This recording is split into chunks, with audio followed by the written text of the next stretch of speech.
Okay. Okay, no startup music. No start. Where am I? Stop it. Come on, come back. Okay. All right, I'm here. Okay. Do you know when you have a grand plan for the day and you start to enact that plan and you the further and further that you get in the day, the further and further your plan goes less to plan? That's what's happened to me today. Yep. That's what that is. Yeah. Yeah. I wanted to pop right in after doing being a guest on the Nova show, which is pretty awesome. That was pretty cool, right? That's one of the projects that I've been working on in the background. So, and I wanted to get back to it, and then that didn't happen. Yep, I had 1,000 other things that I needed to do, etc., etc. I'm sorry. Sorry for being late. My day, the plan that I had for this day is not planning very well.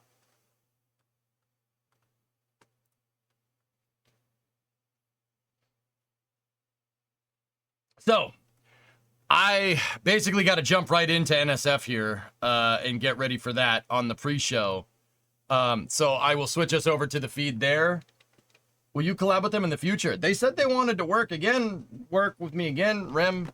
So we'll see where that takes us. I have to, we'll talk to them and see. I would love to do more work with Nova. I watched a lot of Nova growing up. Yeah, at least I think I did okay.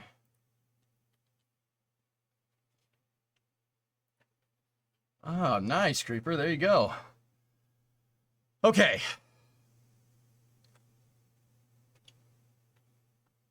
Oh, real quick.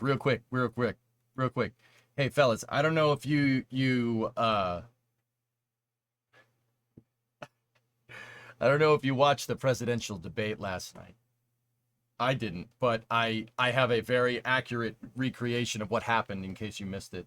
Just in case. Just in case you missed it. Here.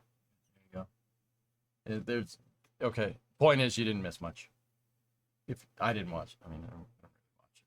Maybe like a little. Yeah, there you go. So there you go. That's your political news for the day.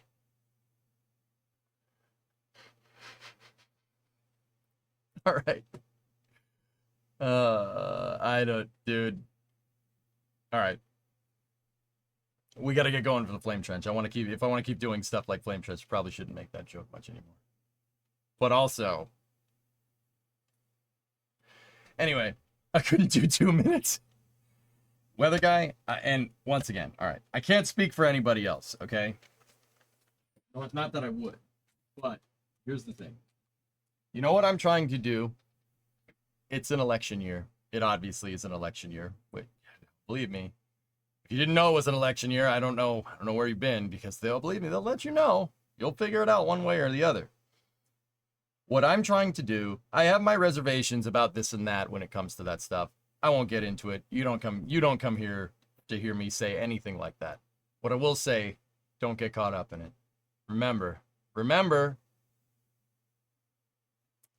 either one of those guys is designed to, they say stuff to piss you off. Okay? To keep you engaged. It's engagement farming to a T. Just remember that. That's all. Just keep that in mind. Don't get caught up in it. You can have your political reservations about whatever, this and that. You don't need to share them. I'm not interested, to be honest, and you shouldn't be interested in mine. But remember, don't get caught up in it. Right? Don't get caught up in it. Just keep it cool. Don't get caught up in it. Trust me on this one. That's what I personally have been trying to do. Not get caught up in it. They should learn to farm engagement from...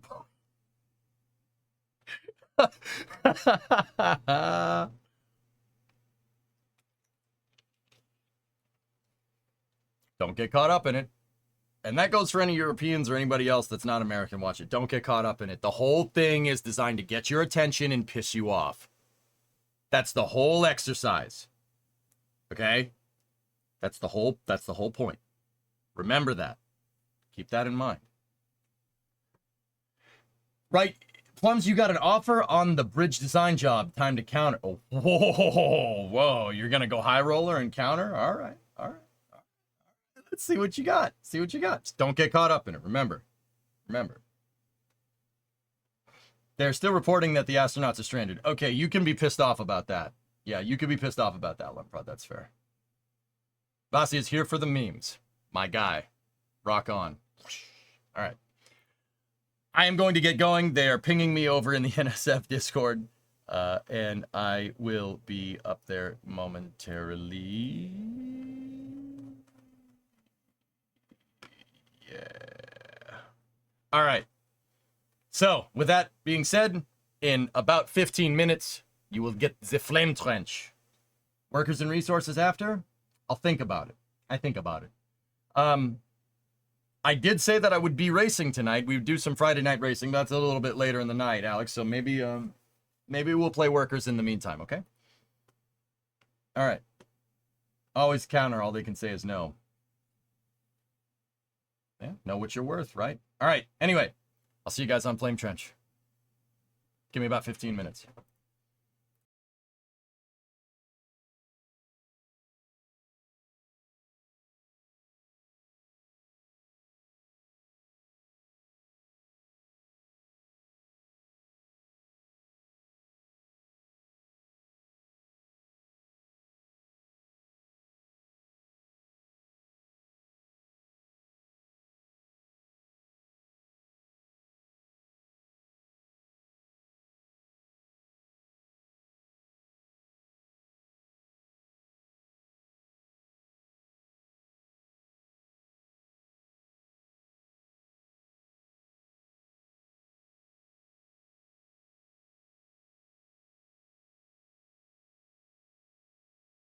A wild person has appeared. And today's center square, EJ. Oh boy.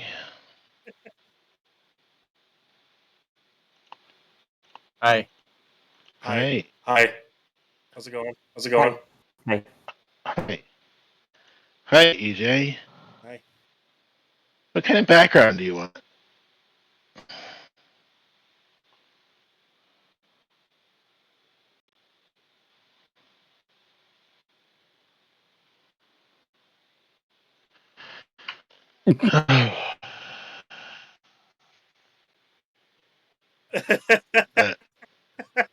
Uh, I know. Thank you.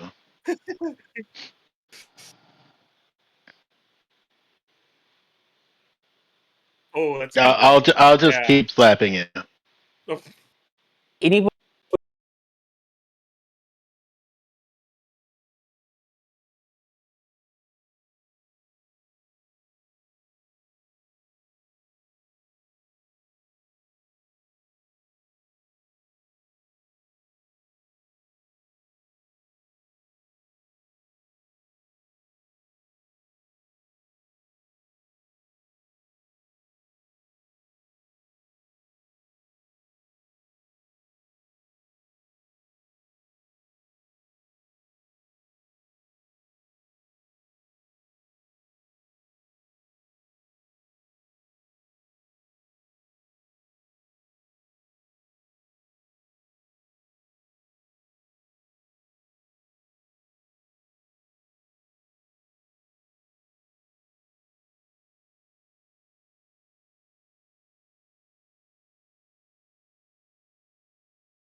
Is that my cold open? Yes.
OMG. Booster 14.1. Slap! Roll the intro. And here we go. We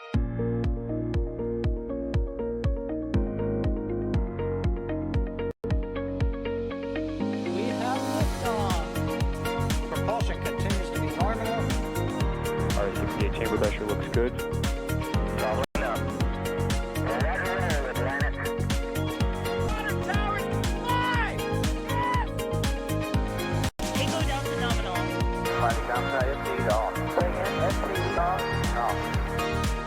It's orange! Oh my god! Put that in the big bag. 343 unfolds to go. Indeed. We rise together back to the moon and beyond.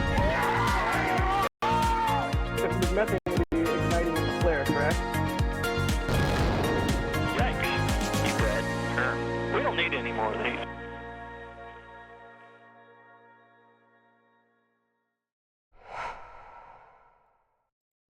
Hello, everyone, and welcome to the Flame Trench. I am Mr. Zoomed In. I mean EJ, hosting this sweet episode of Flame Trench tonight. Geez, Kevin, I really didn't think you were going to do that, but all right, sweet, cool, we're here. Excellent, thank you very much. So welcome. I'm back. I'm back from a little bit of time off from the Flame Trench. It's good to be here, but I'm not alone in my shenanigans tonight. With me, as always, is the ever popular Sawyer Sawdog Rosenstein. How are you tonight, my friend? I'm doing pretty good. I really should change my name to Saw Cat at this point. As you can see, Jake is with me.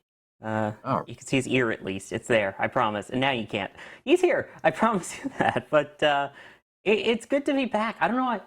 This smells cleaner than last week's show. Last week's show smelled super janky, like it was a knockoff of the Flame Trench on your Twitch channel or something. Yeah, combustion byproducts. Yeah, where all the extra stuff from the Flame Trench usually ends up.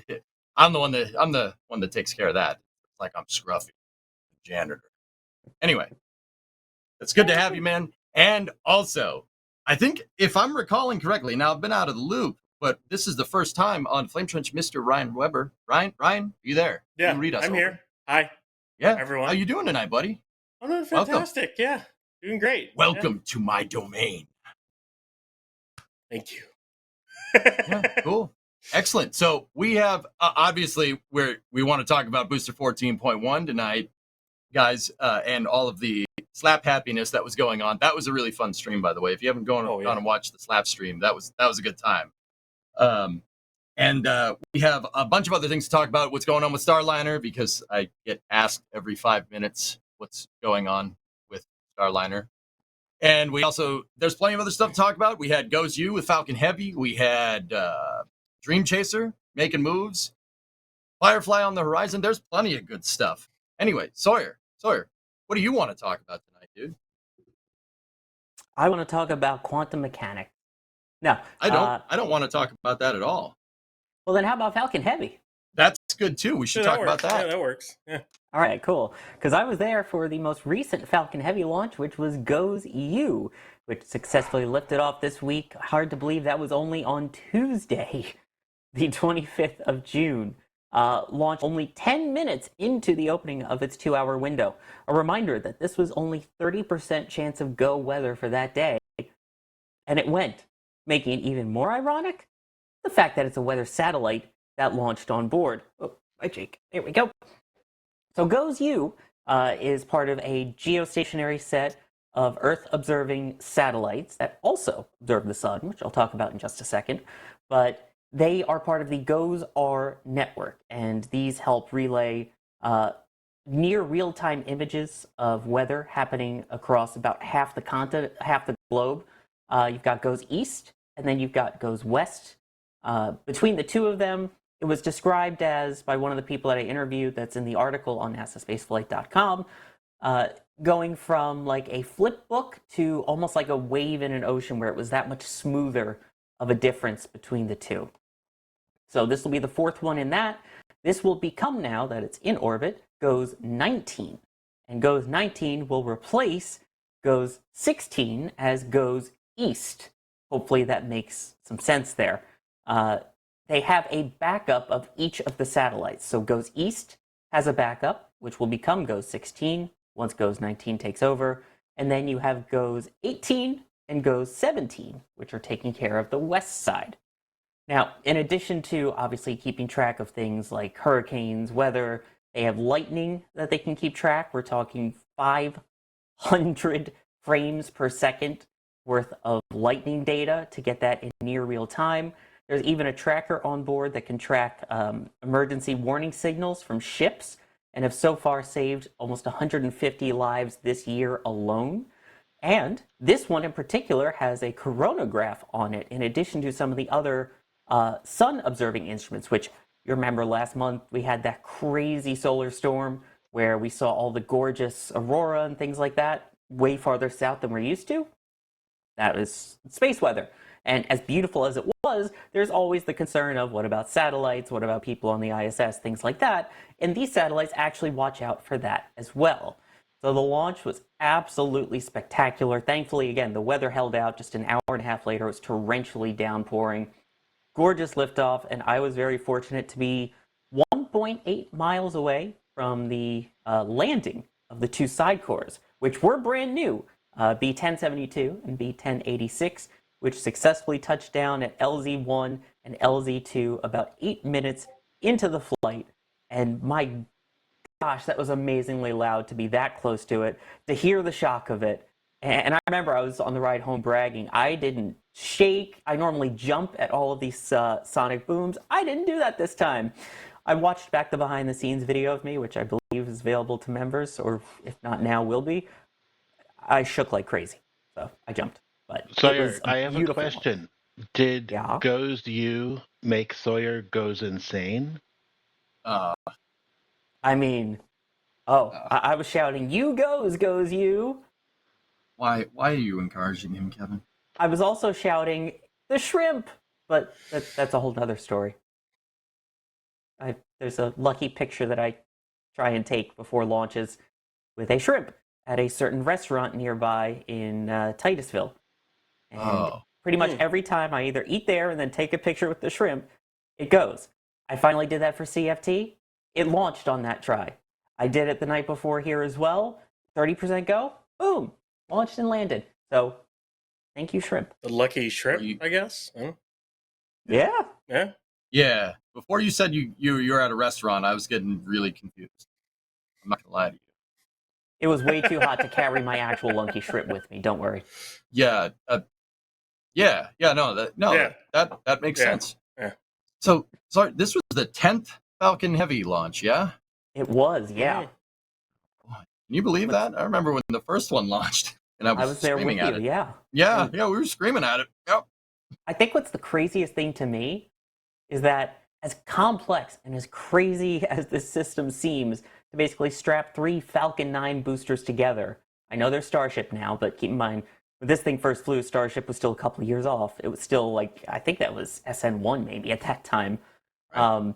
Yeah, to see the side boosters land and land and land. If I recall correctly, every non-expendable mission has landed those side cores successfully for Falcon Heavy. Yeah. Yeah. It's truly wild stuff. Ryan, Mind-blowing. what do you got to say? It's seeing Falcon Heavy is always cool. Like it always will be, and Falcon Heavy's got a lot more missions ahead of it. I mean, PP and Halo, it's got what if it's looking at the launch manifest here? You know, Europa Clipper, a bunch more USSF missions, maybe even the Axiom space station modules. I don't know. They haven't announced the launch contract for those yet, so that's always a question mark. But it's one of those really cool rockets. I'm glad they actually made it, and it's always cool to see. Yeah. I don't know about you guys. You guys have been talking, and I'm kind of happy that I didn't do the segment because I'm just sitting here watching the footage on the stream. I'm like, Those double booster landings, I really slow-mo. like those. That Yeah. slow-mo that D got Yeah. was Yeah. unbelievable. It's amazing. These slow-mo is it's primo, top shelf stuff. I'm sitting here looking at it the whole time. And Anyway, I mean, we're talking super close to the landing zone for that. And I do want to point out again that where I was located was also really stinking close to that. It was 1.8 miles away from the landing zone, which, I mean, those things look like they're going to fall down on your head. And then you see them, I mean, you see the burn for the entry burn, and you literally a 90-degree angle going, is this thing going to turn? Is it going to slow down? And then somehow it does, and it is just, wow, that was an experience where I actually had goosebumps after it. Once in a lifetime thing to be able to do that. So yeah, there you go. Amazing. Seeing that footage just, it doesn't look real. I mean, that slow-mo, it doesn't look real, but it is. I'm staring at the trap, Ray. Anyway, think about how tall those things are. Yeah. Too. Yeah. Oh, don't do that. Come on now. Anyway, actually, I saw Bideford. You asked in chat, "Where's Jack?" Jack will be back. He'll be back. He's busy. He's busy. Don't worry. He'll be back. So now we can say that shrimp is superior to bacon. Perfect. Yep. He'll be around. So, I mean, Sawyer, you were saying that every side core that they've gone to land has landed no problem. What's up with the center cores? I've been actually wondering this for a while. Like, I understand mission performance and stuff, right? But SpaceX is just, you think they tried to land one, didn't work. They tried to land another one. It kind of landed and then fell over. It did what, Wormy did, from what we understand, which Wormy. Bring 58 into this. Yeah, and then another one didn't go, and then it's just been, all right, just expended. Do you think that SpaceX has given up on it completely, or do you think that it's just mission requirements? Chat, what do you think too? This is an interesting one. I've been noodling on a little bit. I don't think they really have a need to, but as often as they end up flying Falcon Heavy, they don't really need those in production. And it's worth noting, again, these side cores can be converted from Falcon Heavy side cores to a single stick Falcon 9. The center core cannot. That has reinforcements and structural parts on it that are necessary for a Falcon Heavy mission only. So even if you were to fly it again, guaranteed it would have to be for a Falcon Heavy flight. You then also have to have a drone ship much further downrange. Keep in mind, you're talking 600-700 kilometers for most SpaceX missions at this point for Falcon, as opposed to 1,000, 1,200, 1,400 plus kilometers downrange. And at the rate that they're flying Falcon 9 at this point, I mean, in the time that I was there, which was 2 days, they had unloaded a booster, sent one of the drone ships back out, another drone ship came in with a booster on it, and it was already being taken off in 48 hours. They need those drone ships. So at that point, it's easier to just, keep the drone ships for the Falcon 9s, and as often as you actually end up flying these, expend the center cores, in my opinion. Yeah, and it's like, go ahead, Ron. And the one thing about the center core, it's slightly different design to be able to withhold the stresses of actually 2 Falcon 9s on the side of it. And it goes through different stresses in flight as well. So the whole thing is it actually worth it to reuse that? Or the question is even if they were able to recover it, how long would it take them to reuse it? Or could they reuse it? Would it be too damaged to reuse? They don't even know that answer to that question because they've never been able to get one back. So, yeah, that's all interesting stuff. We'll see if when's the next one? Do any of you guys know? I think it's relatively soon. It's Europa Clipper. It's the next one, which is should be Europa Clipper, which is fully expended in October. Yeah, interesting. Makes me wonder if we're ever going to see it. Talking here, right? I mean, we had 4 or 5 the other year, and that was absolutely crazy. And even still, this year we'll have. Is it 2 or 3? Was this the first of the year? I think there's one more this year. Let me look. Yeah, so 3.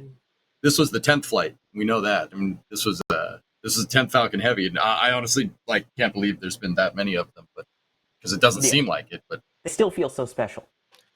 Oh yeah, guys! I know we don't do merch plugs on the Flame Trench, but if you want to see a Falcon Heavy every single day, Yeah, that's There it. is this picture in our Oh, store. yeah. Yeah. It is so beautiful. In fact, I Max ordered it. did the shot. Did you? Oh yeah, I did. Of course I did. Yeah. That's, Yeah. really nice framing, great rule of thirds, excellent lighting. Good job by Max there. Probably one of my favorite shots that I've seen since I started working at NSF. Like, this is just beautiful. Great job. Yeah, I mean, yeah, Amazing we job, Max. got perfect rule of thirds there going on with the brush in the foreground, water tower mid, Falcon Heavy at the back. Perfect rule of thirds going on there. That's a very, very nice shot. My remote is on X, but it's nowhere near as good as this shot. I mean, Max absolutely killed it with this. That's why we pay him the big bucks, right? Am I right? And me, the chopped liver. Yeah. You liver is good. You ever had it? Yeah, not a fan. Yeah, me neither. It's not that good. Anyway, moving on. So yeah, Goes You was an awesome flight, awesome to watch. The double booster landing is always a treat. But we will turn the page a little bit here, and this is the part that I'm going to take because I'm a glutton for getting yelled at by chat. So we're going to talk about Starliner. Yeah. Do we want to hit to before we get to that? Do we want to talk a little bit about some support and also from some potential questions from chat? Yeah. I'll brace myself a little bit, Sawyer. Here, tee it up, dude. I'll brace myself Get ready over to be here. reinforced like a Falcon Heavy center core. Yeah, baby. Let's there go. you go. Sarah Ryder, thank you for becoming a Pad Rat member. Booster 1058. Oh God, why does everyone keeps bringing 1058 up today? I miss it. Saying NSF Rave, yes, that was DJ KMR helping you out there in the beginning. Sarah Ryder also upgrading to Capcom member. Thank you so much, because Capcom and above, you get access to the Discord, which includes the Flame Trench pre and post show. So hopefully you'll be able to get hooked up and join us after the show for that exclusive post show. And boy, there were some good puns in there, Trail. I'm telling you. Musical Wolves asking, is Goes You live right now, and is it helping with the Northern Lights visibility predictions? I can take that one. No, it is not live now. It's still going to take until about April of next year for it to be fully up and running as they do their tests on it, get it operational. But again, in the meantime, they still have Goes 16. So they have Goes East and Goes West fully functioning, looking from the coast of Africa all the way to trying to see Jack in New Zealand. I mean, that way you can also see where these storms are developing from. So off the coast of Africa, things like that.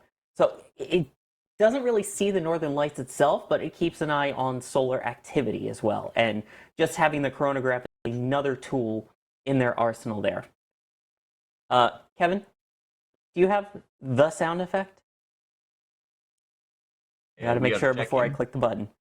We are checking over. You might have to wait a second. I don't think I have it queued up. So skip over that for a second. Or go plan B question over. Plan B. Here's one. Maurice Walker is asking, could they repurpose a used Falcon 9 booster as a Falcon Heavy center core? Seems wasteful to always use a new one only once. EJ, you're the tech guy with this kind of stuff, with the mechanics. Yeah. So the Falcon Heavy center core, Ryan was talking about this and Sword too just a little bit ago. That center core is reinforced to be able to handle having two Falcon 9 boosters hugging it on either side. It needs to be a lot stronger because it's handling three times the amount of load that you would normally experience on a regular Falcon. So the center core is overbuilt.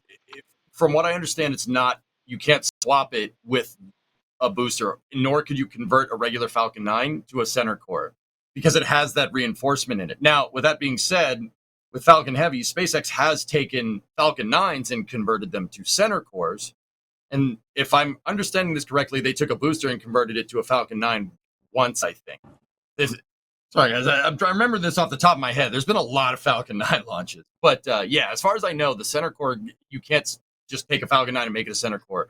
From point of manufacturer, center core has to be made from the start because it's reinforced. It's built a little bit different. Well, there you go. And we also have some support here from, that's a great shot as well that you see there on the screen. Oof. Is that Max or D? That's D. That is D. That is absolutely spectacular.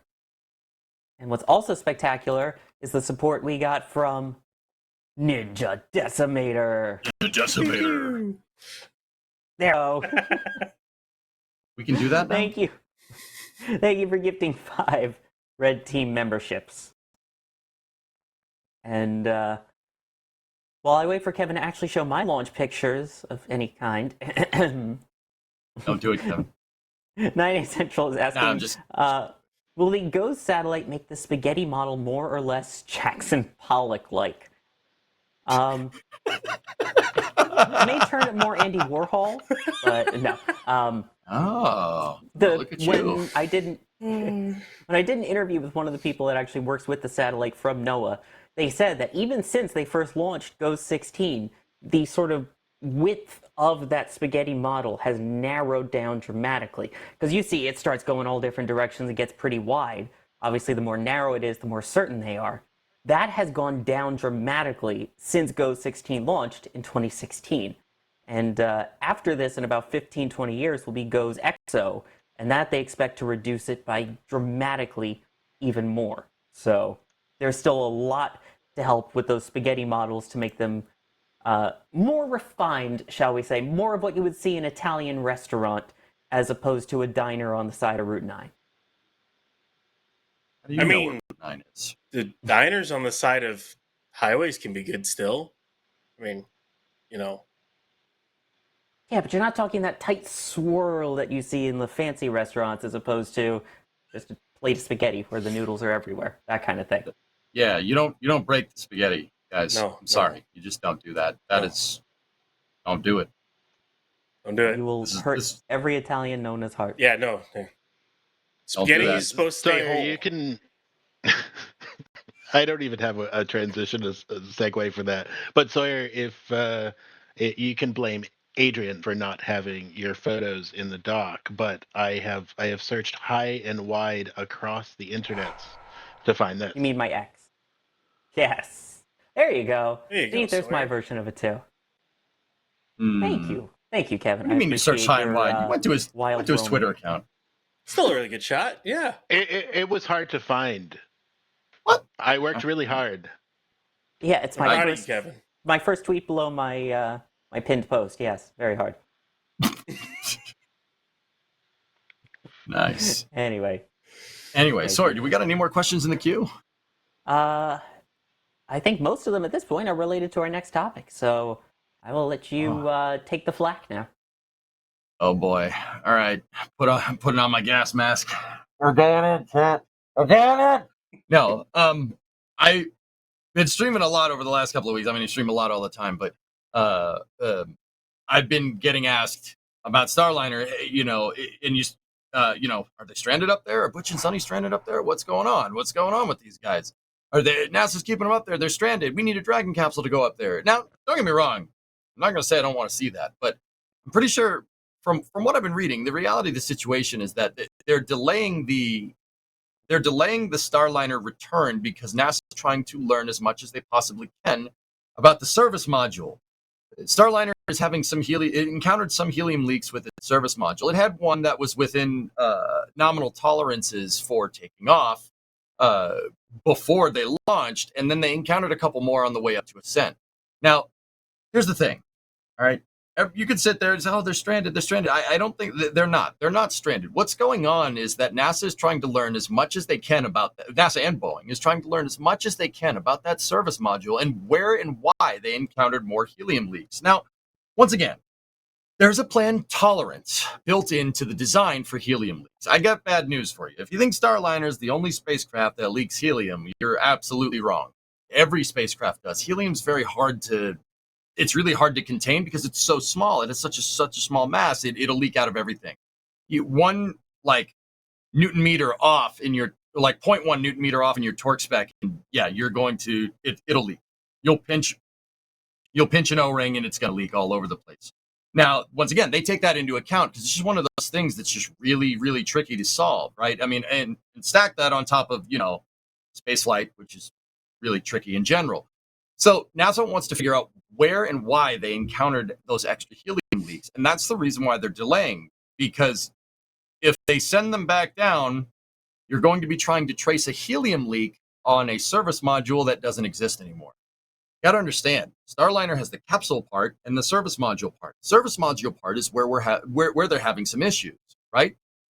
And while the capsule is attached to the space station, it's basically in a safe state. It's basically a safe haven for the capsule right now. It can tap into the power, and that's an awesome picture. I think Matt Dominic, it's a fantastic picture. One of the astronauts that's up on the ISS right now. That service module part you ain't getting back. And while the capsule's in a relatively safe state, i.e. when they can safe the helium systems and shut off the thrusters, they can sit there and they can try to figure it out. Now, obviously, you're not going to send somebody out there to EVA and go and inspect the service module. That's actually really dangerous. Believe it or not, like EVAing in a place that doesn't have handles and doesn't have spots for tethers is, yeah, you're asking to free float yourself, which is not a good idea. That's super dangerous. They wouldn't go out and do that, but now at least the capsule is in a safe configuration, and it's a configuration that's well understood, and that's really, really important to understand. Understanding the configuration that they're in a safe state right now can help them kind of backtrace it and figure out when and where these helium leaks happen. Now, trying to troubleshoot a capsule that's going 17,500 or 17,500 miles an hour or 27,500 kilometers an hour well on the ground is a little bit difficult, especially when you can't take the thing apart. So they're taking their time. Starliner is designed to stay up there for a long time, so it's not too much of a big deal staying up there for an extra week or so. I'm sorry, I remember when we did combustion byproducts, you said that they did that with Dragon. I mean, albeit for a different reason, but it shows the flexibility of the spacecraft, right? Yeah, there is one caveat, though, that's worth noting in terms of Starliner versus the DM2 mission. It's that the batteries on board Starliner, for this particular flight, they verify them for 45 days in orbit. They've been up there, I believe it's 27 or 28 up to this point. So they still have time. And in fact, today they were discussing the potential to be able to raise that to 90 days for this flight if needed. So, yeah, they plan for it to be able to stay on the ISS. They plan for this extra timing. Maybe not necessarily for the same reasons, but they do plan for it. Yeah, exactly. So they're using that extra leeway time that was planned just in case something like this happened to understand what's going on with that service module, because if you decide to end the mission now you have no service module. So while the hardware is there, you might as well take a look at it. Right? So you really want to make sure that, I mean, you want to make sure you understand what happened with this, not so much try to figure out a way for people to get home. Like they already know how to get home. They can go home anytime. They're inspecting. They're trying to learn as much about that module as they possibly can. Like, as a mechanic, thinking about having a leak or an issue with a system, and you don't have access to that system, or at least you can't have hands-on access. You can't go look at it. You can't do any of those things. All you can do is run ops checks on systems, whether it's on the ground or while it's in space, as they talked about they wanted to fire a thruster at White Sands. You're trying to figure out an in-flight issue on the ground without access to the actual module. That sounds like a nightmare to try to figure out. It's not fun. Like, it really does. Yeah, and then it's really difficult to try and backtrace it and figure that out. But anyway, yeah, that's what's going on. Sawyer, if you want to move to the questions here, and Ryan, if one thing you I could do answer want to some. address first. Yeah, sure. Go ahead. We had the press conference today. Oh, yeah. Okay. So, yes, they finally gave an update on what's going on currently with the situation. Again, that's where we have the clarification. They are not stuck. There have been a lot of clickbait headlines. I've been trying to scream this from the mountaintops. They are not stuck.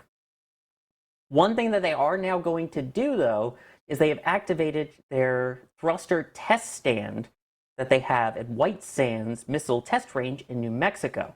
So, with all the things they've been seeing on board with Starliner, they're going to go ahead, they're going to retest the thruster on the ground just to be 100% sure that everything is good to go as they expected and will be fine. One thing they pointed out is that hopefully everything's 100% on the ground, and if so, they send them home. But if it's only 80%, let's say, because they're still docked to the ISS and they are set up on board the ISS in a way. This is a relatively recent thing that the ISS is set up so that Starliner can actually fire its thruster while it's still docked. We're talking for maybe a second max, so it's not super long, but enough that they can then test that data, compare it to the ground data, and be 100% confident, hopefully. So a lot of it's going to depend on that thruster testing. There were questions of when did they actually activate the thruster test, and it took them a little while to tell us that they had activated the test range, which they were already doing apparently anyway for the Starliner 2 vehicle. But I do want to point out a lot of that info was told to our Ryan Caton, who got to ask that question while he was in the phone briefing today. And like testing that thruster over in White Sands, they'll want to test it just to make sure it works, but you can't always replicate all flight conditions. I know that from experience. You get a write up from a pilot, something's wrong with the plane. You go to ops check the system, say it's the TCAS system, the collision avoidance system, or your transponders, or autopilot, or anything. You go through and you ops checks the system. You go through all troubleshoot and everything. No faults, nothing shows up. So you sign it off and send it on its way. Well, then it comes back again. Problem is sometimes it's a fault or an issue that only happens in flight, and you can't replicate it on the ground. So it's a lot of back and forth between pilots and mechanics, and sometimes you just have to perform a test flight with a mechanic on board to actually see where the problem might be. So it happens. Now, see, here's the thing. We're all in agreement here. So here's what I'm going to do. I think we're all on the same page. And, you know, you mean, and Ryan, I'm not sure about you. You said you've done, you know, you work on planes and stuff, right? Like, we don't want any bad juju during a mission, right? And I know it's weird for us to sit here and be like, no, everything's fine. Well, why are they delaying it then? So here's what I'll do. I'm going to play devil's advocate here, and I want to hear what you guys have to say. So now, sorry, I know you don't get too much into the technical, but I guess the criticism of this whole thing, right? If people are going to bring criticisms, here, I'll flip sides and I'll argue against my own point just to see what happens, right? Let's see if we can learn something. Now, do you think that it's acceptable for them to just be popping out helium leaks left and right on what's supposed to be a finalized test flight? Because Starliner's basically I think one could make the argument that Starliner is using a waterfall style testing and development, right? It's not like the rapid iteration like what other companies use. So this final test should be like a final exam at school. You really shouldn't learn anything here, yet we have NASA here learning everything.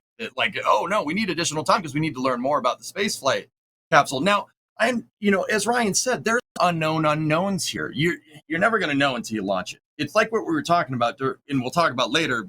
We were talking about it during the Slap Happy stream, which was still, once again, fun stream. Go and watch the booster Slap stream. That's a good time. We were talking about, like, no one's ever tried to catch a booster like what SpaceX is doing. Eventually, you're just going to have to try and catch it, right? Like, at some point, you got to go fly. There's only so much testing you can do on the ground. So what do you guys have to say? Like, here, Ryan, I'll toss this over to you. What do you have to say? Like, they've been doing all this testing on the ground, and this final test, per their style of testing, should be smooth. It should be smooth as butter. It should be like taking a final exam when you've done all your studying, right? Shouldn't be any surprises. You shouldn't learn anything new during a final exam, right? So why do you think that kind of stuff is happening, dude? Ryan, I will defend them on having the issue with the thruster and them trying to figure out the problem. I'll defend them on that. I know what it's like to you come up with an issue and it's really hard to figure it out. However, these aren't issues something like this should not be popping up on your first crewed flight. You're going to have issues. It's always the thing. It's not a mature vehicle, or at least it's supposed to partially be one.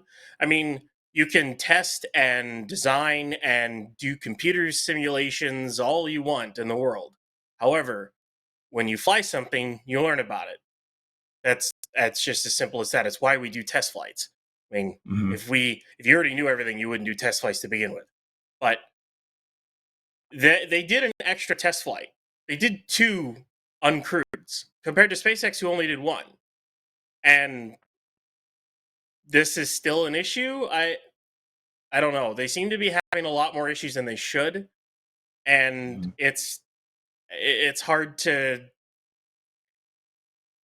I'm trying to think of the words here, but I don't think they should be having. I didn't these mean to put you problems on at the this spot, point. man. No, I don't Yeah. think they should be having these problems at this point. I think they should be past problems like this. Like, you're going to encounter small problems. I mean, I don't remember which crew mission it was, but I think when SpaceX got on orbit once, they encountered some radiator problems. Granted, they were able to figure them out. You're going to run into problems. You're never going to be able to avoid that. That's just not possible. Never going to be able to avoid problems as a whole. But something this serious, I don't know. I don't think they should have ran into this. I mean, you kind of have to, we have the press conferences, and all we can do here, like, guys, as a spaceflight reporting outfit, is we have to report what they're saying. Like, once again, I try to, and everybody else here, we try to do it in a most unbiased manner, but it's, this is the flame trench, baby. It's the flame trench. We're going to the loony bin. Sawyer, what do you think? Oh, I thought you would never ask. So here's the thing. Yeah, helium leaks happen. That's fine. We saw it during the shuttle. That's fine. What isn't fine is, okay, we've got the leak fixed. Oh, there's another leak. All right, we know where that one came from. We get in orbit. There's more leaks. Okay, now we're looking at thrusters in orbit. It's one thing if it's an isolated issue. That's going to happen. You're going to have little manufacturing quirks. You're going to have kinks that need to be worked out. Now at this point, the fact that you've got so many of these things popping up, it becomes a lot more questionable than I thought it was at the beginning of, oh, it's just a learning curve versus, okay, now this is getting to be a real problem if it's more than one. The other thing, and like you just said, and this is what I want to bring up, and I mean this in the nicest way possible, when you said that we are just reporting what is said to us. That ain't much. They have been a lot, I'm trying to be polite about this. They've been a lot more quiet than they usually have been with these briefings, with the updates. We have not heard anything from the crew themselves. We finally just got an update today, which was bundled in with other announcements related to the International Space Station program, even though obviously that's the main focus. And I do want to thank the people that were on that press conference. People from, I mean, we're talking major outlets here, ABC News, CBS News in the United States, in addition to some of the other respectable online space news outlets that are basically saying, hey, we want to report your info, but you're not giving us any info to report. So if we've got all these people shouting, hey, they're stranded on the ISS, and you're not coming out and saying, no, it's not, until all the way now, days later, by that point, it's spread so far on TikTok with automated AI voices that no one believes it anymore. So I think that there are definitely more issues than there should have been with the spacecraft. Is there more going on that we don't know about? The silence brings up questions about that. I will say that. The fact that they had activated the test range for this thruster, I believe they said as early as the 10th or the 12th. We're talking 2 weeks ago here. So it's a lot now that I question. I don't question the safety of Butch and Sunny. I don't question that for 1 second. I know that these teams would never do anything to put their lives in danger. That's right. Even when they were asked about, would they need a rescue mission, let's say, they did say that, they're aware there are other providers, they didn't quite name them, but there are other providers capable, but they're 100% confident right now, at this very moment, that Starliner is still safe for them to re-enter in. So I believe that because I know they would never do anything to put two people's lives in danger like that. As for the feasibility of the spacecraft and its systems for future flights, now I'm a lot less confident than I was in past flame trenches. And I'll get off my soapbox. Yeah, dude. It's like you can't help but sit here and ask questions. But then again, we've been in this position before where stonewalled us and everything came out fine. But then again, we've also been in this position like with Artemis 1 and Orion's heat shield. They did the Artemis 1 missions. They're like, yeah, Orion performed great, except that it has a huge chunk of its heat shield missing that we didn't think would be missing, but it is. They said that later. So I mean, I think it's kind of like a double-sided coin, which is why I'm like, we got to, looking at both sides of this kind of is probably a good idea. Now, chat, don't get mad in the future if we do this with SpaceX, right? We're going to try to argue devil's advocate equal-handedly, across all commercial providers. But yeah, sometimes it's nothing, sometimes it's not. Like it's really hard to tell which way it's going, right? It's really hard to say. But we'll sit here and talk about it, try to talk through some things and try to figure it out. But yeah, it's I can't help but kind of question in the back of my mind. They're like, no, it's fine, and then they haven't said anything, right? So it's something to kind of turn in your head. I don't believe that's what's going on. I don't think it's some grand thing. They're like, no, it's fine. Oh, we got to fix this. I don't think it's anything like that going on. But you gotta be careful in the back of your mind. You thought you'd have helium. You thought you wouldn't have helium leaks, and you did. Now, but yeah, it's very interesting to kind of turn in your head and try to listen to everything that's going on. But yeah, anyway. So that brings up a question from Jonathan Tucker in chat, and I want to pose this to both of you.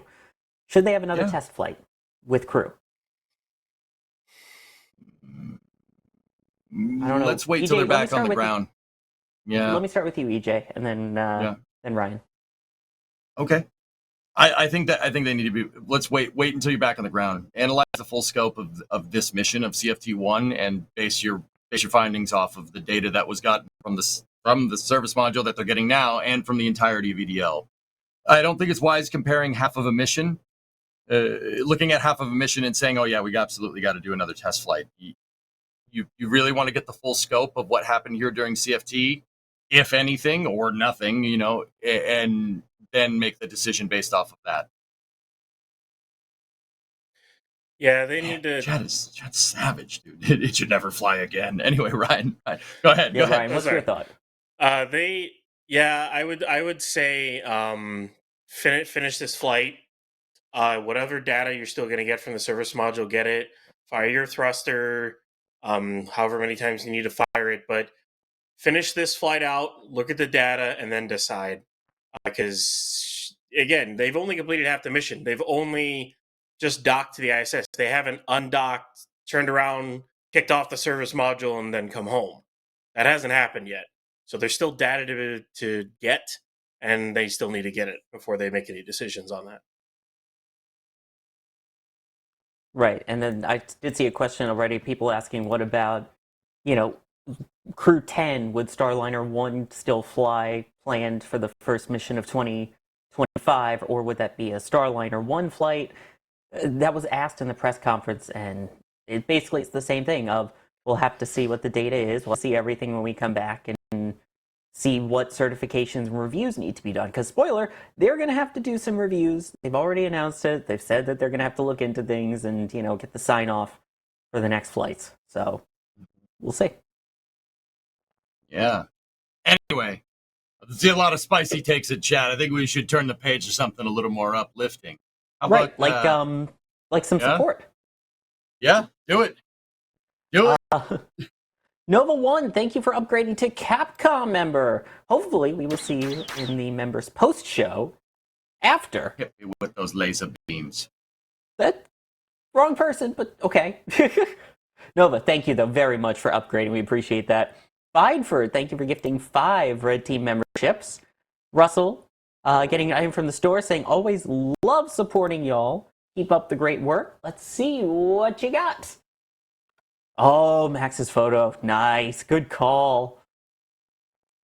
Morton, thank you for gifting 5 Red Team memberships as well. Arrowbane. Thank you for gifting a Red Team membership. Anonymous, also getting it from the store saying, why is it taking me so long to buy something? And it's not even for me. Happy birthday, Paul Francis. Oh, that's very nice. And then Luca Babnik saying, oh no sound effect when I actually pause for one. There we go. Saying, evil EJ be like, I'm not going to play devil's advocate. Hey, I like stirring the pot, guys. What do you want? It's fun. Anyway. I like doing that. Stir away. Oh, dude, stirring though. I will stir the pot back over to you. It needs more seasoning. Oh, all right. Let's go get some onion powder, a little bit of oregano. Let's get a little stamminki on there. We'll call it a day. And we don't break the spaghetti in here, okay? No. Does evil EJ not have a beard? Is that evil EJ? Because the evil one would have a goatee, but not evil doesn't. So is it the opposite now? We talking mirror universe? I think. Go ahead, Sawyer. I was going to say, in evil EJ, the hair moved from his face to his head. On regular EJ, moved from his head to his face. Oh, yeah. No, yeah, that makes sense. Yeah. Yeah. I'm the good one. Yeah. Okay. That's right. Yeah. You can believe me. Right. It's totally fine. I just had That to check, zoom in, Kevin, was evil. I just had to check. Okay. Yeah, no, it's good. Anyway, something a little better. Ryan, listen, what's going on with Dream Shape? What's up with that? We know it's down the Cape. What else we got? Well, I mean, it was kind of expected, especially when there's been a little bit lack of updates with Dream Chaser, as well as always wondering. Tori's saying, and other people are saying, "Oh, it'll be ready. It'll definitely be ready for Cert 2 flight." And then of course, on top of that, ULA asked for I know they've asked at least once or twice, maybe a couple of times from Space Force, whether or not they can not have to do another certification flight before they go to USSF missions. But Space Force said, no, you need to do two certification missions. So, now that Dream Chaser is not flying on Vulcan Cert 2, it's probably going to get pushed to, I think it's Q1 at least of next year at this rate, which means they need another payload for Cert 2. And, well, as far as I know, there are no customer payloads ready. Kuiper sats aren't ready. So I think that leaves a block of concrete? Is that basically it? Hey, I'm sure that's useful on orbit to someone. Yeah. Essentially. Or something. Yeah. I mean, you attach science to concrete. Sure, you could. Put a solar panel on it. Put a battery on it. Why not? Yeah. Well, you know why you would want to put a science experiment on that? Oh no, here it comes. Because then you're guaranteed to get concrete evidence. All right, where's the Clippers? Evil EJ's coming. Evil EJ's coming. And he's gone. Bye, EJ. I'm back. Just kidding. A little bit. Just maybe a little. But yeah, I should also add, while I was at the Cape, it was cool actually seeing the for that that Cert 2 flight for Vulcan coming through. That thing's big, and it may not be the prettiest foam job, but it does have some cool foam on it that continues in that swoop pattern, and I love that they kept that for this one. So just throwing that out there. Good stuff. So, Sawyer, do you think Starliner, or not Starliner? Nah, I did it too. Nice. Do you think Dream Chaser is going to go this year? I mean, Ryan, you said next year. Sawyer, what do you think? I think next year as well. Again, the fact that right now I feel like the main thing is to get that Cert 2 flight done so that they can get the certification, and then get a couple of operational flights in as well as quick as possible so you can get that certification as well for those DoD and military contracts. Those are the big bucks. Those are the ones that they really want to get that contract. So I have a feeling that it's going to be whatever they can get out quickest at this point. So right now, the quickest is the block of concrete. You do the block of concrete. And then I agree. I think it's going to be early next year, just at the rate at which Vulcan is processing, and the fact that they also have all of the other Atlas V flights that they need to fly out with Kuiper. I think we're still a bit away. Yeah. I mean, Uncle Sam definitely has deep pockets. Definitely gonna want to make sure you get his approval there for sure, right? Yeah, it's not like he's dictated any other spacecraft designs or anything to specifically match payloads for, the U.S. government or anything. Shuttle. Man, you went right for the jugular on that one, huh? I have no chill Jeez. tonight, in case you can't tell. All chill is gone. I had x-rays today, must have gotten radiated out of me. I don't know. Hmm. Right Yeah. away from Sawyer. Yeah. No, I like spicy Sawyer. This is great. Sawyer. Spicy Sawyer is great. Oh, yeah. Better than Away from spicy Sawyer. bacon, apparently, after talking to D. Oh, jeez. All right. Well, I mean, I don't know about you. I want to see Dream Chaser fly, but it's going to happen when it's going to happen, right? Such a cool Oh, yeah. vehicle. I want to see this thing fly. I really do. Right? Yeah, me too. But how about it's time to slap? Slap. Oh, slap. Yeah. Slap booster. OMG. Slap Oh. booster. So, sorry, go. Okay. Booster 4 has a question here, actually. What Do it. config of Vulcan would be flown with the inert payload? I don't think we know exactly yet, do we? What was, and in comparison, the configuration for Dream Chaser? I think it. Ooh, I don't want to guess. I think it's VC2 for Dream Chaser, but I could be wrong. Chat, correct me on that one. I don't remember what the config for Dream Chaser is. I mean, for the block, why not just full send for fun? Vulcan Heavy. Well, they're Oh, what I'm they in. call Vulcan Heavy. Put 6 SRBs on it and go. Send it. I mean, Why not? I'm not gonna say I don't want that. That's pretty awesome. Let's see, I believe it is VC4L? Yeah. Over in Twitch chat, they're saying VC4. Thanks, Phil.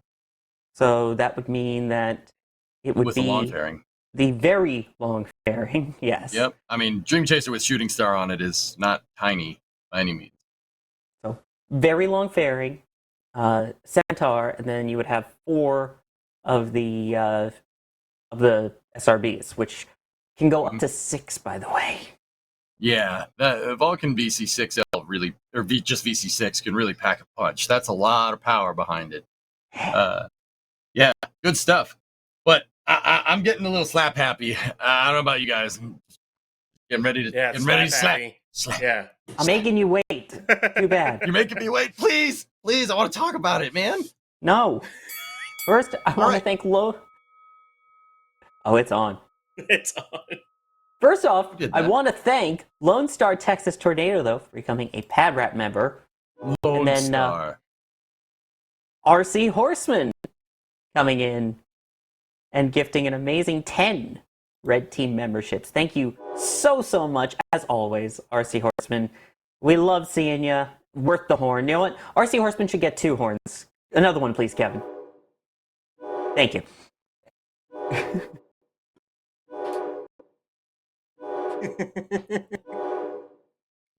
I know we were joking, we were pushing your buttons, but you can let go of the button.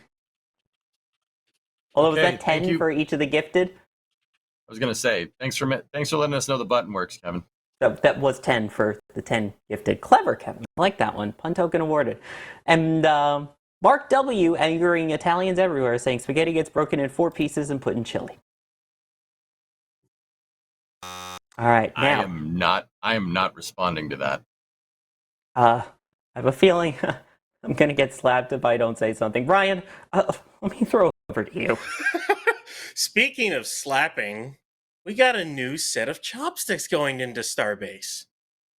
I don't know if Kevin wants to show these. I don't know, real quick. Ooh. I mean, we got these chopsticks, but we also have new ones coming in too.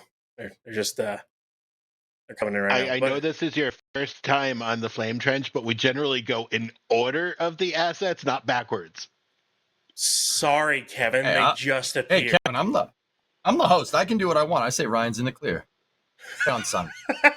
Anywho, yeah, SpaceX performed some, like slap tests on Booster 14.1. So basically, what they were doing is they were testing to see how well a booster would hold up with the chopstick arm basically slamming into it, as it closes in for a catch. So, and they hit the booster about 8 different times over the course of an entire day, which that stream was a whole lot of fun. We just didn't really know what they were doing. It was a whole lot of fun just answering questions and stuff and whatnot. But basically, they were just hitting it with their rubber stops on the chopsticks themselves and just whacking it again and again and again. It was a lot of fun. They definitely learned a lot, and in a really, really weird one, they also tweeted about it, which a weird thing to tweet about, but the SpaceX usually doesn't do stuff like that. But Yeah, they're not one to tweet out just a random, well, seemingly random test like that, right? They're usually like, "Yes, we launched Starship today, and it was amazing." yeah, We hit this tank with this big stick, it's something. it's an odd one, but along with that, the next day they then did some landing rail stuff, where they, oh, there it is, find CJ, EJ. Yeah. Uh, No, don't let me distract you. no, I just, yeah, there's the last two tower sections and the carriage and the two arms that'll go on the next tower as they Yeah, I arrive in the remember port of seeing that. Brownsville. Chopsticks. Yeah, Yeah. all right Back there. in my Even if- day, they were at the Turn Basin in Cape Canaveral. Yeah. Yeah. Something tells me that there's going to be a lot more of those tower segments made at the Cape and staying at the Cape, Sawyer. But, that's just. Yeah. Well, anyways, it's Yeah. we should be So- seeing we should be seeing that tower go up pretty quickly too, but Mhm. we'll then talk about that in a minute. But here we have SpaceX doing a landing rail test. So basically, this landing rail has a couple of actuators on it, which they can basically push the landing rail up, and what it'll do is it'll go up and hit the lift arm that you see there, and it'll just compress. So basically, they pushed the arm up into the lifting point, and then compressed the landing rail itself down as kind of a test on when the booster will come down and compress it downwards going the other direction. So I mean, it's still basically kind of the same test, but they went quicker and quicker each time they did it. The one thing I wanted to see, which they never did, was do it in all one motion, which is basically deploy the rail, go in, slap the booster, then go up and compress it. They never did that, and they've already taken 14.1 off of the OLM. But basically, it shows that what SpaceX is going to do. So the arms will stay out during as the booster's coming down. The arms will stay out, and then once the engine section and chines pass, it'll close in on the methane tank, and the booster will basically just slide down. The landing rails will hit, and then it'll just go onto the landing rails, sit down, go into the guide pins there, and then the stabilizers go in, and it's caught. It's that simple. As I make it sound simple, it won't actually be that simple, but Right? right? Yeah. Yeah, we're seeing these just weird tests where you see a piece of GSE hitting a test article. I can't recall any test in any aerospace project that I'm privy to ever doing anything like this. Maybe except for destructive testing, like overpressurization tests with HAB modules or something, right? Like you don't really see stuff like this going around. But then again, you don't really see people trying to catch rockets with GSC now, do you? Yeah. So this is the animation they played back in during their update in April. I think this is the one during that all hands meeting too. But basically, you have the booster will come back down just like it is. It'll initially fire all 13 engines, the 13 centers to slow down. It'll switch to 3, just like Booster 11 did. And then as it's going down, it's just going to keep 3 running, and those are at low power. Those are probably at the lowest throttle setting you can do for Raptors, and it'll just go up and get caught. And it looks like they're going to do it right over the OLM.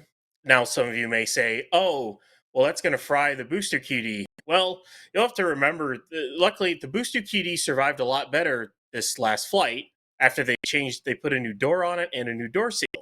And you have to remember that's 3 at like half power compared to 33 at full power. So there's a little bit of a difference. And it's also not going to get right on top of the QD. It'll be somewhat above it. So the booster QD should be fine and shouldn't be any issue there. The real question again is, will they actually go for a catch? Because we don't, of course, they have a confirmation for it. They said they want to try it. Obviously, if they're not ready, they won't go. But if they do, it'll be one of the most ridiculous things we've ever seen. Like, I can't wait for it. We talked about it on the Slap Happy stream a couple of days ago, but I'm telling you, the cynic in me is like, dude, they're never catching that. But the optimist in me is like, they might catch it, and the Griffins might hold it up, right? Maybe. But either way, we ain't ever gonna see anything like that. We've never seen anything like that before. I'll tell you that. This is one heck of a test. I'm looking forward to it. Like, first, SpaceX is the first one to ever land a full booster. I mean, land it on a landing pad or on a drone ship. So a big flat surface where the landing pad is there before the rocket launches. Technically speaking, when Starship launches, the landing pad will not be there. When it comes back in, the landing pad will basically form when the arms go in at the last possible moment. It's nuts, dude. Like, At that point, it's not really a landing pad, but I don't know what you landing call it then. sticks? I mean, I really don't know what to call it. It's the landing area? I don't know. It's unprecedented. That's what it is. Like, I don't... It's yeah. It's gonna be crazy. I mean, I would call it a runway, I guess, at best. Like, because you have kind of a threshold with the chopstick. You know, the booster can move towards the tower or a little bit away, right? We know that they can move it laterally closer or further away from the tower. We've seen them do it, right? If anything, sorry, like I would call it a landing pad. It'd be a runway, right? Like, chat. What would you guys They call called it? it a I mean, but it doesn't... I think it needs a new name because it's not a pad. I mean, a runway, you're not putting down wheels and rolling across it. That's Right. everyone I know. This is pins that go into a rail. Like, I mean, Yeah. You know what? I'm just gonna call it ball in a cup. Well, Ball in a cup. Booster in a let's cup. hope it's ball in a cup and not one of those like ping pong paddles with the string on it. Yeah. I mean, which would you rather have? Ping pong paddle, bouncy ping pong paddle, or ball in a cup? I mean, they're both easy to miss. That's the concern. Okay.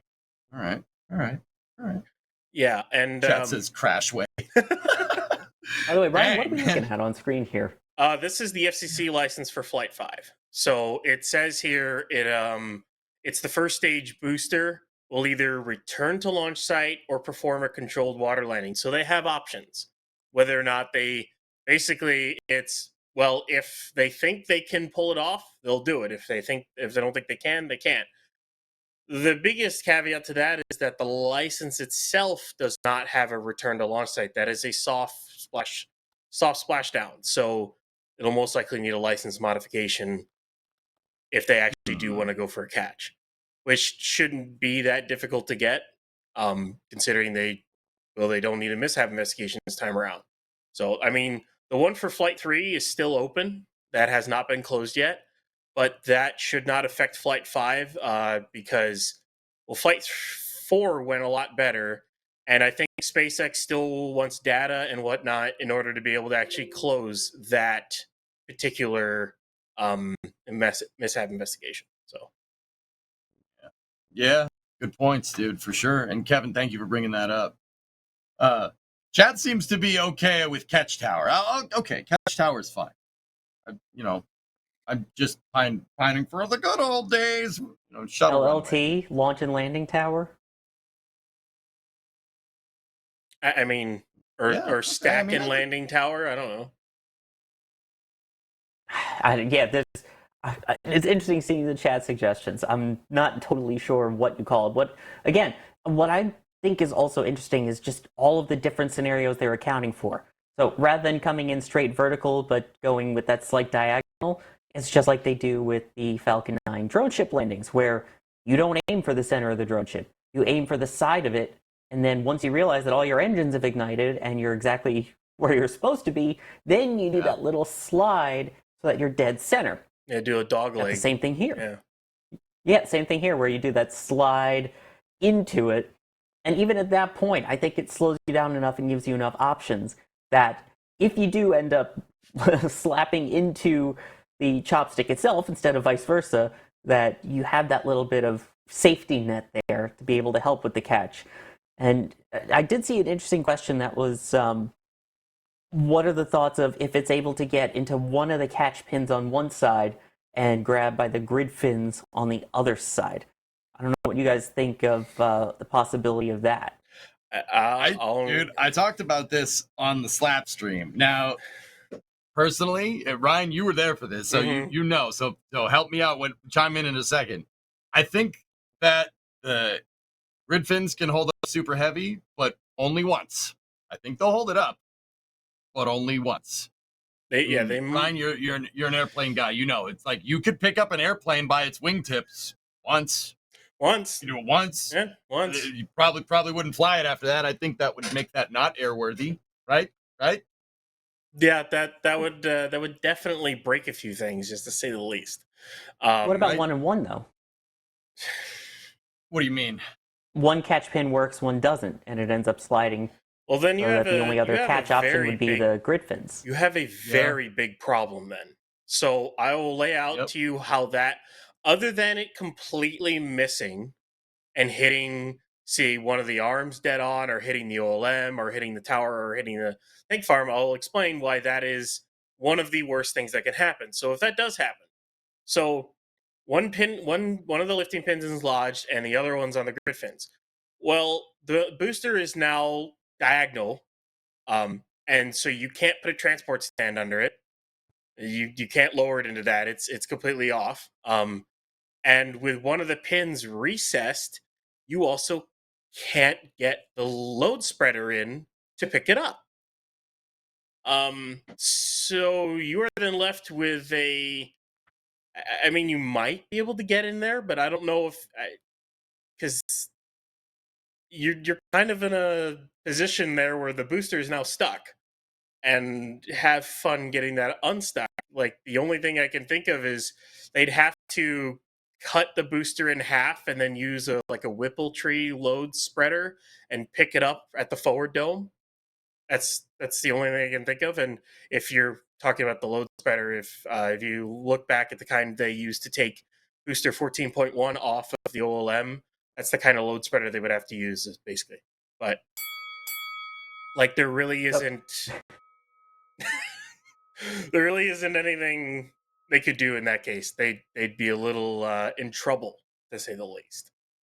So at that point, then, it seems like it would make more sense of, if you realize that one of the catch pins is lined up and one isn't, to just say, screw the catch pins, let the grid fins take the weight on this one, and we'll figure it out for next time.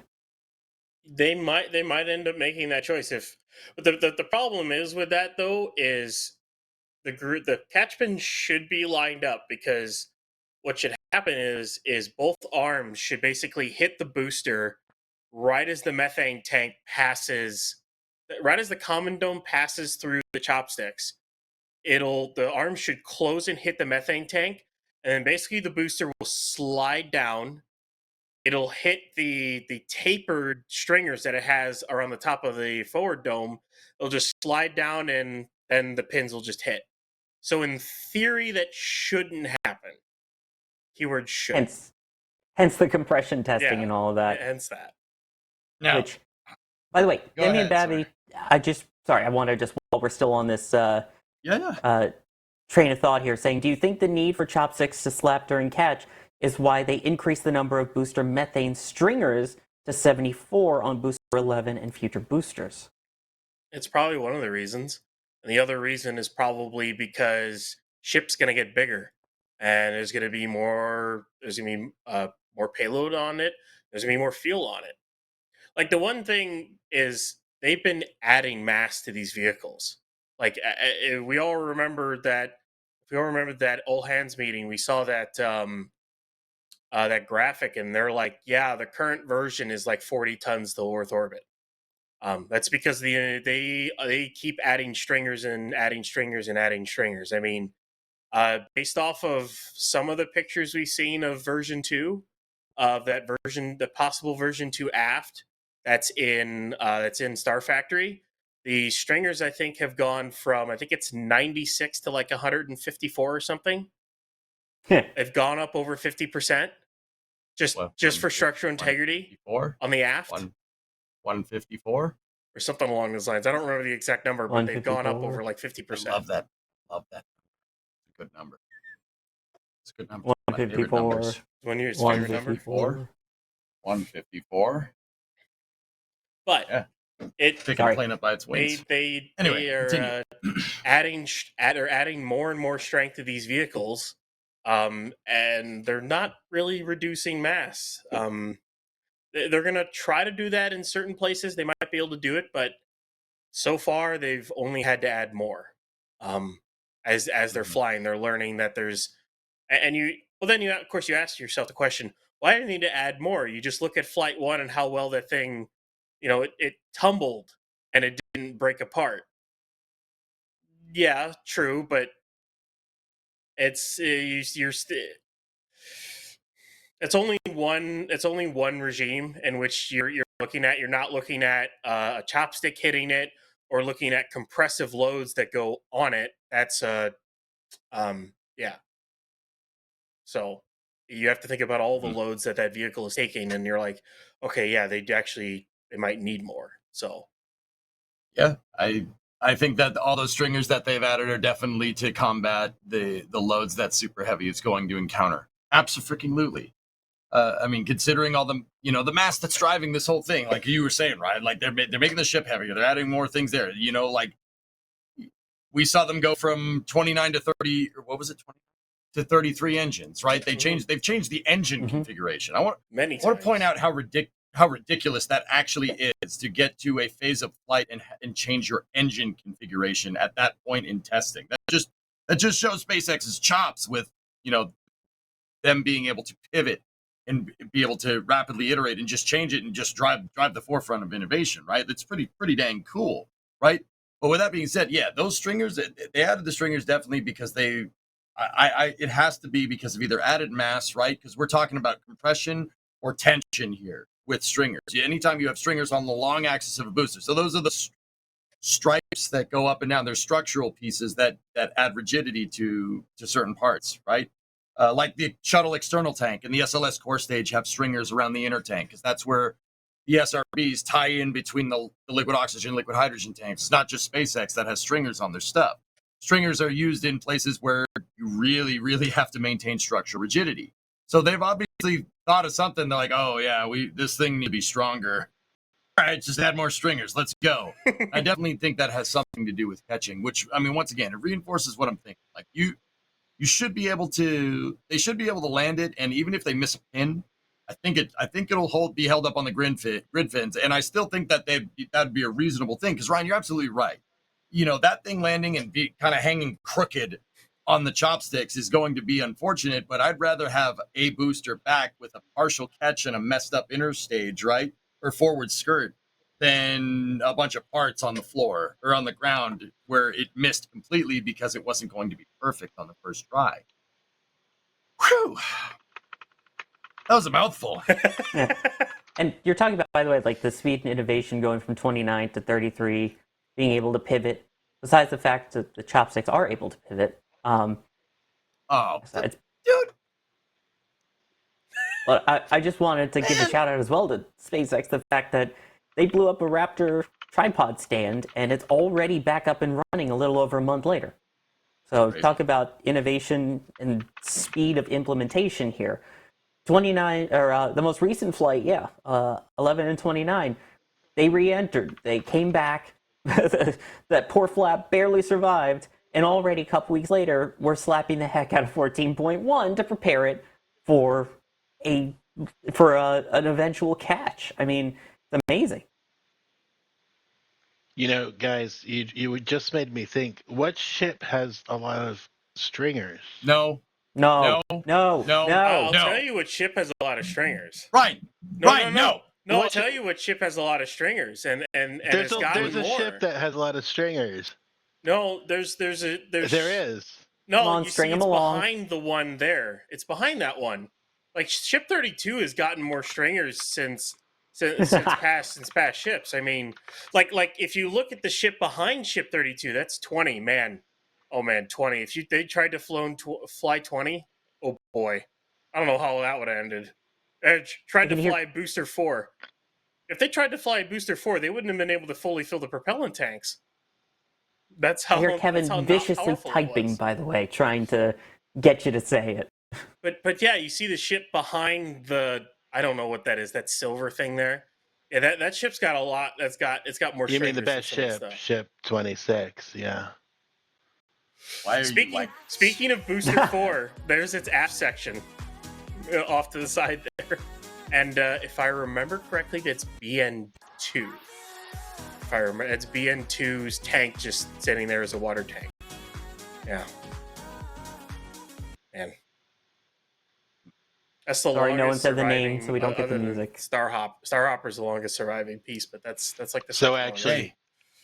everybody, chat had actually Hey, heard the look at- music. look at you that. didn't. Hey, no. I think we need to go to the support queue here. The one that just went in. Oh, Alex Physics with the 5 euro tip. This fund is for Kevin is to keep Kevin from mentioning ship 26 every 10 minutes. Thank you for the support, Thanks, Alex. Alex. We Thank you appreciate so it, Yeah. buddy. much. Very Thank you. nice. We couldn't do what we do here without you. And Yeah. Yes. I mean, NSF, it'd be really hard to operate kind. without Alex, not gonna lie, though. Oh, I made sure to have that ready to put up on screen quick. Support queue. There it is. There it is. Look. Yeah. More ship 26. Excellent. Oh, and I mean, just for those of you who actually do like it, I do hate to break it to you. Once Mega Bay 2 comes online, it's gonna roll right in and get sliced in half. Yeah. It's gonna get sliced Yeah. and diced. I think course it 20. is. I think 20 will get it as well. And actually, based off of some of the FCC filings as well, it looks like 32 isn't going to fly either. So once Mega Bay 2 gets up and running, there might not be anything left in the rocket garden. I think we need some ship 26 fan club in the chat, please. Thank you. I am going to rejoice the day they cut that up. I agree with Jay. We need a dedicated stream for scrapping ship 26.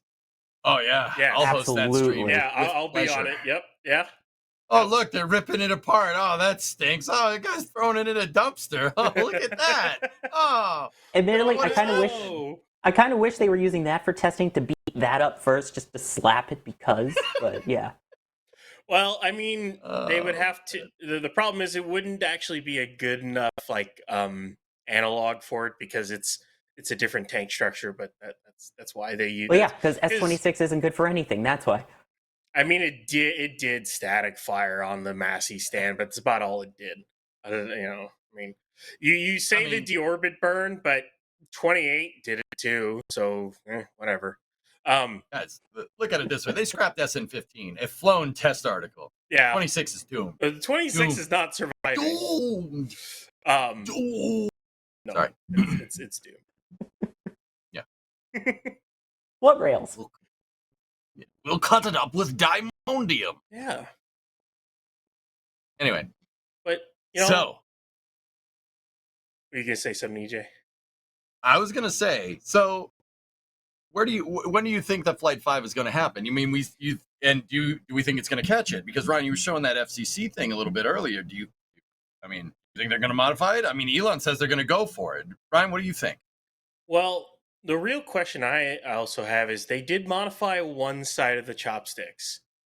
It looks like they have not showed that the south stick can do the really, really quick movements, which are basically, as we can, if their plan to catch is what I think it is, it's necessary that it's able to do that, which means it either needs a new actuator or it needs to be hooked up to the hydraulics a little bit more. So either they do that now or they do it after a supposed 12 static fire. That shouldn't take them too long to put that in. So yeah, that really shouldn't take them long. maybe 2 weeks to fully replace it, hook it in, and test it. So there's that. But in terms of the long lead item is going to be ship 30. They are still doing heat shield. They've taken a lot of the heat shield off, and they've started to put on the Pyron ablative material underneath. It looks like some places are just getting the Pyron and then getting the tiles back on. Some places are getting a little bit beefed up tiles with better gap sealer. Some of it looks like stainless steel like tape. It's kind of like speed tape, but it's not aluminum. It's stainless because aluminum wouldn't survive well under re-entry heating. It'd melt pretty quickly. And then like the tank sections, they're getting 4 layers now. You get the Pyron stuff, you get felt, and you get a mesh, and then you get the new tiles. So there's still a lot of work to be done on ship 30, and my guess it's still going to take them another month or more to finish it. So, and then not only that, they replaced an RVAC. So unless they're just going to fly without testing it, they need to roll it to Massey's to either do a spin primer or static fire. So there is that they still have to do with ship 30. It's not done testing yet. So I putting all that together, I'm saying mid to late August. It could even push to early September. I wouldn't be that surprised. But if people say, "Oh, that's so long away," well, I hate to break it to you, but Flight 6 is going to be even farther. There have been new road closures out that might show that Ship 31 is repaired and ready to go back out after about a month and a half of repairs or so. It's like 7 weeks. And then, well, it's still got a cryo, and then it's got to get its engines. It's still got a couple months of work left on it. So they're only going to do 2 more flights this year at this rate. So, but yeah, as you can see, there's still a lot of work to be done on Ship 30 there. So Yeah. Again, I think I agree with you. Like you mentioned, that's really the long lead item. I think all of this testing that they're doing for the catching is just kind of a bonus here. I mean, obviously, if they have the time while they're waiting for the tiles, might as well do all your testing now. Might as well start working on building your second tower. Might as well get all of these things done while you have the one item that you're forced to wait on. So hopefully that means they'll be able to perfect all of the catch techniques so that that possibly catch during the flight becomes a definitely catch during the flight. But I hate to be the pessimist here. I think we're looking very early September, like first week September potentially for that flight. Again, I hope I'm very wrong. I hope it's sooner, but just given the work that has to be done and the work that wants to be done as well, I think that we might still be 2-ish months away. But I thought it was supposed to launch July 4th. Oh, please. That'd be Booster 12 awesome. hasn't even static fired yet. I mean, if a certain ship wants to explode on July 4th, I'm okay with that. This is basically what would happen. It would explode on re-entry. Yeah. I have removed people before. Well, what if I said that I have to read support cube messages first and then you can kick me? They could actually follow through on their overpressure notices. What did Sawyer say that was so wrong about seeing a July 4th explosion? What's so wrong about that? Before we continue with your questions, because I know we have a lot more questions to get to, I do want to hit these before Kevin kicks me out. All right. I think EJ just tried to talk while muted, maybe? I don't know. No. Look how he was talking and not saying anything. I just didn't respond. Anyway, Space Watcher 1, thank you for becoming a Launch Director member. That is one of the highest members of support that we have here. So in addition to being able to join that pre- and post-launch show, Flame Trench show in Discord and things like the Bacon stream too, but you also get your name at the end of this show. So one of the many benefits, so thank you very much. It's people with this kind of levels of support, and any level of support for that matter, that allow us to do what we do. B1058 saying, RC Horseman, the hero we have but don't deserve. Been very generous with the support throughout the stream. So yes, thank you, Booster 1058 from the grave.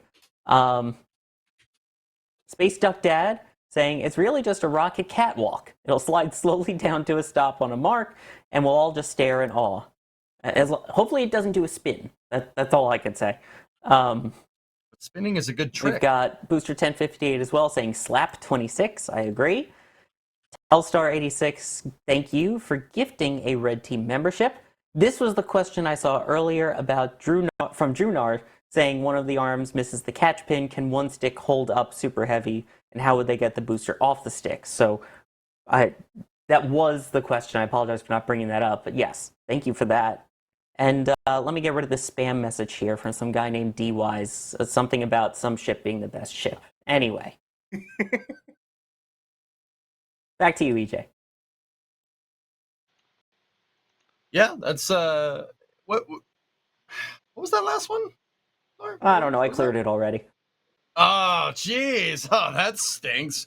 Oh, wow. It's all right. It's a good thing that we don't know who this random weird D-Wise person is that totally doesn't do amazing slow-mo stuff here for NSF, but has terrible opinions in ships. Yeah, that opinion in the super chat was not very wise. That one. Yeah. You're gonna say stuff like that. I'll pun. I don't care. That wasn't me. That wasn't my pun for once. I don't care. I'll do it. You want I'm more of this? You exonerated. don't, do you? Think I'm proud of that? Think I'm proud of that, D? Dang.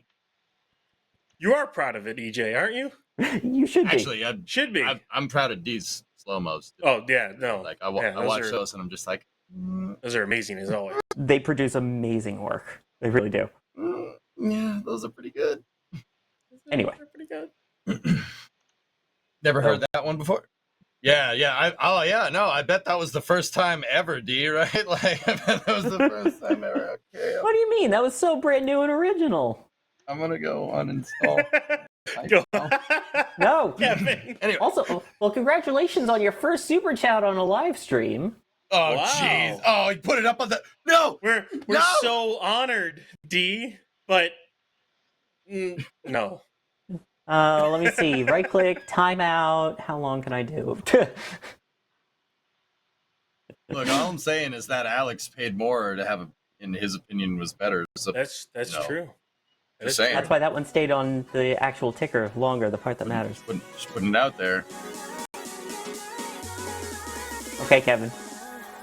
All right, you can get this off the screen Oh, immediately. wrong side. There we go. We should push it off with the chopstick, you know? Yeah, slap it. Slap it it off away. the There we go. Slap. Slap. What kind of weird All right, transitions it's did gone. we have for that? Anyway. Done. Let's see. Yeah, check it out. There we go. Here's an interesting question because we obviously talk about this slap. The slap. But the question now that we've seen them slap it, what, at least 8 times and then do the squeeze testing, do we know how damaged 14.1 got after this? And do you think this would change Booster 12's fate? Ryan, I'm going to throw that one to you. I know people thought they saw a crack. It doesn't look, it's hard to tell if it actually is one, but what it actually looks like is basically residue from the pads that was just left on 14.1. It looks a little weird, but it doesn't look like I don't think it's a crack. The problem is it's hard to tell. I haven't really seen any really up close high res stuff of it, so it's kind of hard to tell. But as far as I know, it's not damaged. Even if it was damaged, they can reinforce that area. That's not something difficult to do, to reinforce the area where it'll actually go in and slap. So it's not really the end of the world. It'll buff out. It will buff out. Actually, sorry, and Ryan, back in the day, like in the kind of Wild West days of Starbase, didn't we see SpaceX buff a dent out on a ship by just pressurizing it and popping the dent out?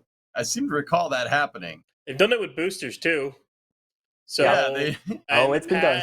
In the past. It'll buff right out. Like Booster 4, Booster 7, and some of the earlier ships, they definitely they definitely buffed. They would add pressurization and push it out. Like I remember Booster 4 and Booster 7 sitting on the OLM, and all of a sudden you see a dent in the side when they depressurize it, and they repressurize it, and it goes away. Well, You don't really see that anymore because they've added a ton of stringers onto both vehicles. Like before, they couldn't go inside the tanks on Booster 4 without a crane attached to it to hold it up. Now they can go inside a booster with a ship stacked on top of it, as they did with Booster 11. They went into the LOX tank with 29 stacked on top. So, I mean, it just goes to show how much more structural integrity these vehicles have, how much more they've added to it. Yep. Yeah. Yep. It's good stuff, man. Good stuff. Sorry, do we have any more questions about, like, before, like, I think we actually covered a lot of freaking ground here on this flame trench. This flame trench actually deluged the flame tonight. What do we got for questions? You know what? While we're talking about the name of this show, which is The Flame Trench, Jean-Francois is asking, will the second tower have a flame trench? Oh, he said the name of the show! Or, if that booster doesn't need an OLM, can they get to the height of the booster or ship? So would there be a insert name of this show for Tower 2? Well, that's an interesting one because during part 2 of the Elon interview with Tim Dodd, who's love Tim, love his interviews, love his stuff. Tom Dude, the Someday Astro Man? Yeah. Someday Astro Astro I love Man. that guy. Yeah.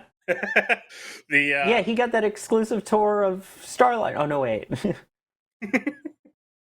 So basically, Elon had said they were going to do a flame trench. Now, you're asking, well, is this something kind of like what they did at Massey's? My answer to that would be no. Based off what we have seen, they're doing a bunch of pilings for what looks to be a pile cap. That's going to be around the tower. Now, they're not digging anything. They haven't started digging, and I don't see any equipment over there that would show that they're going to, dig into the ground or do a slurry wall or do anything along those lines to actually make a flame trench. If they do make one, it'll be kind of like above ground, like what's at LC36, or something that's like at LC39A or B. I don't think it's going to use like 52,000 cubic meters of concrete like 39A and B. I don't think it's going to do that, but it'll probably use a decent amount of concrete, and it may just be a simple flame deflector and just kind of push it out in one direction towards the flats. That's what they might end up doing. And we're just going to have to wait and see over the next several months as they stack the tower within the next 2 months, and then they build up the OLM. I can't wait to see parts for that thing show up. It's going to be a lot of fun. I mean, we've seen them coming in already from the Cape for Tower 2. I'm excited to see that thing just rise, just to see the tower rise up. So, yeah. Also, he said the name. I don't know about, for those that get the reference, I don't know about you, but I'm feeling jet lagged. Oh, You said the name. Anyway. Trevor here or something? Oh. Trevor out there or something? Where are you? Trevor out there. No, I mean, I could say it too if you want me to. I mean, but, No, I mean, that was more of a shout out to Wendover and their awesome thing that they have on Nebula. But anyway. Yeah, okay, yeah, that's fair, Yeah. Let's see. S. Stevens with the generosity. Goodness gracious. Thank you for gifting 5 Red Team memberships and for the $50 super chat. Only the 3rd super chat from them ever. Saying, just want to say thank you guys. Well, thank you. I mean, we say it, but I don't think it always comes across truly how genuinely we mean that we can't do this without the support. The number of cameras that we have, the number of people we have, the infrastructure that needs to be kept up for these, the networks, all the gear, everything. We love bringing you this stuff. You saw this Lab Happy stream. You see how much we love doing the Flame Trench.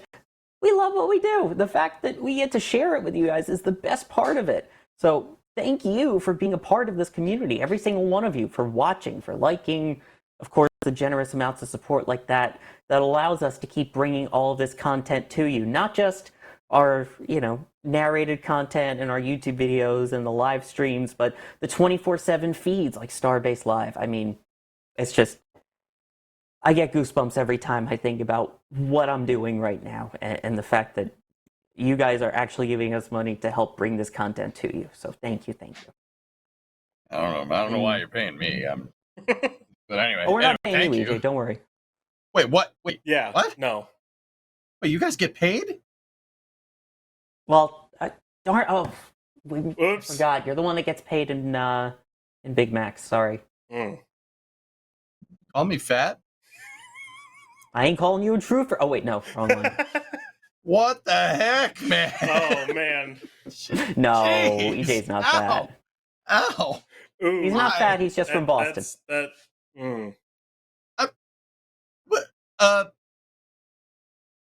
Thank you.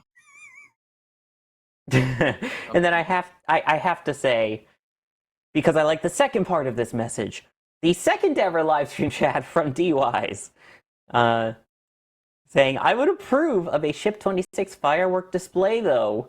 And I guess Ship 26 best ship. All right. There, I said it. I said the words. Okay. Yeah, actually, I said that Alex was a bigger super chat indeed.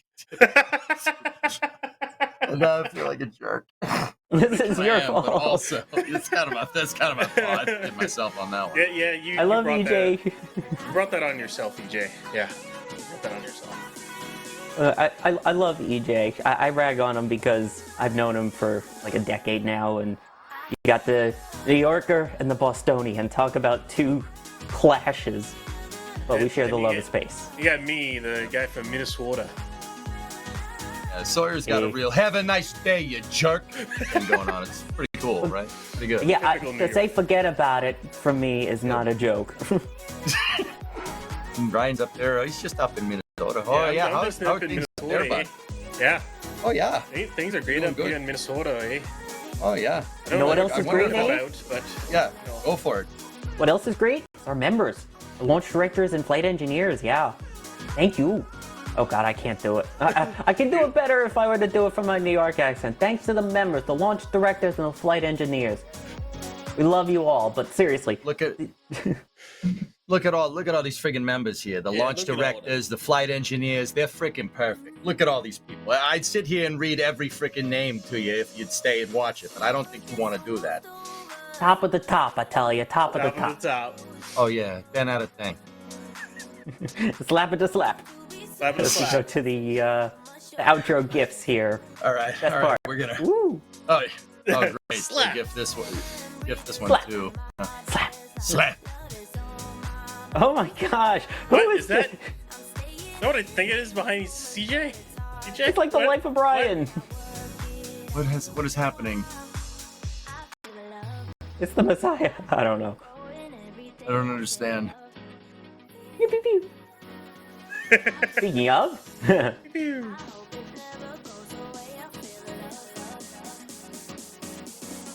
I mean, that EJ side eye. Right?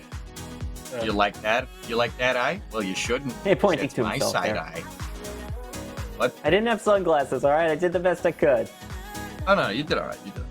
If I had my sunglasses, I would have put them on, but they're not like right next to me. So Gilmore, I'm the king of cringe. Haven't you realized this? Have you seen my gifts? Yeah. Hey, look at my gifts. You're gonna love these gifts. Look at them. Perfect. Oh my gosh. Run! Run!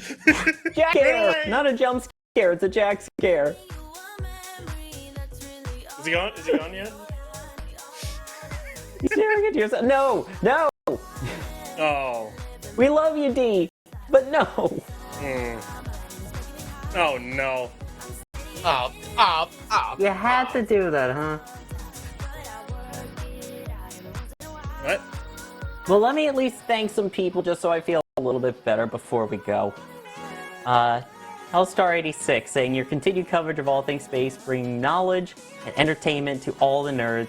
It's greatly appreciated. Keep up, NSF. Thank you, Telstar86. Keep transmitting data from space. We got Booster 1058 saying NSF is awesome, including the community around it. Thank you.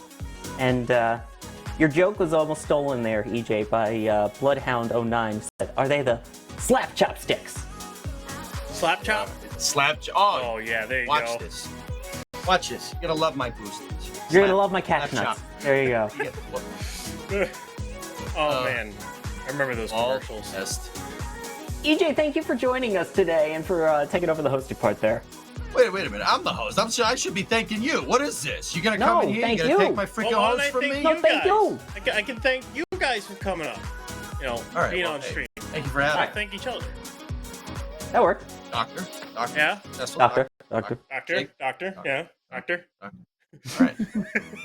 Thanks, guys. Yeah. And just remember, though, that what? the person that graduates last from their class as a doctor is still called doctor. What?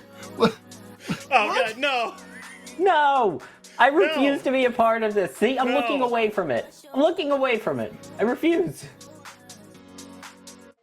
That's No. No. Here we go.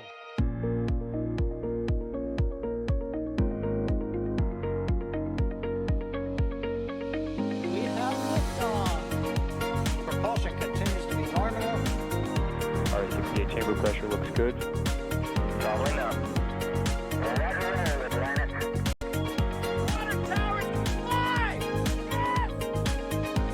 Tango Delta nominal.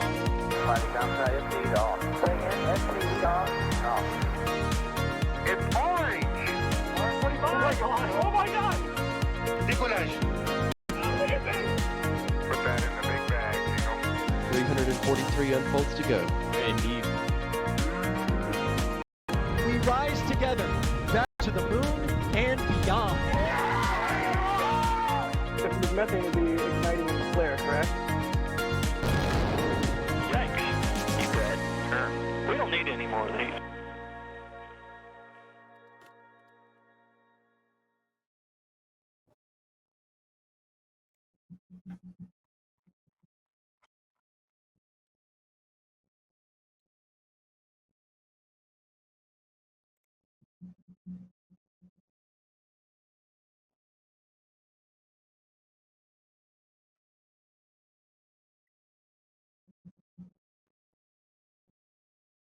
I agree with Eric Frazier. Mhm. EJ, Ryan, you guys in on the lawsuit against Kevin Michael Reed for slander? I'm just gonna call Kevin, Jen, Michael, Vincent Reed from now on. Yep. Where's that GIF? Gonna happen. I'm trying to find the GIF of Jack O'Neill. I had it saved at one point. GIF of Jack O'Neill going, that's what I call, and in these parts, that's what we call crimes against humanity. Mhm. Yep. I still think I suck at hosting, dudes. I'm not very good at it. I kept missing it was a great split host, I think, because you got the personality to get people in and to kind of keep them in, and then I can toss questions to people because journalism. That last picture. that journalism part. We do that. Fake news. Oh, hi, Alex. Oh, hi, Alex. You three did not say that. No, we didn't. Nope. I didn't say that. This is lies and slander. Say it. I No. Heard Sawyer say it. Nope. I don't think you did, dude. I never said It it. was very mumbled. You couldn't hear anything. I never said anything. Lies. Pack of lies. Oh my. Why did you want to? Why would you want to?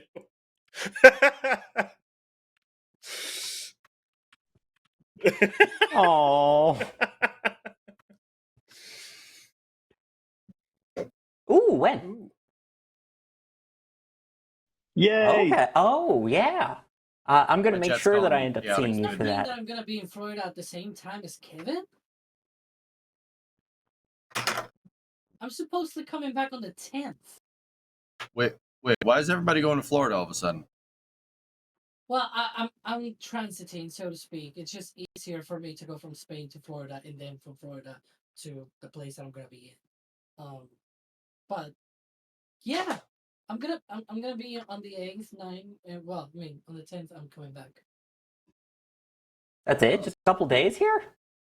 Well, because I'm gonna be I'm going on the 3rd, and then on the 4th I go to the place that I say, and then I come back to Florida on the 7th, and I stay the 7th, 8th, 9th, and then overnight I come back to Spain on the 10th. Oh, you're going for that? Really? Yeah, I mean, that's how long. Lame. I could stay for longer, but I don't What did want I do? to Oh God, I'm sorry. I also want to see.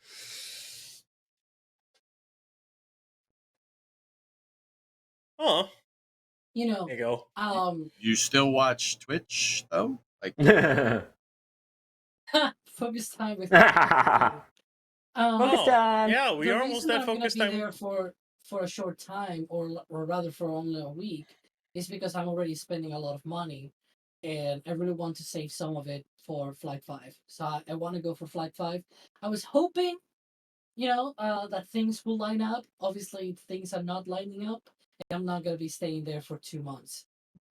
So I'll come back in September whenever Flight 5 happens. At least, Yeah, well, I'm gonna get a little of a, sneak peek kind of thing, a good to little know. appetizer of the US experience, and then I'll go again properly. yeah, I saw it. I'm over in the Membies chat now. It's on now. Bob.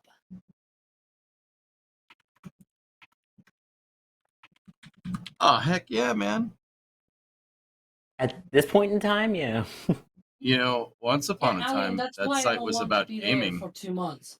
I prefer to come back to Spain with, to my house, my cockroach-ridden house, and then, go back to the US whenever Flight 5 happens.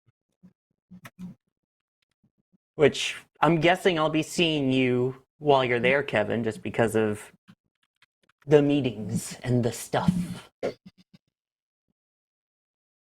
I should probably be a part of that.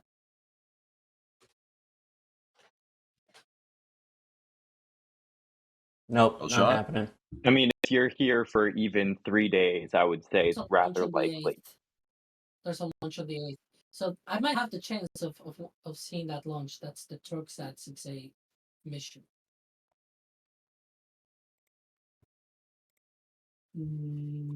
I don't know. Let me check nexttospaceflight.com. Next to Hopefully. spaceflight. And next to space flight. Hello, It works. It's The address me, works. Mario. I will not put my hand in the fire for that. Yes, there is one, but it's Fire? Vandy. Who's? No, it's not Vandenberg. No, I know. There's Worldview, but Worldview is RTLS, but I don't know. 15th. Yeah, but I wouldn't count on that date again. And there's, as of now, Turksat 6A on the 8th. Yeah, that one is a bit more.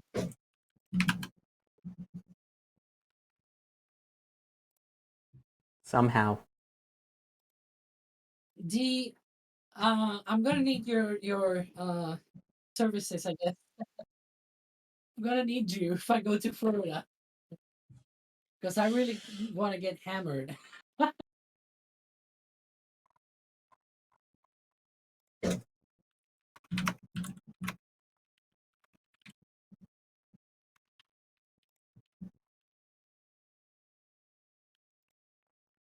No, it's just that he got a cease and desist letter, so he shipped it back so he didn't go to jail. Why am I on a beach? Woo! I don't really have much to say right now. What's that?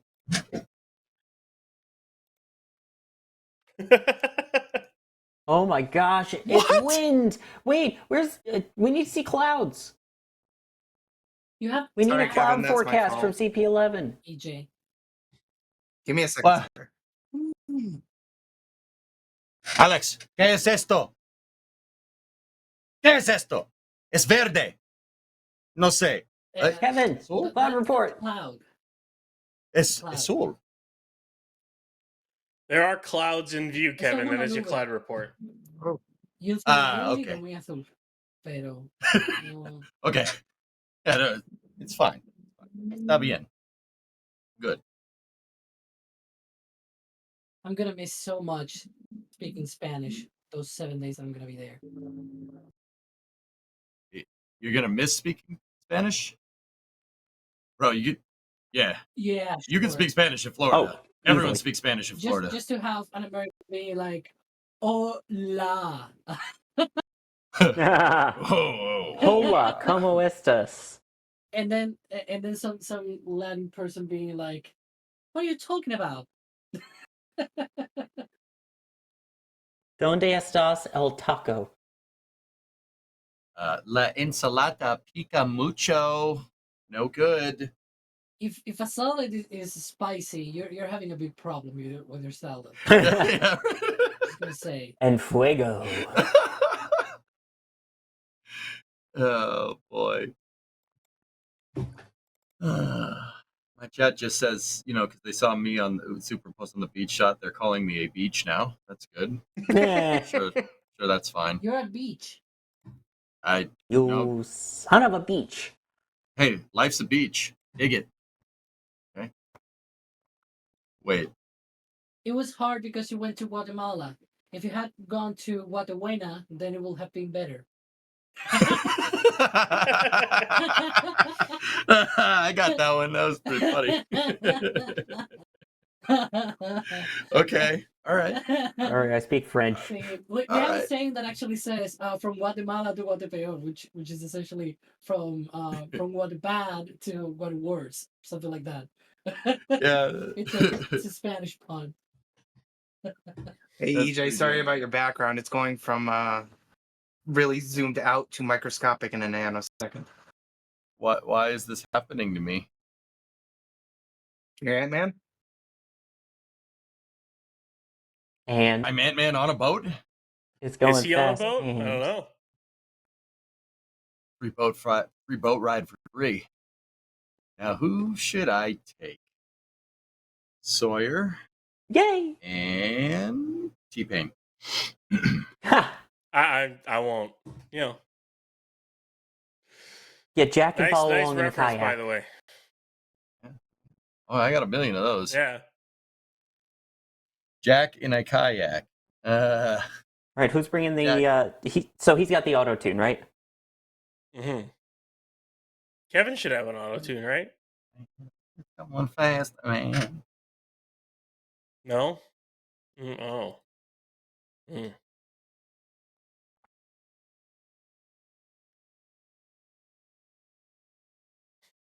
Could you imagine Why not? you doing a whole thing about Ship 26 and auto tune? Oh no! Oh no! I want to hear it now. Yeah, I do too. Part of me does want to as well. No, that would be good. I actually know T-Pain. You guys want me to get him on Flight 5 coverage? I'm serious. I can give him a call. Sure, why not? Yeah, you think I'm kidding. I'm not kidding. He streams on Twitch. I know him. Yeah, it's a good dude. He does a bunch of stuff with. Doesn't he help out with like Bar Rescue or something? Or is I thinking of a different rapper? He works with another mutual friend of mine, Hurt, with a drift team, car drifting team and stuff. But yeah, he's all over the place. T-Pain does. That guy works hard. Work hard for the money. Oh wait, that's not his song, is it? Sure. Yeah, you're right. That is an EJ flex. Yeah. Yeah. I didn't do any Sawyer flexes this stream, did I? Yeah. What is the world What's wrong coming with to? me? I mean, I guess it was the 1.8 miles from the landing zone, but still. That was a pretty hard flex. I was kind of like, I don't wish I could do that. I don't wish I could Apparently stand next to the landing pad. I mean, it'd probably get messed up a little bit, but I'd do it. My That'd footage be finally sweet. just uploaded. The Screaming Chickens. You mean the Screaming Eagles of the 101st Airborne Division? Is that what you mean? Oh, you do have an airborne hat. Yeah, I got Word. this. I got this in Kahantan. Oh, look at you, a man of class. I Very nice. was in Normandy from May 31st to June 6th this year. You were there for the 80th. Yeah. No crap, dude. That's Mm-hmm. Yeah. hey, you shut your mouth. That's pretty cool, man. Yeah, that's why I wasn't on the Starship stream, because I was not in the United States at the time. So.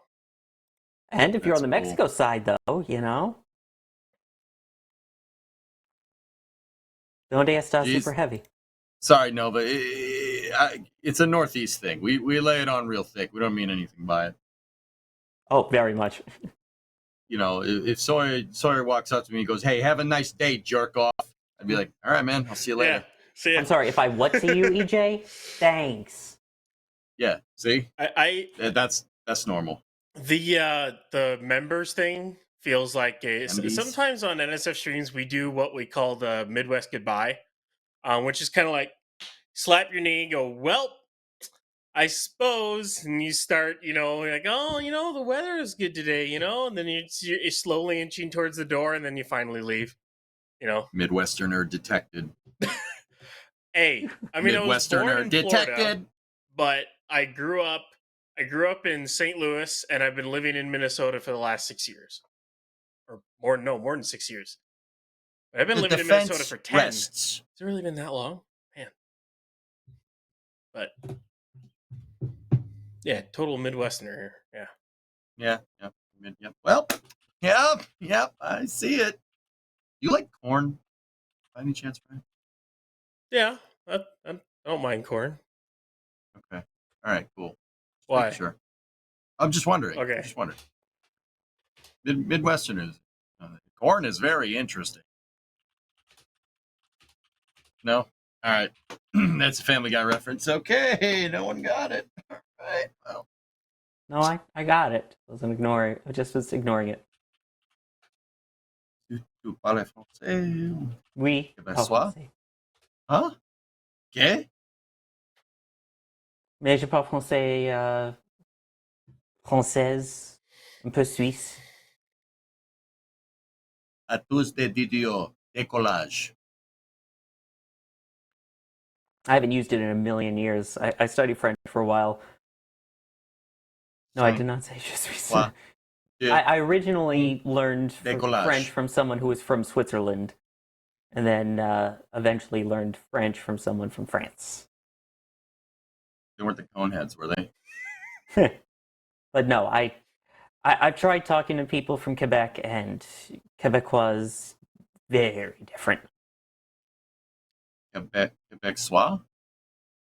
Québécois? Québécois? Quebecois. Yeah. Boys? Merci, Nova. Again, I studied for 12 years. Doesn't mean I've used it for all of that time. I mean, I haven't used it in almost a decade, and I've never been to France or Canada. So, yeah. You ever been to Canada? I live 2.5 hours away from Niagara Falls and never went.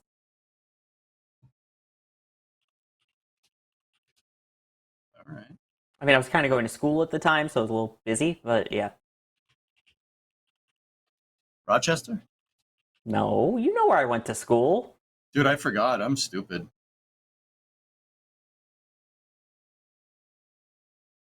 I totally forget where I Dark. Yeah, I See? mean you're not wrong. I didn't hear you. What did you say? I'm actually not kidding. I didn't hear what you I said. said, yeah, Jark. Yeah, I mean I got that. How the heck did Jay Volt get it and you didn't? Oh, Syracuse. Now you remember? Yeah. I Yeah, I first got started watching you from my dorm room off Comstock Avenue in Syracuse. Wow. It's a good media school. Yeah, Volt, I can tell. Yeah, I can tell it's probably a good media school. Look at this guy over here. Yes, my degree is indeed from Newhouse in broadcast and digital journalism. Well, I watched with a minor this in old house education once. studies. My chat's asking me if I'm feeling old yet. I don't. Just I don't. I was a. Do you want to feel older? I was a junior. What year were you, junior? 2014.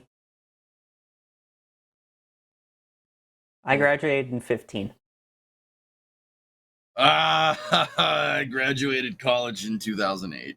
Yeah, I graduated college. Not college. I graduated high school in 2012. I graduated middle school in 08.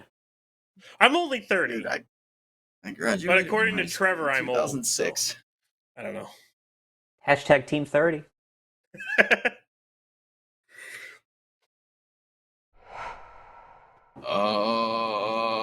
Hi, Twitch chat. Hi, Bro, no Twitch. dark mode? What's wrong with you? Oh yeah, what the hell's wrong with you? No dark mode? Oh man. Oh, wait, ready? Here comes all the Twitch screens. Inception. Stingerception. Going and going and going. Nothing outlasts the Flame Trench post show. This is perfect. I do hope someone on Twitch clips this. And will hear me asking to clip this about 60 times. Wait a minute. I gotta check something. Is the audio multiplying? We are checking over. We are checking. And going and going and Kevin.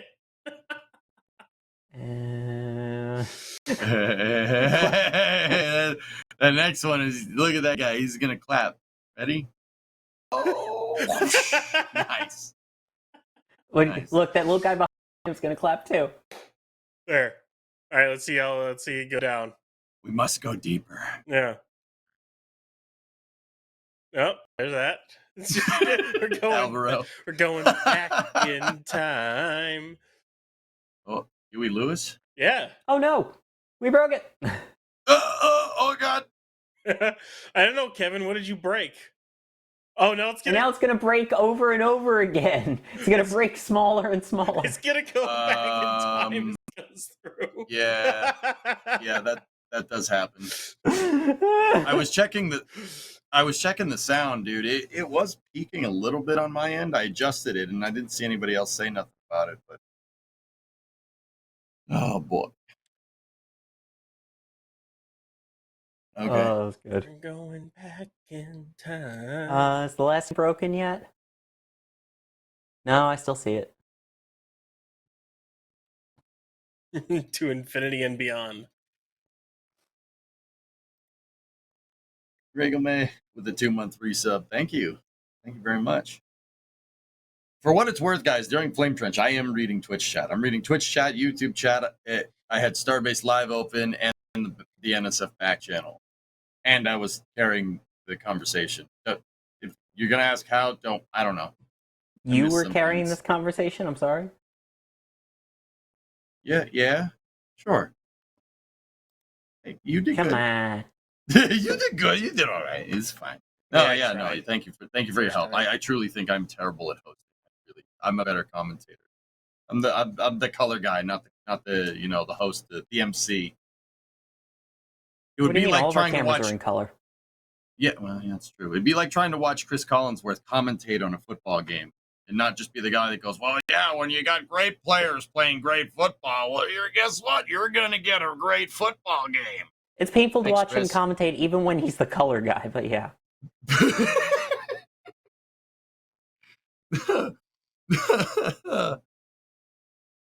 I said what I said. Oh, I tell you, that guy is just a great football player. When he gets the ball and he runs down the field, he's likely to run down the field. So just a great football player. I'm going to make the prediction here that whoever ends up scoring the most points when the clock hits 0 is going to win. Thanks, Chris. What? Oh, dude. You know what the funny thing is, Sawyer? Like this is kind of a little back end thing. Like, okay, doing this and just doing what I do and talking, there's usually a back channel for something that I'm working on. Cause like I'm camera forward, right? Like, Sawyer, you know about this. You're behind the camera, and Kevin, you know about this too, right? you're in front of the camera or behind the camera. If you're in front of the camera, right, something that I see and I can't unsee it is when it's really easy to tell when somebody is listening to the back channel in their ear, like because a news anchor would have, or a football commentator would have the production loop in their earpiece or something. It's really easy to tell when they're listening to the production loop because they say the dumbest things like, oh, look, he passed the ball and the other guy caught it. Okay. Yep. And sometimes when you pass the ball, you get a first down. Like you'll hear something like that. And you'll be like, are you okay, man? I mean, Right? yeah, I can't unsee that, dude. Yeah. Commentators, they fill the air a lot. you absolutely have to multitask a lot. I mean, again, Yep. before I did this, I was a TV news producer, so I was the one in people's ears, but I also at one point had an on-air TV segment called Science with Sawyer. So All right. I was also the one on camera listening to a different producer in my ear. So I totally get it. You can definitely tell the moments for people who aren't used to it of when they're listening and then they're trying to talk, but they hear another person's voice. You'll also see it sometimes if there's like an echo or a loop, people out live out in the field will just take their earpiece out. But the one thing you got to do is you have to know that we're going to have voices in your head besides the ones from when you're trying to sleep. I mean, all the time. When I would do the live versions of my segment, I would have someone in my ear giving me time cues. So I'm not only trying to listen to the questions that the anchors are throwing to me, read my notes that are on the teleprompter, look at the video that's on the screen, smile to the camera, but then also in my ear hear them go 3 minutes, 2 minutes, 1 minute, 30 seconds, rap now, rap faster, that kind of stuff. Oh, hey, Kevin. Welcome to Mission Control. Your go at throttle up. Thanks, man. But yeah, so it's a lot. And yeah, again, once you're in people's ears, the one thing that you're supposed to do is be very quick. Yep. You have to be sharp as a tack. That's why I don't think I'm that good at hosting. Because when I'm sitting there, I'm going, which is weird because I can host my own stream for like 10 hours and it's not a big deal, right? But I'm talking about when you're a producer, though. Why say more words when few good? Legitimately, what it means. So if it's like, camera 2 next, or toss to commercial, that kind of thing, you don't want to say it any longer than you have to, because then the longer the sentence goes in your ear, the more distracted they get, and that's when you get they threw the ball and they caught it commentary to bring it all back. Bingo. Yeah, I can't unsee that, dude. And now I'm just like, oh, come on, man. Don't fill it with deader. Jeez. Anyway, Eric, wait, what are you talking about? I'm confused. Please rant about NBC using AI Al mic. Oh, jeez. Wait. No. You didn't hear about that? No, what? No, I didn't. For the recaps at the end of the day for the Olympics, you know how Al Michaels would get on camera and do that? They're now apparently using an AI version of Al Michaels' voice to do the end of day Olympics recap. Industrial it really revolution goes to show and its consequences. It really goes to show Sorry, what? How they just don't seem to care that much about Olympics anymore. I mean, it's the French. They're gonna light the torch and then surrender. It's fine. Damn. Damn, you learned to speak French too. Jeez. Yeah, just talking with a bunch of French people in chat, man. Damn. I was there in Normandy. They had they Several had people they had a whole stage set up at the American Cemetery, where apparently they were going to do a passing of the torch there. And then I ran into what was it? I saw the Eiffel Tower, and they had the whole Olympic rings hung up on them and all that stuff. Yeah, they were setting up for the Olympics a lot while I was there. Yes, I am very much into French culture. I hear the word French and I instantly think surrender. I'm not going to bash him. See, I even have White Towel with me. There you go. I won't. Boom. That's how much I love French culture. Because when I was there in Normandy during the 8th anniversary, I have never seen so many British and American flags in my life. Not gonna lie, or Danish, Dutch, Belgian, Norwegian flags in my entire life. I've never seen so many. Never here in the U.S. or anything like that. You saw Basically, people from Belgium, people from France, people from the Netherlands wearing period American and British uniforms.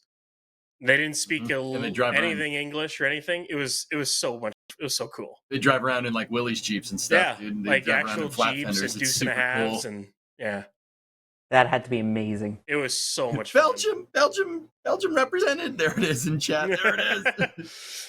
Belgium was mentioned. No, there were so many active duty military there too. Holy cow! Cool. Yeah. I got to have like a 2-hour long conversation while waiting for food with a couple of sergeants from the 75th Ranger Regiment, 2nd Battalion. Cool. Hey. Nice. Oh wow. Those guys. That was a lot of fun. Those guys seen some things. Mm-hmm. Hey, I saw those. Sawyer Flex. A little late. Sawyer Flex. I saw those.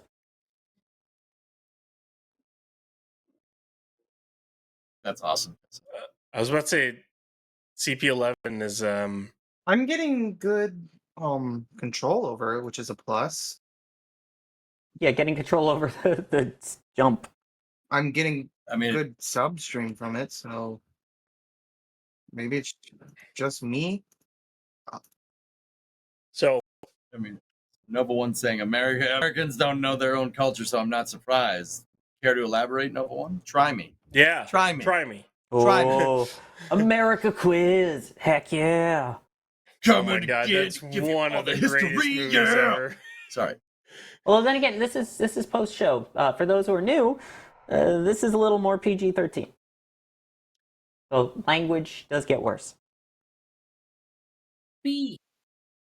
Matt Damon. Oh god, yeah. Ooh, I said a bad word. I said poop. Uh-oh. What's the Ooh, touch I word? said Yeah, it. non PG-13. Yeah. Oh, you're right. The NHL draft is inside the sphere. Not that I cared about it, but cool. Well, it was. Or no, wait. Well, yeah, the awards ceremony is, and they're doing the draft right now. That's right. No, they just made the first pick. The Sharks selected Macklin Celebrini from Boston University. Hey, all right, There you go. Scalabrini. Oh, cool. Oh, From Boston. I can't Hey. do it. Hey. I can't do it. I mean, I will be going to the Sphere in October. Why? The Eagles, That's fair. and it's also on my dad's birthday. Ooh, the Eagles. I've been to an Eagles concert. It was at the time it was called Scott Trade Center in St. Louis. Now it's Enterprise Center. But yeah, that was fun. Listening to Hotel California live. Yeah, I saw them 2014 at what was American Airlines Arena at the time before it got renamed for a cryptocurrency that ended up going bankrupt. So yeah, no, but I mean, you just gotta this... laugh at the Dallas Stars, right? You just gotta laugh at them. No, not the Dallas one. The Florida one, Miami, was also FTX American Airlines. Arena. Right. There was two of them. There's too many arenas to keep. Yeah, AAA as they called it here. But yeah, so was going to go see them last year, but then I got sick. So my dad's birthday, we're going to the Sphere. Plus, the last time I was in Las Vegas, I got yelled at stepping over the white line that was in the carpet because I was too young. And no, my word choice was correct. That's how long ago we're talking. I thought about it for a second, and then I'm like, no, I'm not taking the bait. I stepped. That's how long ago it was. I stepped over the line. Jeez. Legitimately. Okay. I got you.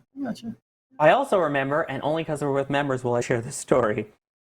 I remember. This was very soon after 9/11. This was early to mid 2002. And they were doing random bag checks in the middle of the airport. And I remember I was so upset because they opened up my bag and my Pokemon underwear at the time was on full display to everyone at McCarran Airport, or whatever it's called then. And I'm like, no. Again, this was 22 years ago we're talking here, but yeah. God, that was Pokemon. 22 years ago. Ouch. Gotta catch it all.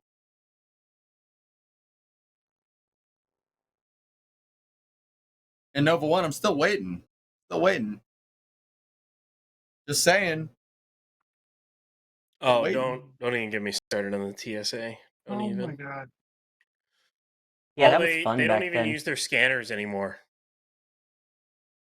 And that was, I remember flying, the airline was America West, or as we always called it, America's Worst. Damn. Yeah, Which they that's went out of business, and now the worst airline goes to Spirit. Yay! the What scanners. is the Dutch that, word for fries? Sorry, Ryan. Go ahead. The scanners that they have that you like stand and put your hands over your head, yeah, they don't use them anymore because they're not reliable enough and they don't scan deep enough, so they stop using them.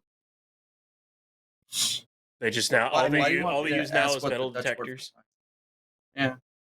I loved flying when I was single because it's the only way I got any action. It was great. What?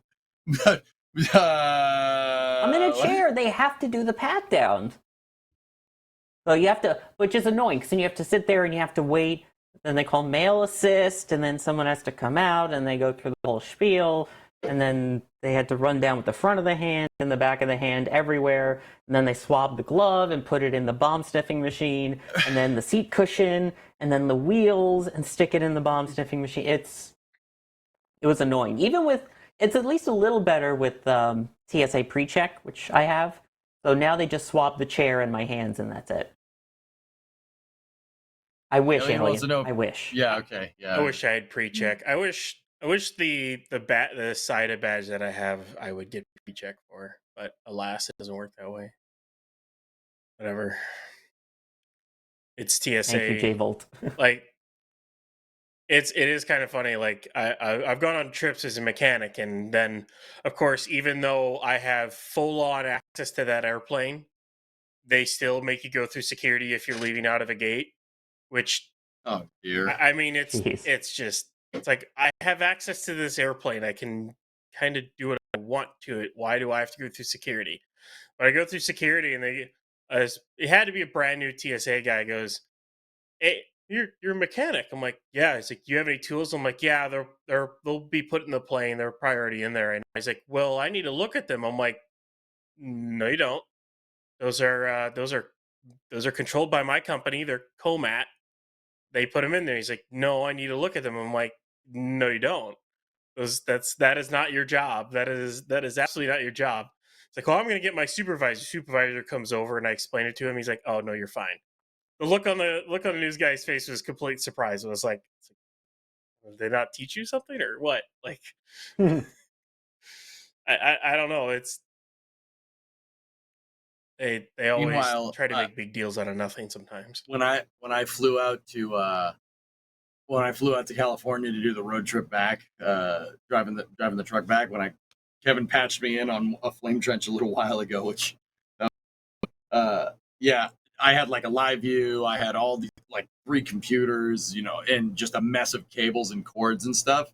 Went right through TSA. They didn't care. I'm just okay. I'll tell you All right. this. So there was at the Tank Museum in Bovington, UK, which is one of the things I went to when I was over in Europe. They had these little like artillery shells that were like stainless steel, and you could basically it came in a little case, and they're small enough to go inside a glass to use to like chill your whiskey rather than having actual ice cubes, like stones, but they're little like artillery shells. Well, I almost wasn't allowed to bring them on the plane because they looked like ammo. I'm like, but they're solid stainless. Like, no, but they look like it. I'm like, but they're not. I don't know. It's just sometimes SMH, my head. they take things way too literally. It's like you have an X-ray scan of it. You know what it is. Like, it's just FaceTime. First off, shout out to your daughter. Second off, what I end up doing is, and this is going to be a shock to absolutely nobody here.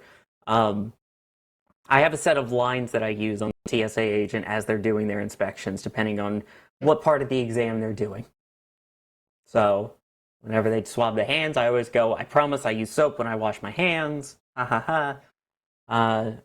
Then when they check for like the seat cushion and things like that, I always say, "Hey, if you find any money, let me know. I could use it." Yeah. Or when they get to the seat back, I'm like, "It's custom. It's pretty comfy, huh? Just stuff to really, kind of make them laugh and throw it off. But also, it's just like, yeah, it's so ridiculous, and I think they know it's that ridiculous. Some do get a power trip out of it. Some don't. Well, no, I get a trip out of it. Yeah. I get to go through TSA on the plane. Hey. Thank you, Diabetic Kid. No, I am not a dad. He does have the definitely ultimate dad jokes, though. Definitely Space Time Continuum. Feel free to use those lines. I go for it. And yeah, they are terrible with. TSA pre-check I think is worth it just because it's not the full body pat down. I mean, yeah, the braces and that kind of stuff, I'm sure, but in terms of the rest of it, it's still worth it. And if nothing else, you get the faster line. So that has saved me, if nothing else. What airline do I use that I like most for how they handle my chair and me?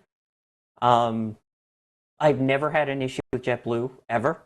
Yeah. They've been phenomenal and accommodating. Second to that would probably be Delta. They have also been very gentle and cautious with it. And the one airline that I will never fly again in my entire life, and I wrote an entire article about how bad my experience was with accessibility on it, is American Airlines.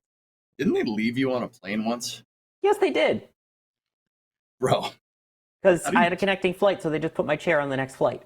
Oh my god. Even though what it was gate the check. actual frick, dude. Hang on, I remember find that, the dude. article. I read that article. I was just sitting there going, bro, what the hell? What are you guys doing? Oh my god. Other airlines are fine. Haven't really had crazy issues with anything. It's just those were the best experiences and the worst by far. Oh, dude, I remember when you posted that, dude. I read about it and I went, what the actual frick? That's so screwed up. What the frack? There you go. I just found it. Unreal. Yeah, that was ridiculous. But anyway, so yeah, American Airlines, never again. Charlotte Airport, probably also never again, which is crazy. You can go to some of the busiest airports. Yeah, and yet you go to the literal busiest airport in the world at Atlanta, never an issue. Like, I've been to, there's some good airports and there's some bad ones. Like, I gotta say, Heathrow wasn't horrible with the part that I went through it. Getting through customs was really easy. You just scan your passport. A camera looks at your face and says, "Okay, it's the same thing that's on the passport," and lets you in. United States, no, we don't have anything automated. Especially at MSP, it's literally, you need a person to let you in, and two planes came from Europe at the same time into MSP. You had 3 customs officials trying to bring in like 400 people. It's just atrocious what the United States has in terms of the way it does immigration or customs. It's atrocious. Like, Charles de Gaulle was really nice. It was a really nice airport. Yeah, Southwest is usually pretty accommodating. They're pretty good, as best as they can at least. It's a little tricky sometimes with the no assigned seats, but again, just getting to the gate agents early enough really helps. Because there are a lot of times you have to transfer to a special aisle chair from your wheelchair to then be carried in. And it literally is like the hello Clarice with how they strap you in. Yeah. But, to then be rolled onto the plane. A lot of times they don't have that. So I always get there like 45 minutes before and be like, hey, can we get one of those, please? And then make sure it's actually there when we land, too. Every one of our planes, our Sun Country aircraft, has an aisle chair stowed in one of the bins. Every single one. Just in case it's needed. So I don't know about other airlines the hardest part do is that or not. But the hardest part then is relaying that to the gate agents versus the flight attendants. Sometimes there is a major disconnect, occasionally a language barrier, so sometimes it gets tricky.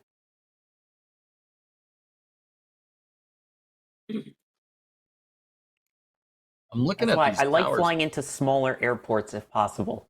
Like Yeah. if there's a larger airport or a smaller one, I'm going smaller airport every time.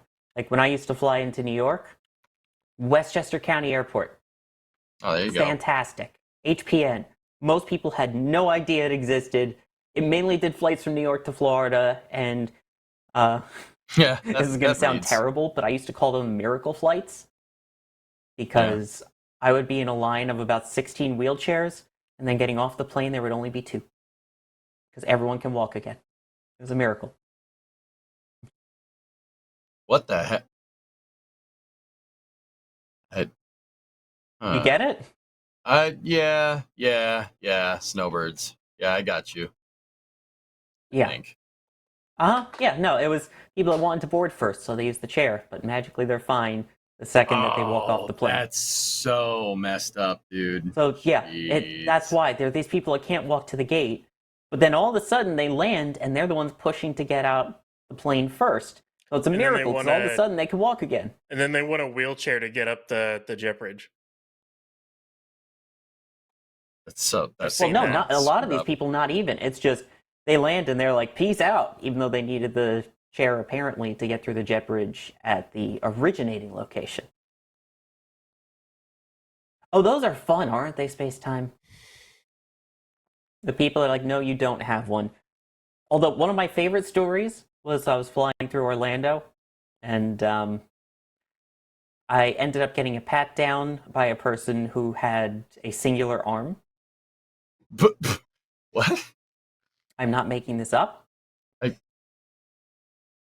And they kept trying to connect with me of, oh, we're so similar. Look at this with the disabilities and stuff. And it's like, I appreciate it. And I appreciate you doing your job, but please just go ahead and do your job. I have I don't all need my to talk limbs. about all this. We are not the same.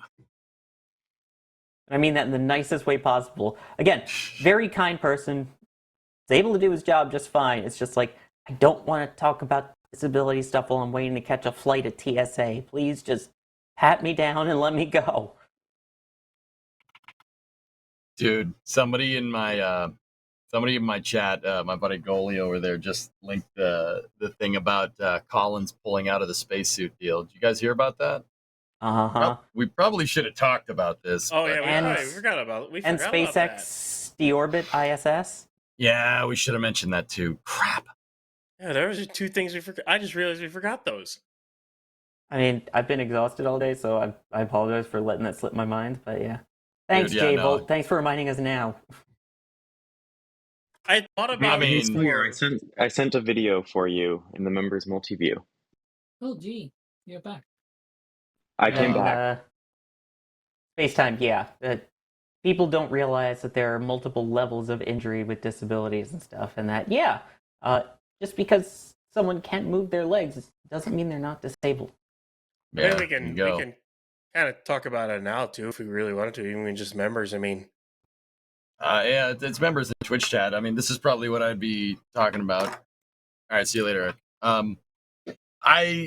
I've always said, like, I hate to be the guy that said I told you so because I really, really want to be wrong about this stuff. But yeah, I said I had a conversation on my stream probably a year ago on a space news segment that I did where I was like, guess what? Starship is not the long lead item for the Artemis program. The EVA suits are. I think Starship HLS will be ready before the suits. EVA suits are extremely difficult and they're very hard to make. I'm a it's guy that sound- doesn't like all these new commercial stuff. They should just, contract the guys that did the polo suits. yeah. Oh. Oh. wait. I Yeah, remember about that. seeing that. It's like, Yeah, oh, just wait. contract the guys that did Whoops. that. Oh, that's who backed out. Like I think I know Axiom. I think Axiom will get it done. I believe they'll get it done, but it's not something that's gonna be easy. And if they It's want absolutely going to be backup, picked up by Axiom. if they EVA want suits backup, are the most difficult thing to make by a long shot. They Like, are. I mean, they are. That's just- the hardest thing. just look Did how you long. see- I don't know, EJ, if you saw the tweet by Axiom after the Collins dropout. Yeah. They posted a tweet. They deleted and it. they said something along the lines of like, "We remain committed to the EVA, the moonwalk, whatever." Oops. And it was like, what? You're just Yeah. out here just saying, "Hey NASA, we can still deliver Dick Reaper. the suits." And Subtle. Like, hey NASA, we can still do it. Yeah. Very subtle. Yeah. It's Well, I mean, like, you just see how long it took SpaceX to develop a tethered version of an EVA suit. It's look how long Polaris Dawn's been pushed back, and that's just tethered. Yep. That's not self-contained life support. Like, I mean, I think SpaceX they're gonna need their own EVA suits down the line. They're going to, and what they're gonna learn out of Polaris Dawn will help with that. But it's gonna be a long time before they get one. It's one of the hardest things to make. Something that's not incredibly expensive, but has mobility.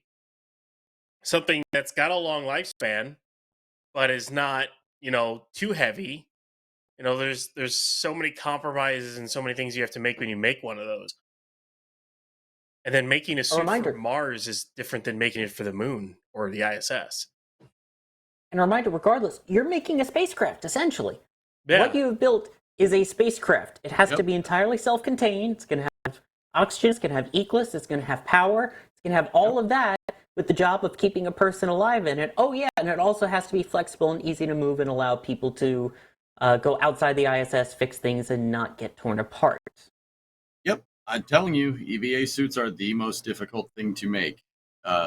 And the reason why I said this, and the reason why it even came up like a year ago is the decision to go with commercial providers for the EVA suit, I think was just stupid.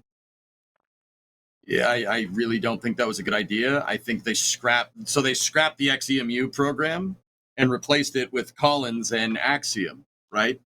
And they're like, oh yeah, it's commercial. It's going to get done fast. Everything that's commercial gets done fast. So we'll just make it commercial. Like, nope.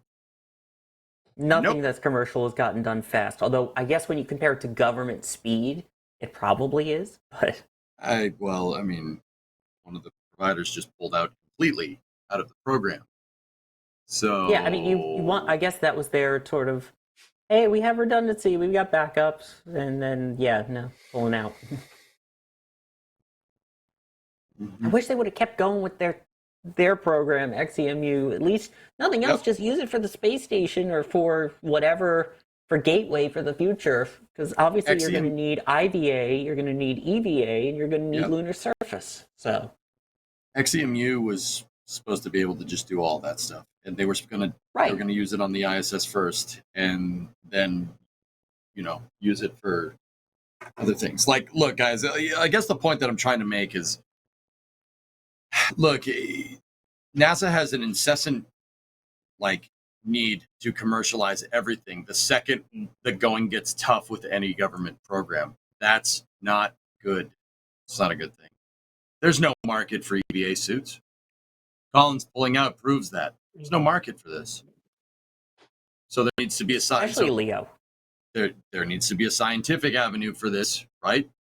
And part of that is the ISS. Part of that is, if NASA gets their game together, it's commercial low Earth orbit destinations, CLEOD. And then obviously the Artemis program. That's the only customer for an extravehicular activity suit, especially one that's supposed to go on to another celestial body. Commercializing something that has zero market demand was an idiotic decision. Yeah, there, I said it. That's stupid. Why would you do that? We don't have the market yet. Bingo, Alvaro. That's exactly what I'm talking about. There's no market yet. What's NASA's job? NASA's job is to take aeronautical and spacecraft research and mature it to the point where the commercial markets can take over. That's the whole reason why Commercial Crew exists. Saying.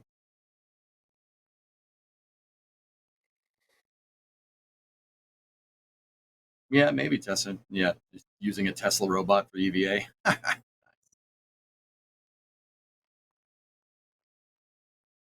Yeah. Mm-hmm.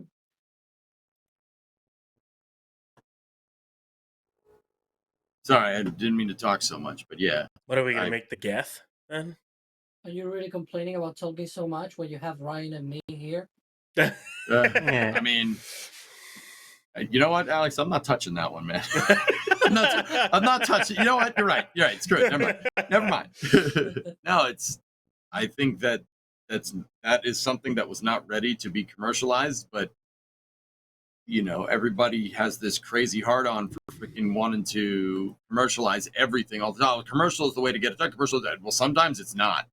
Like, let's be absolutely clear here. Sometimes it's absolutely not. But what do I know? I'm just a humble Twitch streamer tending to my memes. Humble? I'm the best ever. Wait, what?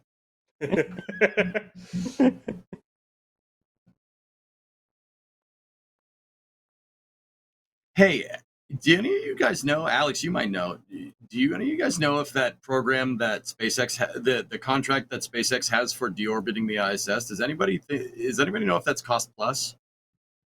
I think it was 'Cause I'm gonna, the. yeah, what? I think there were like two options back in the day. One was the development was separate from the contracting of it or something like that, like actually purchasing the vehicle. And I think, at least from what it looks like, no, you're not gonna find the answer there. Trust me. Uh, but so one thing. So this single word though is for both, right? Both the development. No, Jesus fucking Christ. What's up, man? You okay? Because he's trying Alex? to like he's putting that, and it's like that doesn't say anything about it being fixed price or cost plus, because originally this contract was supposed to be fixed price for the acquisition of the services, but cost plus for the development. Yeah.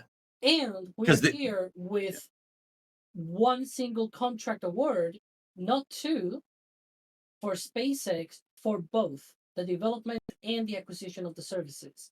The launch services is separate. That was always separate. That was a different thing. Yeah. In fact, at one point, so Bill Nelson was trying to get this through a separate spending bill in Congress. So he didn't want this to be funded via the usual, NASA budget. He wanted to do that sort of like an emergency, because truly, if you if you manage your wording, I guess, you can say that this is sort of like an emergency spending. This is like a backup option, in just like a fail-safe kind of thing.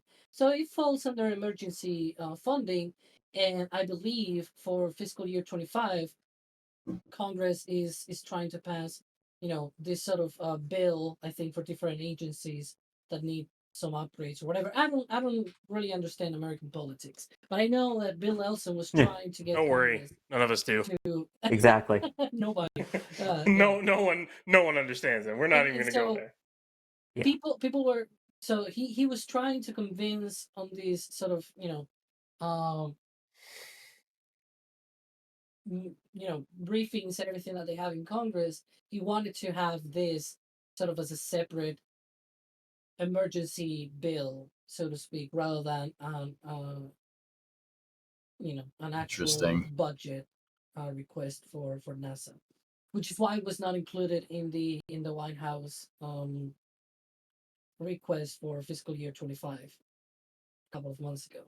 So okay, yeah, that's super interesting, because I mean, like, yeah, so it's fixed price for the launch services, and it's cost plus for development, right? That's what I got out of that, because not for the launch services, but for the acquisition of the, because that thing will then be transferred to NASA once developed. Oh, okay. It'll be built, and then NASA will own it and completely work on it themselves. Okay. So that'll be essentially just what they're going to be doing. And I don't think, like, there's a good chance that they are not being under cost plus, and that they may have, there's a good chance that part of the solicitation process also asked companies, like, what is the amount of money that you can put forward. I believe at one point the Bill Nelson was asking like $1.5 billion. This contract was 800 million.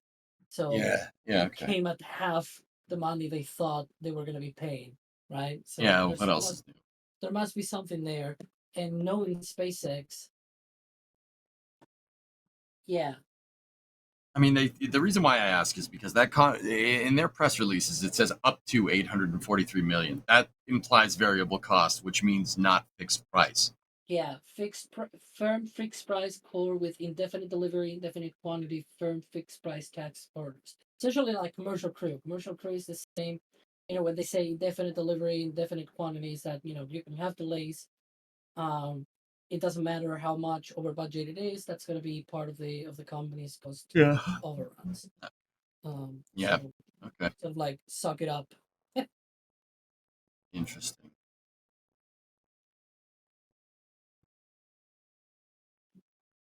Hmm. I guess it's just cost cap then. Yeah, Phil. See. Here's my thing, dudes, and yeah, this is something that'll get me just grilled on stream again. But whatever, it's fine. I think that firm fixed price for development is stupid. That's a disaster because you got to understand, like, if you're gonna develop something, right? You don't know how that implies in itself that you don't know how much it's going to cost because it's something you haven't made yet. You have to develop it. You can give a cost projection. Frankly, every time someone does that and you use firm, if there's firm fixed price for development, cost cost projection is usually way off. I can give you a really good example of this. Starliner, yeah, that, yep, firm fixed price.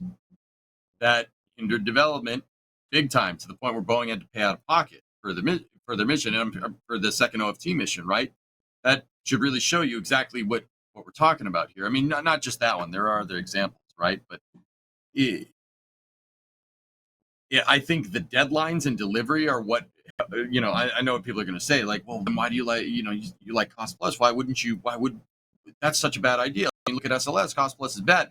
Cost plus sucks when there's no definite delivery. And Alex, that's why I knew you'd tell me because it's it's firm fixed price with indefinite delivery. Fixed price with indefinite delivery is okay. That's not a bad thing, right? Because that means you might have some leeway here and there in your budget. Cost plus definite delivery is a good idea because that means you get a blank check, but you have to make it by this amount of time. That it is cost plus and like fee guaranteed or something. It's one of those things where it's like, it's cost plus and there's like bonuses for the companies based on performance. Yeah, incentive. And the problem is, for example, for Boeing during the SLS program, and this is something that at least the Office of Inspector General has told about multiple times. Boeing has gotten, I think, $500 million in just performance fees, incentives. Yeah, for doing nothing. Yep. For doing nothing, where it's like NASA valued their work as extremely reliable or extremely adequate or something like that. And it's like, dude, the hardware might be exquisite. It might be the best reliability in the world, whatever you want to call it. But this thing is 6 years behind schedule at best, right? And that's what I mean about that's what I mean about that. If you're going to do cost plus, you need a deadline, dude. Exactly. Yep. There's no way you can just reward this company with $500 million. Sure, it's nothing compared to the 20 something billion that have been spent on SLS, but it's like, surely that $500 million could be used on something else, right? It's like, I don't know. Yep. It just these companies to just keep dragging their feet and say, okay, well, if we take another year, that's another $2 billion that we get. So who cares? Because it's also the same, right? Every single year. Yeah. The funding for SLS is about $2 billion every year, plus another billion for EGS and Exploration Ground Systems and Orion. It's about $3 billion, 3.5 overall between all three programs. So everybody gets pretty much a short amount of money, no matter what they do. because it's always the same. Yeah, flat funding programs is also the death of a program, just for what it's worth. Programs are funded on a bell curve if funded correctly. Flat funding a program through development is going to induce cost overruns. You know what the funny thing is? You know where I learned that? I learned it from NASA Systems Engineering Handbook. Yeah. They talk about it specifically. Flat funding a program is terrible. The funny thing to me is that, and that's what SLS has been doing for a long time now. Yeah, but you say it and it sounds well, right? Because it's true that you actually believe in that. Problem is, when I see someone, for example, from Boeing, they tell you that because they didn't have a bell curve on their funding, they're being underfunded, and they They're do not all wrong. of these. They do all of these, mathematics of, oh well, but if we got 5 billion in 2016, we will have flown earlier and blah, blah, blah. And it's like, do you really think you could have done it faster? Because I don't think so. Because in 2020 and in 2029, in 2019, excuse me, not in 2020, in 2019, they got that fire lit under their asses by the Vice President Mike Pence and by Jim Bridenstine. The Bridenstiner. Exactly. Oh, I miss They him. started the Artemis program, and they were told, you really need to launch by next year. They didn't, but Yep. And Boeing said, oh, you know what? What if we actually build the core stage differently? Oh, by building differently, we can save 6 months. It's like, you didn't thought about this. Like, they started the core stage of Artemis 1 in 2014. That was 5 years into development and build and construction. It's like, you didn't think about this 5 years ago of how to speed up the construction? Like, now you're thinking about ways of making that faster. Like, That's exactly what I'm talking about, dude. And that's the thing. Like, it was at no extra cost with pretty much existing tooling. They need a few more extra tooling, but it wasn't like it was pennies compared to whatever they have spent. It's like, and now they found out that new way of building core stages, they're gonna keep doing that all across. Horizontal integration of the core stage. Funny, huh? And separating the engine section needs to be built much faster than the rest of the core. That thing is a mess, right? It's because someone lit a fire under their tail. They need to be held accountable with deadlines. Yeah. It's the only way cost plus works. And that's the thing. That's like, ever since then they have been trying to find new ways of doing all of that. And the same, for example, for Artemis 3, the engine section is now at KSC. It's being processed there. Whenever the core section, the tanks for that core stage are ready, they're going to be joined at Marshall or Michiru, whatever it's the place, and then they're going to be transported just the tank to KSC. And they're gonna put it together in the VAB. Exactly, they put it vertical there in the VAB, and just as it comes up from that stand, it goes on the mobile launcher, and off it goes. Like it's so much easier. And now they're doing like 4 engine sections at a time instead of 2, which in the past that was like a lot more complicated. Turns out that is a thing for every single rocket, because Super Heavy also used to have quite a delay because of the engine section. But in that case it's 33 engines instead of 4. So you quite understand that it's a lot more complicated. Yeah, just a little bit. It used to be the last piece they built. They would build and stack. Now they do the LOX tank first with the engine section installed, and then they build the methane tank, then they stack it. It's like at that point the rocket's stacked. The thing that really takes the longest with Super Heavy is once it's stacked, you have to hook all the pressurization lines the raceway together. Like they can have a boot from section stacking to cryo testing. It takes 6 months to get to a cryo test right now for Super Heavy. It takes about a year to get it to fly, give or take. And you look at SLS and you go, wow.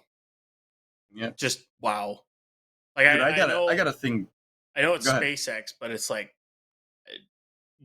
how do you know? Boeing has had so many problems with management, and it's not just SLS. It's also the 787. I mean, They were so far behind on that thing when they originally rolled out 787.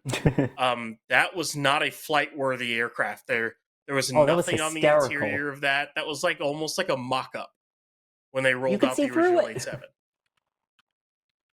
Like, they've had so many problems. Yeah, so this tired. You just, a viewer over in my chat was like, Cost Plus doesn't work. Sorry, name one program that used Cost Plus that was actually a success. Yeah, the Apollo program was a pretty good example of that. That's a pretty good example of Cost Plus that They actually also worked. had a really big fire lit. No, this century. That's not what you asked.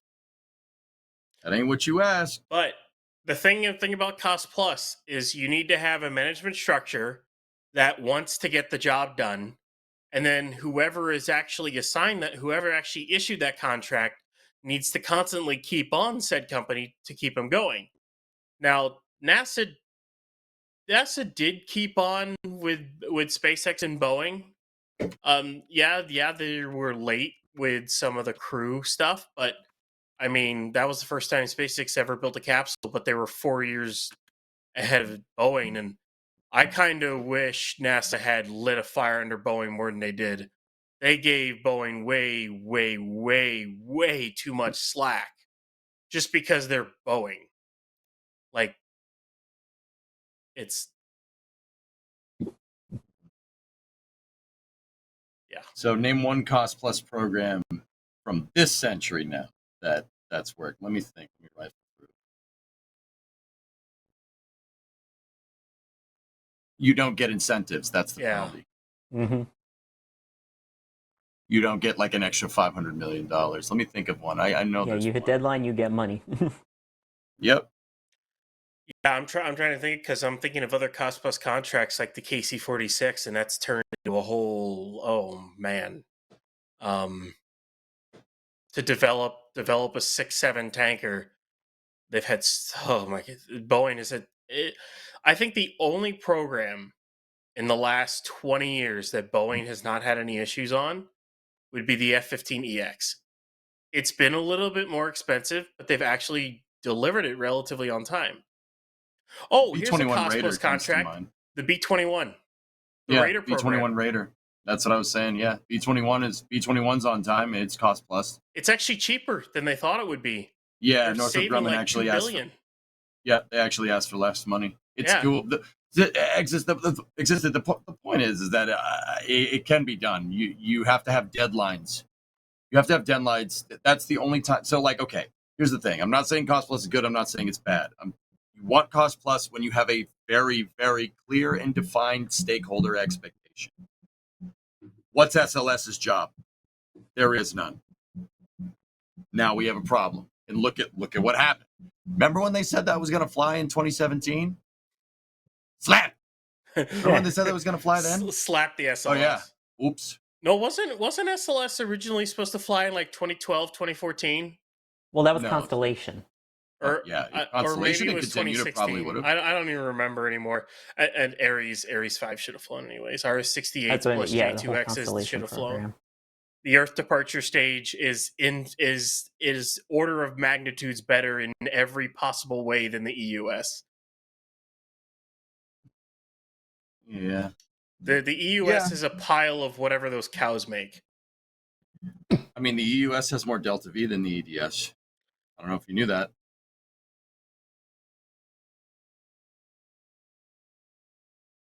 Did you know that? A little bit more. The EUS has more Delta V than the Earth departure stage. The Earth departure stage is designed for high energy insertion, which means less Delta V by design. Yeah. Think about it for a second. Interesting, right? But here's the flip.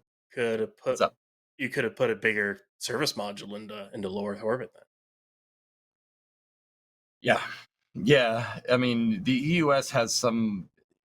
The EUS was made out of some kind of idea that SLS would launch scientific missions, which. Okay. James Webb. Oh wait.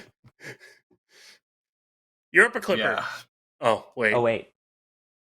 Now, see, here's the thing. Europa Clipper is very interesting because I firmly believe we're going to end up paying more money for the Europa Clipper mission than we ever did, even taking into account like a $2 billion SLS launch. You know why? because now your operations phase of your mission is like 20 times longer because coasting. Falcon Heavy can't do what SLS can. I can't do that. And Yeah, you're talking about years longer, right? Yeah, you have a much longer operational It's period, like and guess 4. what? Operations account for at least 50% of your overall mission funding budget if relatively funded correctly. I'm not saying Europa Clipper is a perfect example of funding. It was drastically underfunded, which is why they moved it to Falcon Heavy in the first place.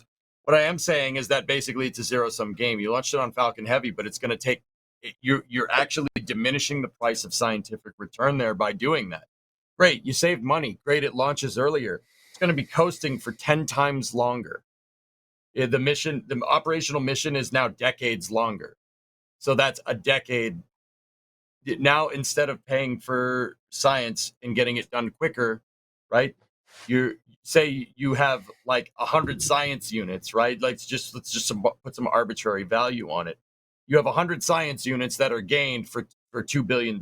Now, because the operational window is spread over a long period of time, those same 100 science points that you need to get for that same $2 billion is now spread over like a decade and a half, right? You're diminishing the price of science this way. Yeah, you save money, but that also waters down the cost per return because you're not getting the science as fast over time. I mean, personally, I don't care. If it should have launched on SLS, that would have got it quicker. We could do science faster that way. But SLS wasn't even close to ready, though, was the other problem with that. And that's why it's flying the way it is now, for that exact reason. Yeah. Correct. And yeah, what? We're going to end up paying more money for that thing. It's launching... it's launching this October, and I think it's 2029 when it actually gets there, or something. I don't remember the exact date, but it takes a couple of years just to get there. And that's an extra 4 or 5 fiscal years that you have to keep that entire science team paid. Think about that. Those and they're not doing any science during that time, too. In the coast phase, yep, nothing. Yeah, they're going to get paid, and they're going to sit there and wait till their pro gets there. But the thing is it's like, okay, but then what, do you delay the program till maybe an SLS becomes available? Maybe? Possibly in like 5 or 6 years? It's like, well, then you're delaying the program, and then you're laying them off, or you're still paying them delaying it. Like, either way, you were trying to keep the program alive for longer. In this case, it'll actually be on its way, at least, rather than sitting in a warehouse doing nothing, or not even built yet.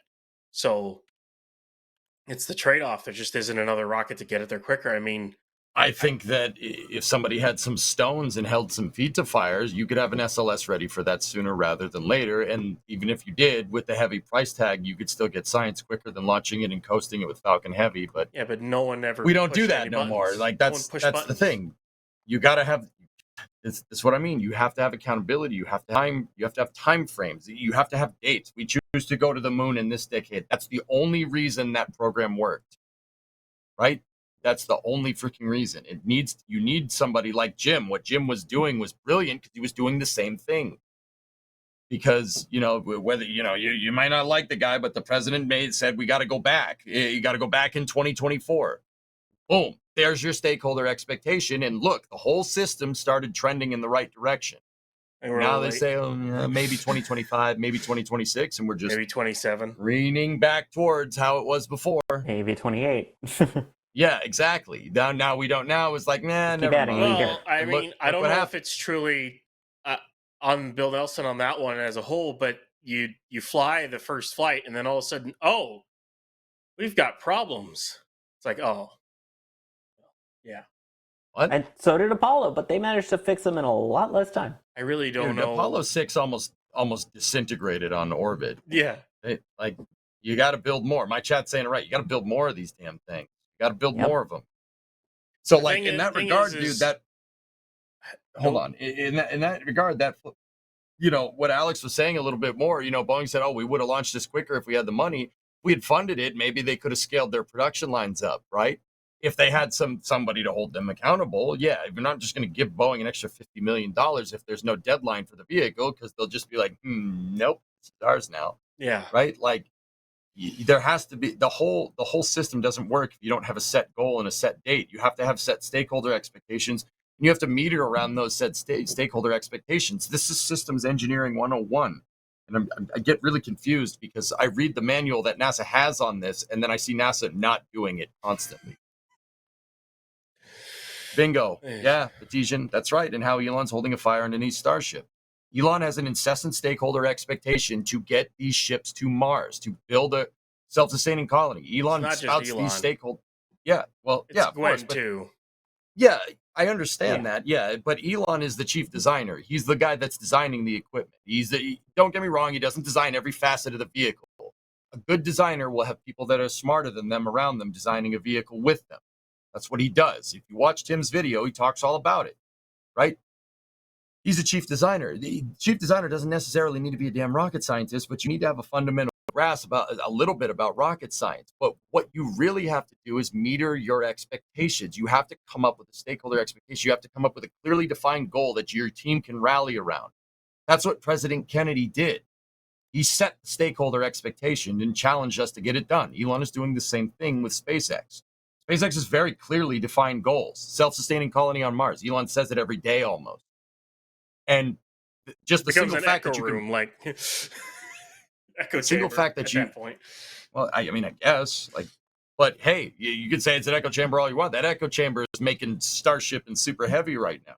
You know what I mean? You have to have goals. You have to have a stakeholder expectation. Even if the stakeholder expectation is bold or ambitious, you have to have it.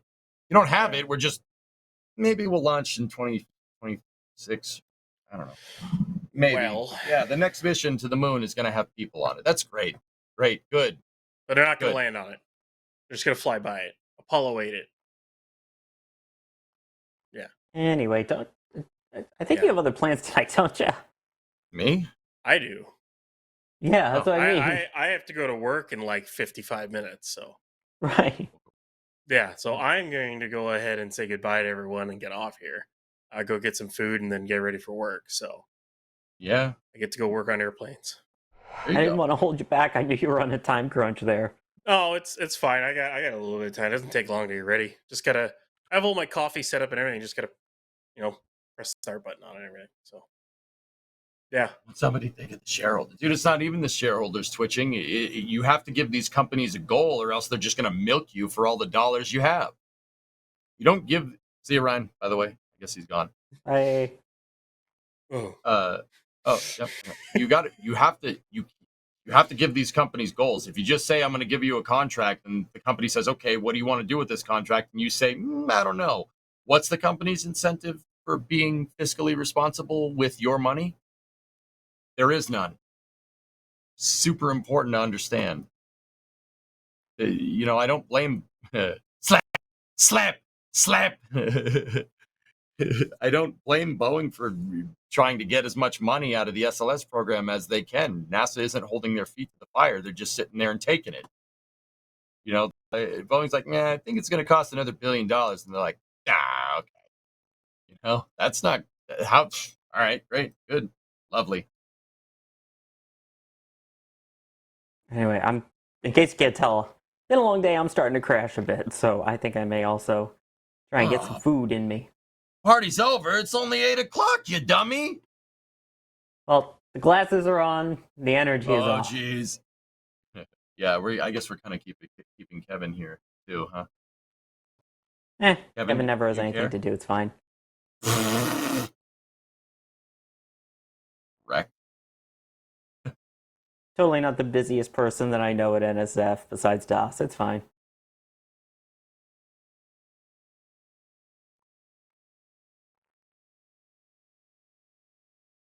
Oh, when you got an hour. I was just going to say, I'm just going to sit here and keep talking. But anyway, sorry.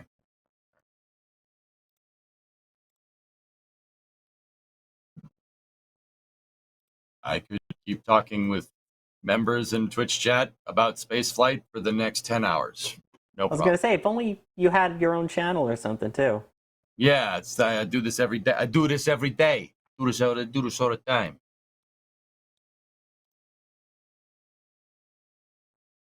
All right, Sawyer. See you, buddy. Bye.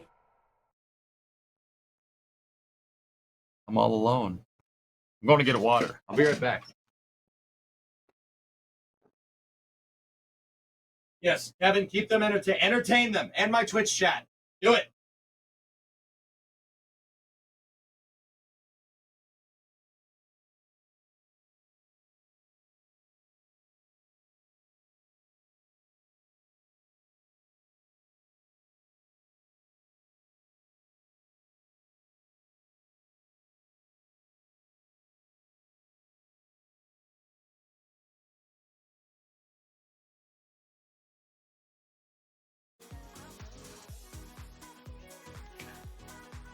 I just realized I was muted.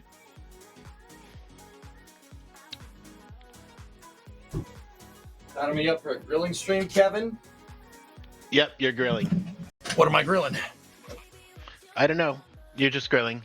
I did that last week. Nice.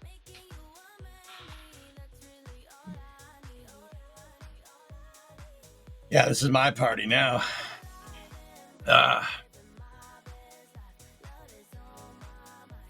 I don't have a Twitch account, no trading on Twitch. That's all good. DJ hold can that- talk to the members chat too. Don't worry. Yeah.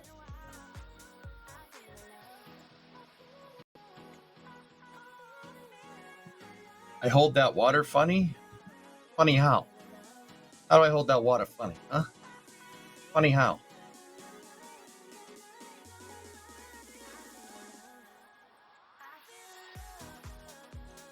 You have frozen video behind you. I'm gonna fix that. Hold on. No, I like looking at this tugboat. This is good. There's a good sunset right now though at Starbase. All right, do it. Hold on, Johnny Red, hold on. neat. I'm Okay, going to find it. do it. Go and find it. Do it. Guardian Cola, do it. Check out that. Anybody get a beer? I gotta go to the store.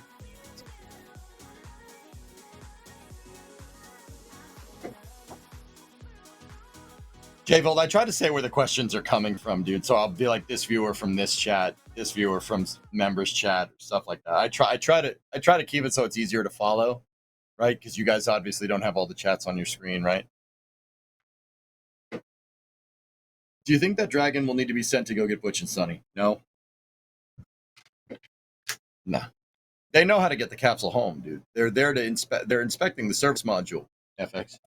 Yeah, they're inspecting the service module, dude. Because look, you can look at it now. At least you have it. If they decided to end the mission, it's really hard to diagnose what's wrong with, like, why a service module leaked when it doesn't exist. How well does Bezos treat me over on Twitch, Alvaro? Dude, it's not bad. It's not the worst gig, to be honest with you. Actually, Twitch just increased their partner split 70-30 with the Partner Plus program. So, like, if you have a certain amount of subscribers and stuff, and you qualify, they did a 70-30 split, which is actually really good for content creators. Yeah, that's really good for me. So actually, last year I got a pretty hefty raise. I mean, it was 50-50 split, and now it's 70-30 split. So I got a 20% raise. 20% raise. That's not something you ever see, ever. When do I think the next flight will be? Starship's probably going to fly in August. I'm not saying Cost Plus can't work ever. I'm saying it mostly doesn't work, and I don't care about moving the goalposts. Think what you like. No. It's just hard. I'm with you. I agree. Cost Plus, the point, you're missing the point. I'm not trying to say you're wrong, right? What I'm getting at is that if you look at Cost Plus programs in the past, look at them in the past, like Apollo. I get it this century. Just hear me out. Hear me out. I'm not saying you're wrong. If you don't have accountability with your program, we choose to go to the moon in this decade, right? If you don't have accountability, if you don't have a clearly defined stakeholder expectation, your stakeholder expectation is basically your overall mission goal. If it's not clearly defined, all contractors are going to do is what you said. They're just going to milk NASA they're going to nickel and dime them for every dollar. Then what? What's the point? And you get stagnation. That's what I'm trying to say.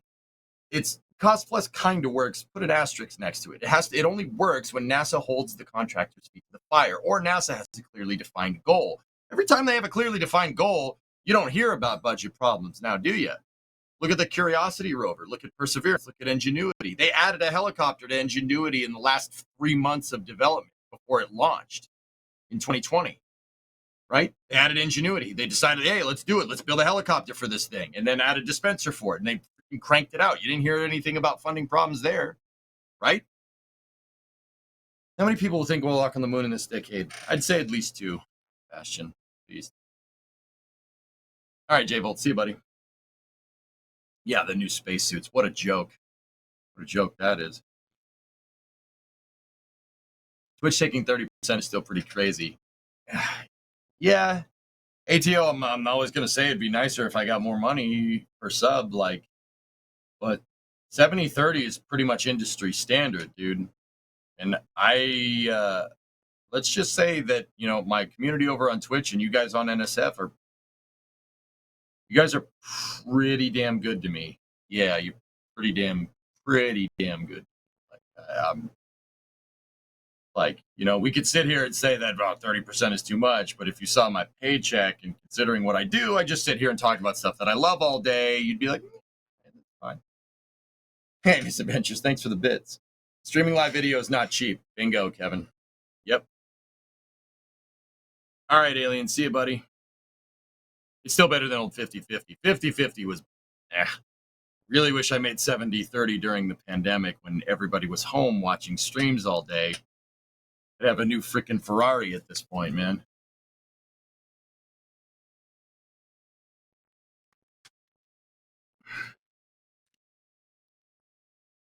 I agree. The problem is accountability, but then is that a cost plus contract?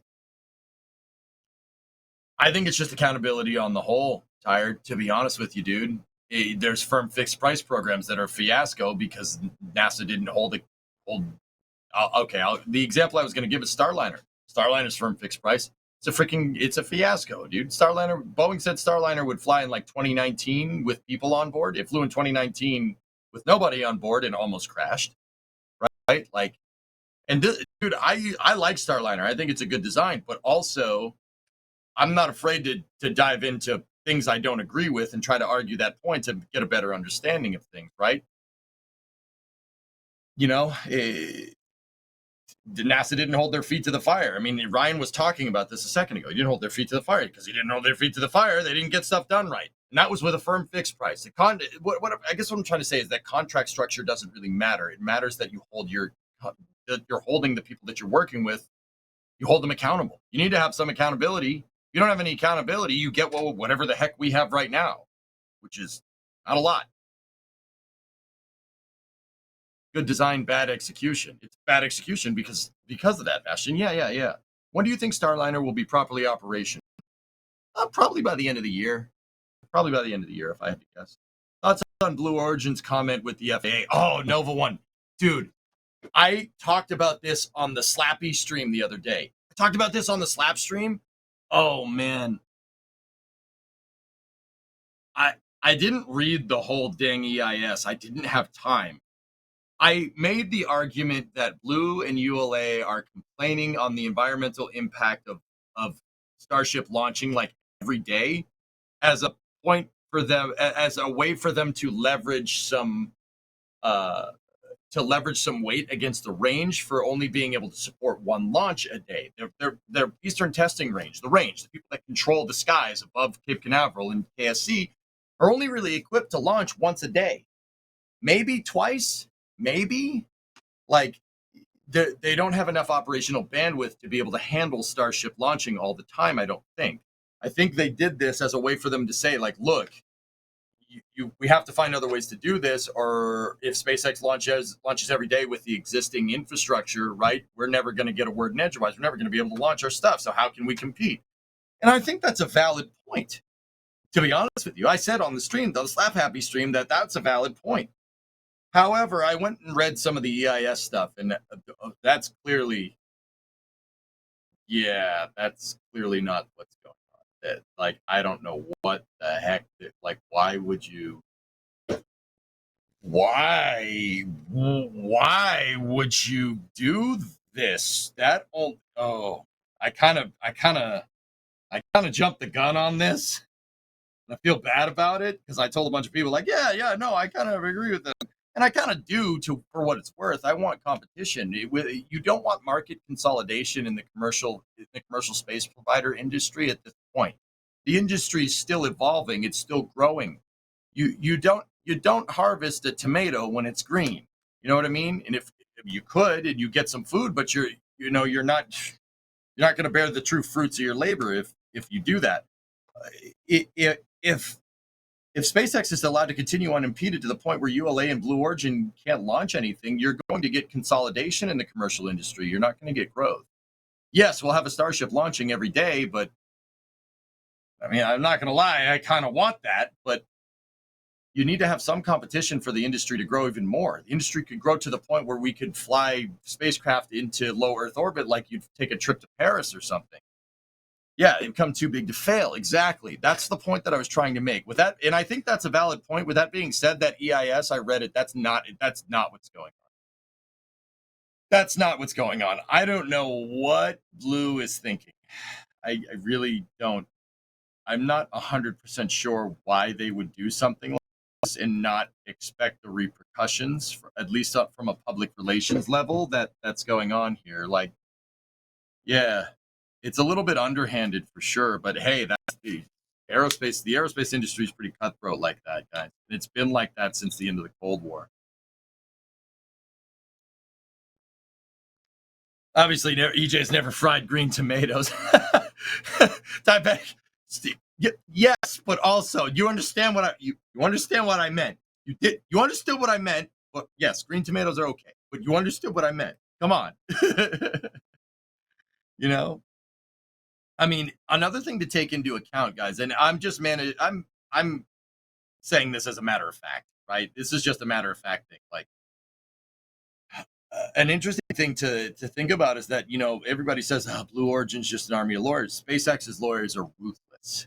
SpaceX lobbies like crazy. Their lawyers are ruthless. They've done stuff like this in the past, but SpaceX's legal team has sued the government for the ability to compete for launch contracts. They did that in 2014. So it's not like SpaceX is just like, oh, hey, we just want to launch all the time. They have a pretty crazy good legal team as well, and they do go after people when they need to.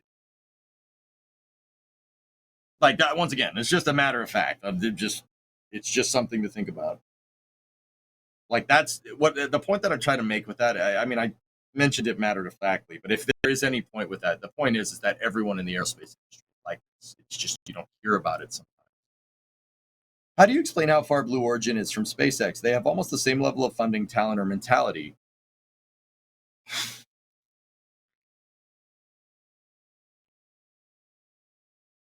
It's a good question. Let me turn the gears. Maybe there's something about keep out zones are much larger because of the newness of a methane rocket. Yeah, the range doesn't understand methane rockets too well, Rev, from what I understand. But anyway, that's a good question, Alvaro. I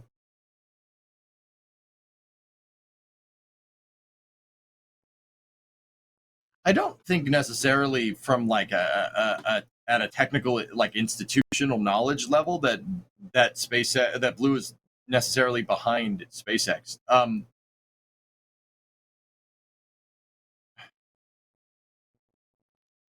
Blue is trying to build for their first orbital launch vehicle a vehicle that is very, very complicated. And they scratch built their propulsion, first and second stage. Right? The only thing that isn't scratch built from the BE4 is the turbine pack, the power packs. Coincidentally, the BE4 and Raptor, not a lot of people know this. The BE4 and Raptor actually come from the same family of engines. Yeah, that's right. You heard that correctly. BE4 and Raptor are related. They are related. They're cousins. They both stemmed from the Air Force's integrated powerhead demo from the Air Force. Well, it's the Air Force Research Laboratory. The integrated powerhead demo, that was a huge breakthrough in the mid-2000s for turbopump technology for rockets. And we're only now seeing the fruits of the labor of that because It's almost like this stuff's complicated to make. That's the only thing that Blue didn't scratch make. The New Glen is a completely scratch-built design. The upper stage is a completely scratch-built design. The B3, B3U, B7, B4, they're all scratch-built. And when you put that much on your plate and enter that much development for that large of a launch vehicle for your first attempt, it's going to take time. Anybody that tells you anything different is foolish. The only time that didn't take time is when they did it with the Apollo program, and that's when they had a blank check from Uncle Sam. Blue Origin doesn't have Blue Origin's got deep pockets, but it doesn't have Uncle Sam deep pockets. You know what I mean?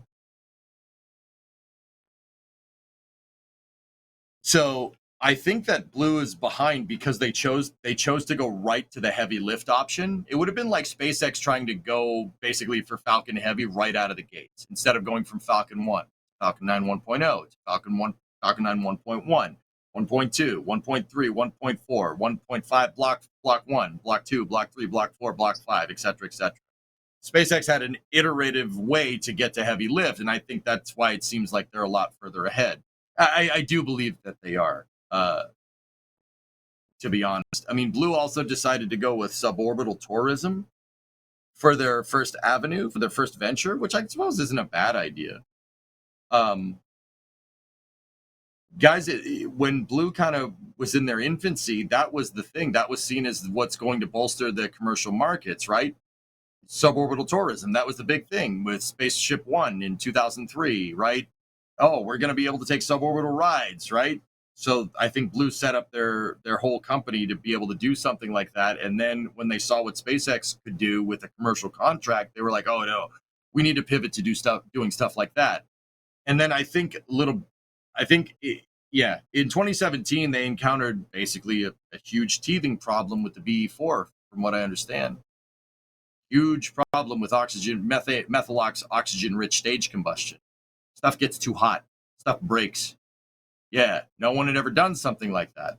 Now, no one ever did full flow, right? But I can tend to say that oxygen-rich stage combustion is harder to do with methane than full flow, to be 100% honest with you. Yeah, ringtone, exactly. I think that's why they seem like they're so behind, because they went from a suborbital transport rocket for tourism right into the heavy lift market. Heavy lift is not easy to do. It's not easy. It's not easy. The scale if there is a defined scale for like rocket science difficulty, it's a logarithmic scale. The difficulty down here for like a small sat launcher is like right here. And then it's not a linear correlation here, right? It's not like, okay, small sat launcher, medium duty launch vehicle, heavy launch vehicle, super heavy launch vehicle. No, it's small sat launcher, medium launch vehicle, heavy launch vehicle, super heavy launch vehicle. It goes up. The difficulty scales exponentially when you make a bigger vehicle. Hey, C. Kraken, 21-month resub. Thank you. Blue Origin, see what Blue has done, because they decided to retool away from suborbital tourism and get into the launch providing business, right? They retooled their entire industrial base basically 2014, 2015, 2016. And then they had problems with trying to develop oxygen rich. They had problems with the B4 in 2017, 2018, somewhere around there. And that's why it's taken so long for New Glenn. But once again, these are the problems that maybe would have been found if you made a smaller launch vehicle that's an orbital class launch vehicle, or at least a stage launch vehicle, right? And once again, I don't think New Shepard is particularly a bad idea. I think the BE3 is a very good engine. Deep throttling hydrolox. When's the last time you heard about New Shepard having any type of hydrogen leak?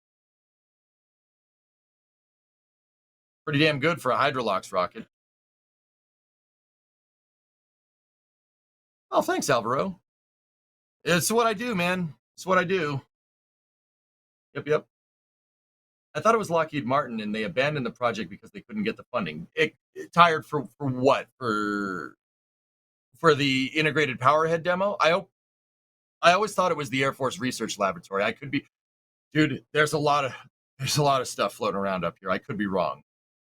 In fact, double check me, dude. Maybe we can learn something. This stuff's complicated, and that's That's one thing that I've learned about talking about this stuff for super long periods of time. The second I think I have a good grasp on how the spaceflight industry works is a pretty dang good indicator that I have no idea what I'm talking about. Yeah, you always got to be on your toes. You always got to learn new stuff, like what SpaceX does. I try to apply that iterative push to keep learning to streaming and doing STEM education. So yeah, there's a lot of information jumbling around up there. So Blue Origin sells the BE-4. Why didn't SpaceX do the same with Raptor? Vulcan could be so cool with Raptor 2, and other companies could start up faster if the engines were already solved. Kanan, that's really Elon and Gwen's decision. I don't think SpaceX is at a point where they need to open their hardware out to the market to be a distributor. Now, with that being said, there are some commercial companies that have made the pivot to a off-the-shelf rocket component. Firefly is trying to do that. If you really want to know, Firefly Aerospace is trying to do exactly that. That's why Astra is buying their Reaver engine. Weird, huh? Firefly is trying to position themselves to be the nuts and bolts provider for a la carte building launch vehicles, which is actually super smart. I don't think SpaceX needs to do that with their business model, and that's why they haven't. Now, with that being said, a Vulcan with a Vector second stage would be pretty freaking cool, man. I could get on board with that. I could get on board with that.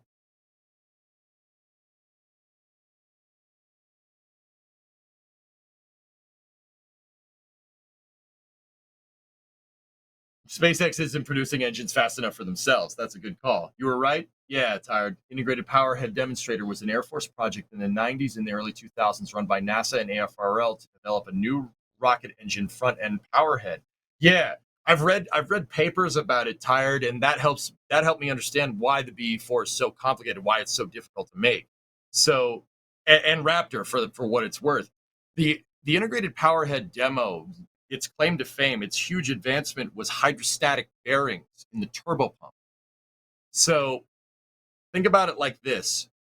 There is like microscopic tolerances on the journals for the powerhead, right? So the powerhead is the part that the turbine assembly. It's the part that spins inside, right?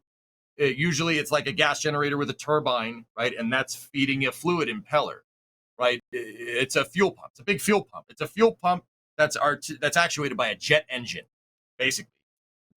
That's the gist of it, right? Now, obviously, if you have like a ball bearing in there, or if you have a static bearing in there, right? It's that if you spin a bearing, you're screwed. You are screwed. So the second that bearing gets a little bit too hot, a bit too cold, you can spin the bearing in the journal just like you can in a car engine, and this kills the rocket. It'll explode. You spin a bearing, it'll get too hot, it'll start boiling your propellants inside of the turbine assembly, and then you get an overpressure in your injector plate. You could get an overpressure event in your pump to injector plate pipes, and bye-bye, it explodes. Right? So where the integrated powerhead really stands out is that they eliminated all that. The whole turbine assembly, Raptor and BE-4, and this is why they're cousins, is hydrostatically submerged.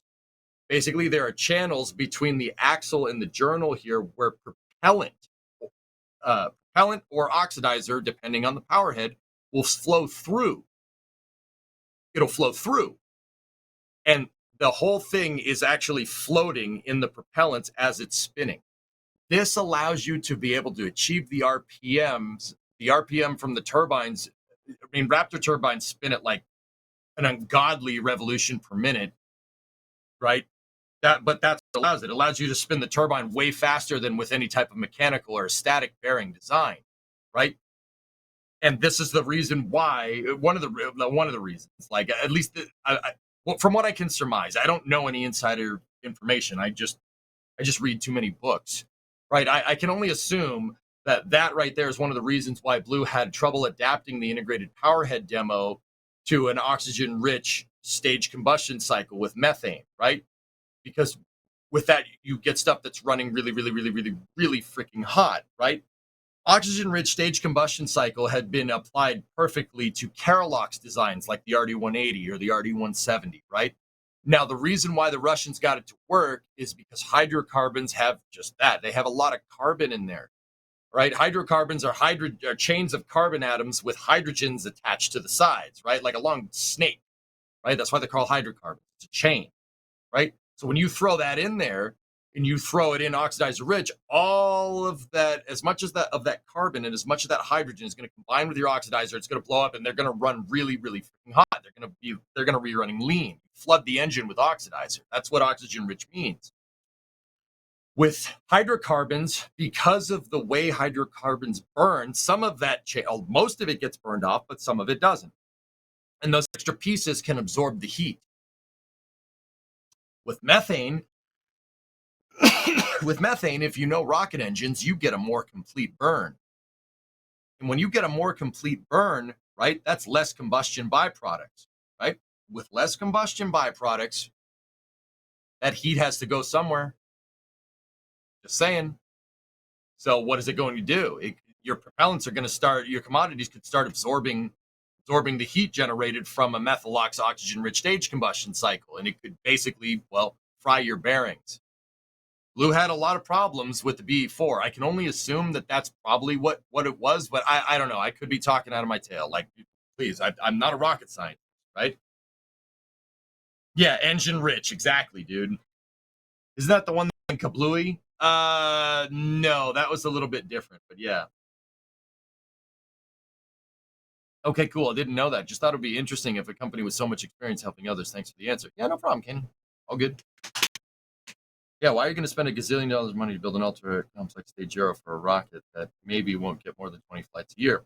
I think the integrated concept can get more successful. The integrated power head concept can get more successful with additive manufacturing, just not enough studied.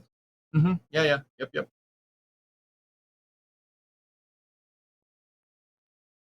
I made both chats die. Anybody else have questions? Kanan, I gotta say you're fun listening to and talking to, and you're great saying. Love it. Thanks, man. They didn't put me on here because of my good looks, but they could have.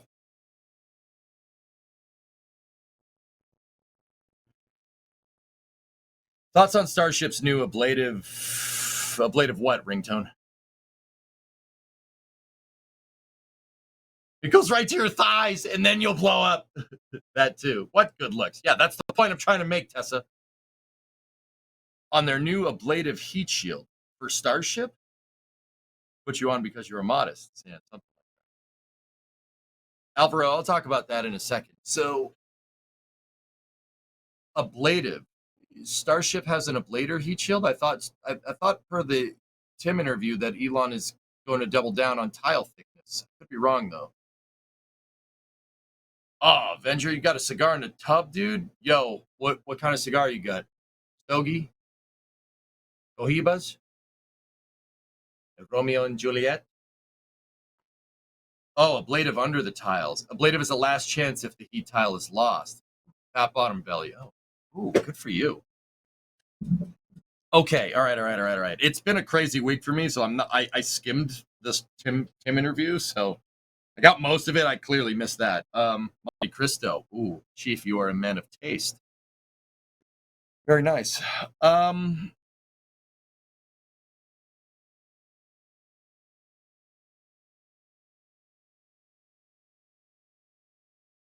Okay, I have a question. I think putting an ablator behind the tiles might be a good idea, but also at the same time, I never. This is something that has to do with systems engineering again. I always talk on my stream, and if you're on Twitch chat, you know exactly what I'm talking about. You've heard this before. This is for the Membies.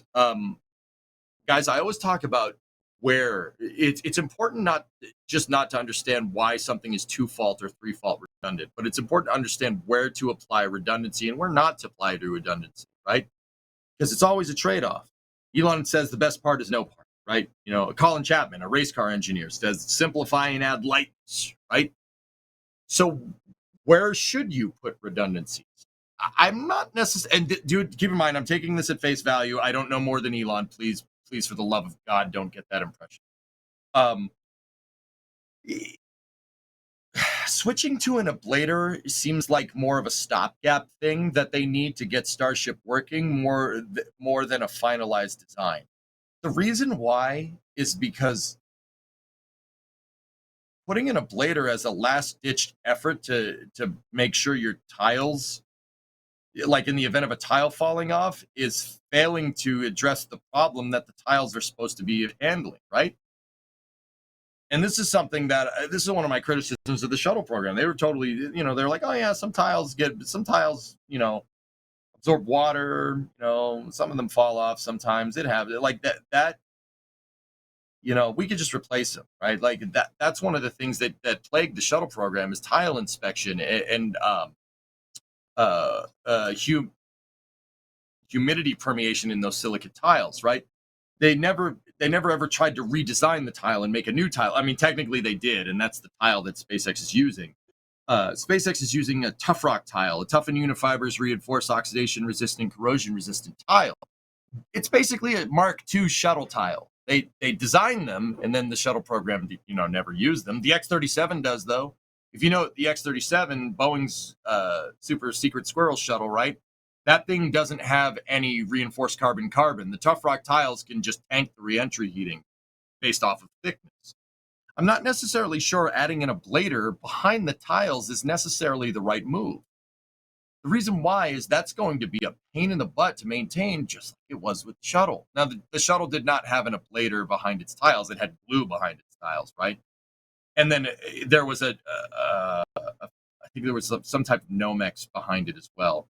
Now, SpaceX is using a cilia backing plate for their mechanical adhered tiles. Basically, they clip in. They're not glued like the space shuttles. Ablator saves the ship, Mrs. Cadence. Bingo. That's why I'm not sure that that's the right move. I think that's very much a stopgap thing that SpaceX can do until they figure out a better way to get the tiles to not do what they did during IFT4. Now, yeah, I mean, guys, tiles are such a pain in the butt. They're so, dude. I've talked to people that work thermal protection systems in the program, and they taught me about tile adhesion. Oh my god! So the shuttle, right? The shuttle had an aluminum skin. We talked about it. It had a Nomex backing with, and then the tiles were glued, right? So here's the thing: if one of the gaps between those tiles is off by a millimeter, that's it. Game over. Now, why? Why is this a problem? In SpaceX, I'm sure that they did. I saw them run into this problem, right? We saw it from IFT4. Now, why does the gap? What do you mean? Why does the gap make such a big deal? Well, here's the thing. Elon talked about this in Tim's interview. I know, right? Here's the thing.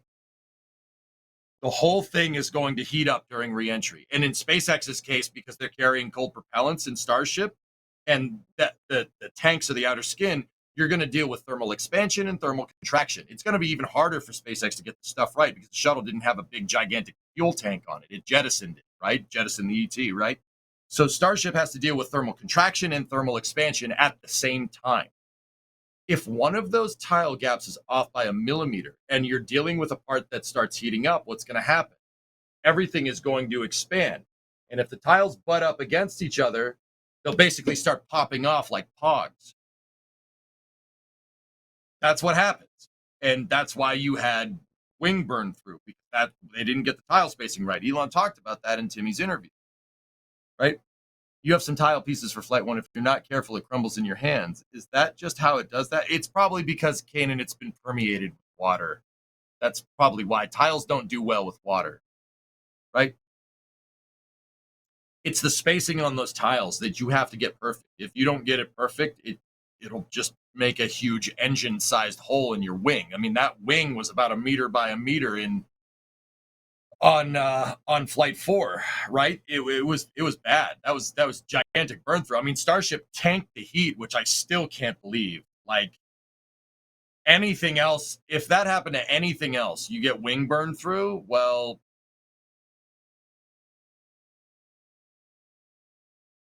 last time that happened, let's just say it didn't end well. Okay. Let's just say that. Yeah, Hotbox, there you go. I mean, dude, if anything, like, it gives you a lot more respect for the shuttle program, right? Each shuttle had 33,000 tiles. Well, there was varying. Challenger had 29,000. But most of them had 30,000 tiles and change. It varied by the different, with different orbiters, because they made them all slightly different based off of past flights, right? So think about that, dude. Every time you need to inspect those tiles, you need to inspect every single gap. That's one of the reasons why it took so long. Was that not what happened in 2003? That's exactly what happened in 2003, W. Yep. And they're all different, non-interchangeable. They all have serialized, right? SpaceX is going to have to solve that same problem. And they might be able to do it with tough rock tiles that they're using. They're using unifibrous tiles instead of straight silica tiles. So, I mean, it's humid down in Boca Chica, and mechanical adhesion seems to overcome the problems that plague the shuttle program.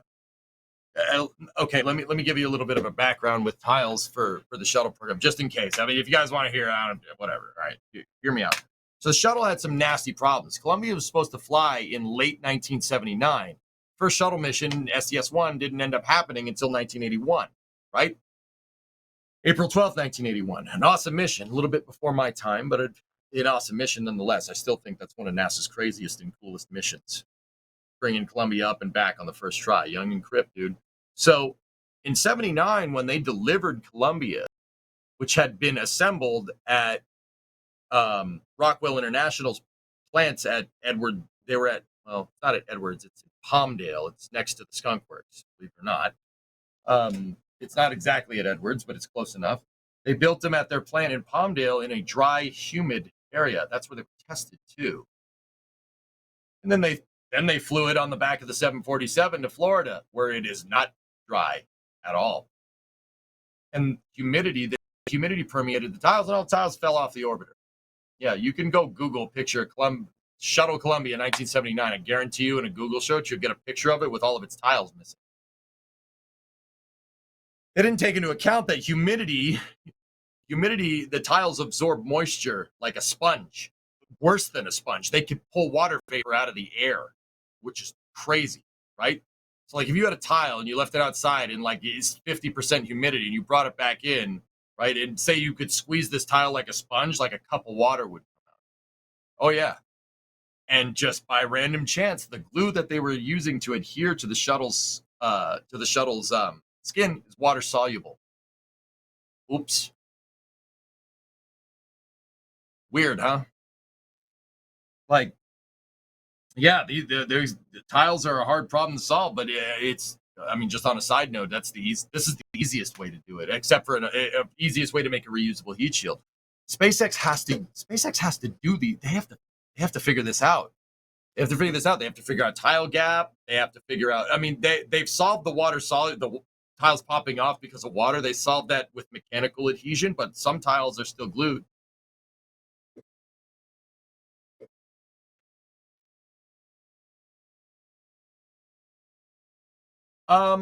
Yeah, that's more or less it, W. Yeah, that's good enough. Would that make the tiles crumbly? The shuttle tiles? No. It's hard to tell if they have water in them. There's a guy on X called Dr. Phil Metzger, and Phil Metzger actually he's talked about it on X. And this is how I know about this. I always follow people that are way smarter than me, and I listen to people that are way smarter than me. This is how I learn, right? And surround yourself with people that are smarter than you. If you're the smartest man if you're the smartest person in the room, you're either a teacher or doing something wrong, right? Phil Metzger basically wrote how, dude, you can't tell. I said it would be, if you could squeeze the tile like a sponge, water would come out, but you can't. You would not be able to tell a tile that has absorbed water versus a tile that hasn't. You can't tell the difference. That's one of the hardest things that they were trying to solve with the shuttle program towards the end of the program. NASA was incessant on doing studies about this, trying to figure out a way to get water to get out of those tiles. They ended up not solving the problem. They figured out that all you had to do was basically re-inject the glue on the tile instead of taking the tile off, scraping all the glue off, and putting more glue on. They just said that the tiles are going to absorb water. Let's just re-inject. adhesive on the tiles. That's why if you look at a picture of Atlantis or Discovery or Endeavor, like sitting in their museums, you note that some of the tiles have a dot on them. They have a dot. That's where they re-injected the glue. That means that tile is flown at least once.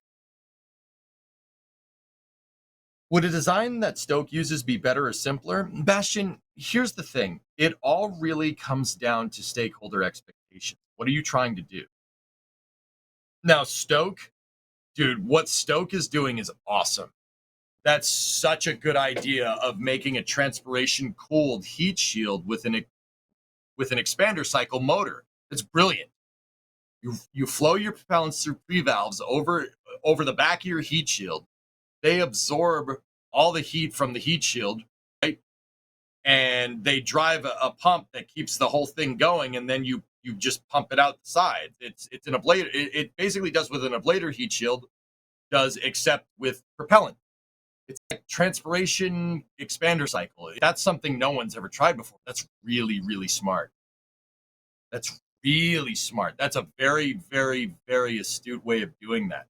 Could that be a better solution? Yeah, potentially. But you guys know good and well, hydrolocks, boil off is a real big problem. So Stoke's second stage is only really going to be able to stay up there for a couple hours at best. But then again, it's just the second stage. What second stage do you see being used past a couple of hours unless you're doing a geo insertion, right? In which case, Centaur could do it. So clearly there's a way, right? But now you got to remember, you have wet mass coming down. You need fuel to be able to land. Is the mass of that hydrogen going to be more or less mass than an ablator shield, right? I'd be curious to see how Stoke is going to solve that, or are they going to stick to low Earth orbit constellations where that's not required, where a gigantic coast from your second stage isn't required? My guess is that they're probably going to stick to Leo and stick to small sat constellations, but that's just a guess. Yeah, there you go, Ringtone. You got Phil Metzger. You linked it up over there. Good stuff. Yeah, Poison, exactly. You're so stoked about Stoke, Kevin. How's the food, dude? Hey, brother, I hope you're having a wonderful day. Thanks, New Game. Right on. Leo for landing, Geo for graveyard. It's got to be how they're going to do it, Credence, so they're not truly fully reusable. Whereas Starship could just brute force something up to Geo, and I can only imagine that SpaceX is designing their heat shield around a trans-Earth injection burn, so a Hohmann transfer from Mars. I can only imagine that that's what they're designing their heat shield around. Because if you don't have a heat shield that can come back from Mars back to Earth and aerobrake Earth and then come back down, their whole mission plan doesn't really work. Right? Hey, Moto, cannot wait to see some flights from Stoke one day. Oh, yeah, Stoke's going to be cool. Seeing Starship skip the Atmo would be cool. No one's ever done something like that with tiles. But I'll tell you what, after what we saw with Flight 4, I think if anything can do it, it's Starship. That's something I very much I underestimate. I was about to say misunderestimate. That's very much something I misunderestimated. I saw the reentry heating blow through that wing, and I'm like, this thing's dead. This thing's dead in the water. There's no way it's getting back down. I drastically underestimated how much heat that stainless compound that they're using can take comparatively to like 7000 series aluminum. I was like, there's no way this thing's making it. And then it freaking landed. Dude, you guys got to see that video. My reaction video, I'm sitting there, I'm speechless. I'm just like, like the brain was working way too fast for the mouth. And all I said was like, oh my God, Bastion, I don't know where it is. It's somewhere around, dude. They can bleed off some speed from trans-Martian injection by gravity assisting off the moon on the way in. Oh, that'd be a difficult trajectory, Tessa, but yeah, you could. But at the very best, you're going to get maybe 1/6 of your velocity bled off. At the very best, that's a couple thousand miles an hour difference. And that means you're limited from transfers back to Mars because the moon has to be in the right place. Could. Possible. But I don't think that's what SpaceX is trying to do with their. I don't think that's what SpaceX is trying to do with Starship. I think from what I saw from 4, they're trying to make a heat shield that just gets through.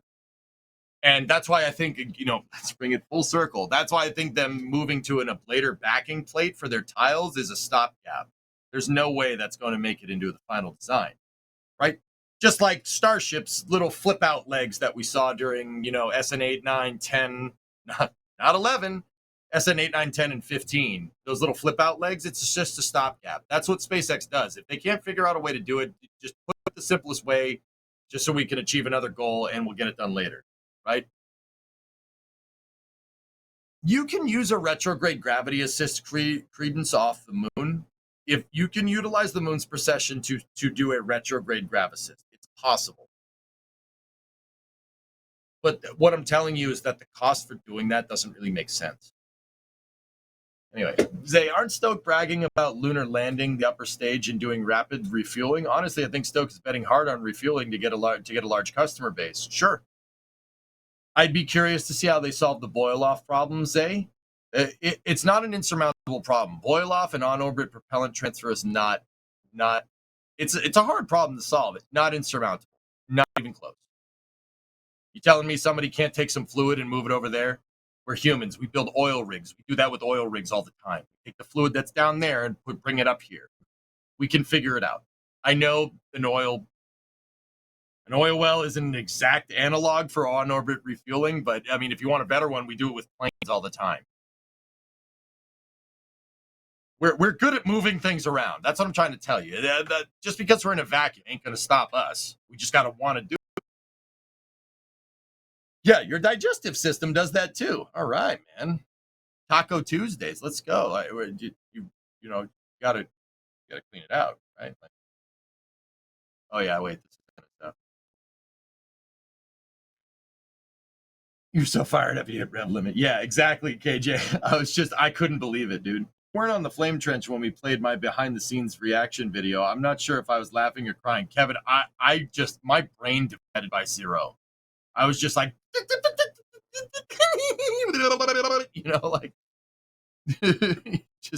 I'm like, I cannot believe what my eyes are telling me. It's there, but I can't believe it, but it's there.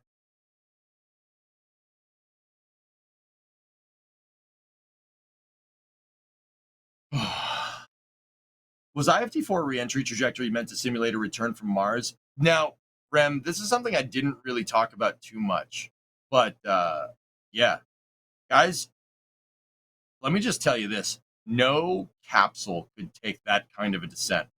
Nothing could take that kind of a descent. Nothing that we have. Space shuttle, that would have destroyed a space shuttle that steep of a reentry. Oh yeah.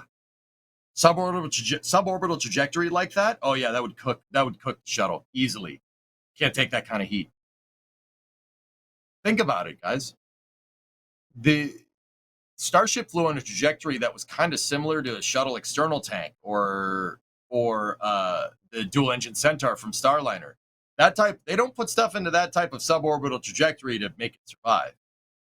And I'll tell you, it's, if you play Kerbal, you can come in at a couple of different reentry trajectories. It's not that big of a deal, right? Let me tell you that with a vehicle that big like Starship and that steep of a reentry trajectory, I'm convinced that there's not much that would have taken it. That's why I thought it was going to pop. I saw the plasma permeation and I'm like, this thing's dead. Because there's nothing that would have survived that steep of a reentry trajectory. And I know if you look at it on a map, like kind of, you've seen like people do plots of the reentry, that's super freaking steep. Most vehicles, when they depart low Earth orbit and they come back down, don't go suborbital from their burn. Like, okay, say Dragon's up there and Dragon is doing its deorbit burn. The deorbit burn will still have a positive perigee, meaning you'll still be in an orbit, but you're not in an orbit that's stable. It's a decaying orbit, right? They do that so they can spend more time in the upper atmosphere slowing down. More time in the upper atmosphere slowing down makes it so peak heating isn't as high. You don't have a higher net number of peak heating. Basically they try to skip it, not skip, but they try to float as much as they can in the upper atmosphere. Most capsules come back that way. Not most, all of them come back that way. Yeah, Sim, pretty much a worst case scenario reentry. You got it, buddy. There's a reason they would abort to orbit with the shuttle flights once they got past a certain point. Fish, that's a very, yeah, exactly. Because reentry, like if you're talking about getting to orbit in terms of percentage, anywhere past 75% reentry destroys the shuttle completely. Like nothing left. Can confirm. I tried returning from Duna with Starship, and I play RO. Oh, geez, Cyber Guru. Yeah, with RO, dude, the fact that you made it back to Earth is pretty damn impressive. Killed you halfway through. I was going way too quick and way too steep. Even something that looks like it's good enough is not good enough. You have to be very, very shallow with something like that. Like I said, the fact that it came back and the fact that IFT4 made it through that reentry and one of the wings partially burned off is ridiculous. It's ridiculous. Like I'm actually like, how did that happen? How did it do that? I knew stainless steel could take more heat. I didn't think it could take that much more heat. Damn.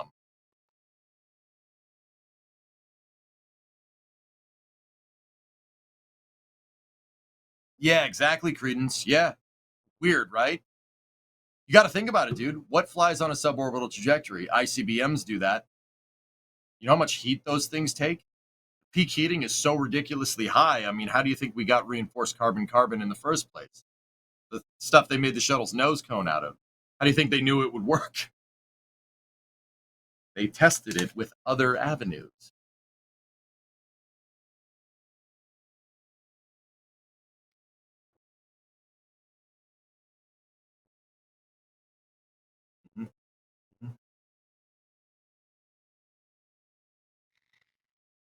Kevin, I told you I could do this for another 10 hours. I really could, but I think I might be needed back over on my Twitch stream because I think I'm doing Friday night racing with my community. I think we're going to race Spa or something. Hey, Funky Flex, 34 months. What's up?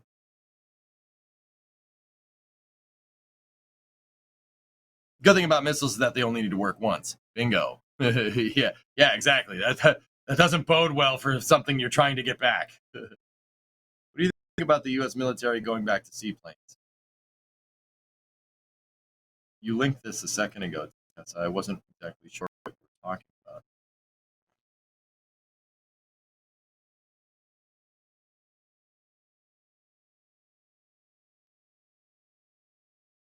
They could bleed off some speed to grab assisting on the moon on the way in. Didn't you just say that a second ago?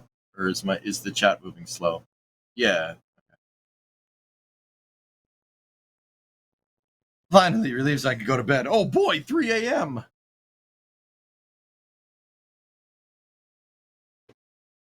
All right, guys, we'll call it here. It's late for you. It's late for folks over in Europe. We'll call it on the members stream. I'm gonna go back to my Twitch stream and stream for another like 4 or 5 hours.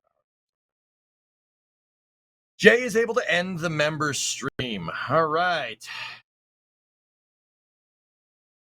And Kevin or anybody on the production side of things, you guys let me know if I'm being a pain in the butt by staying on this long. Like I don't want to burden anybody, you know.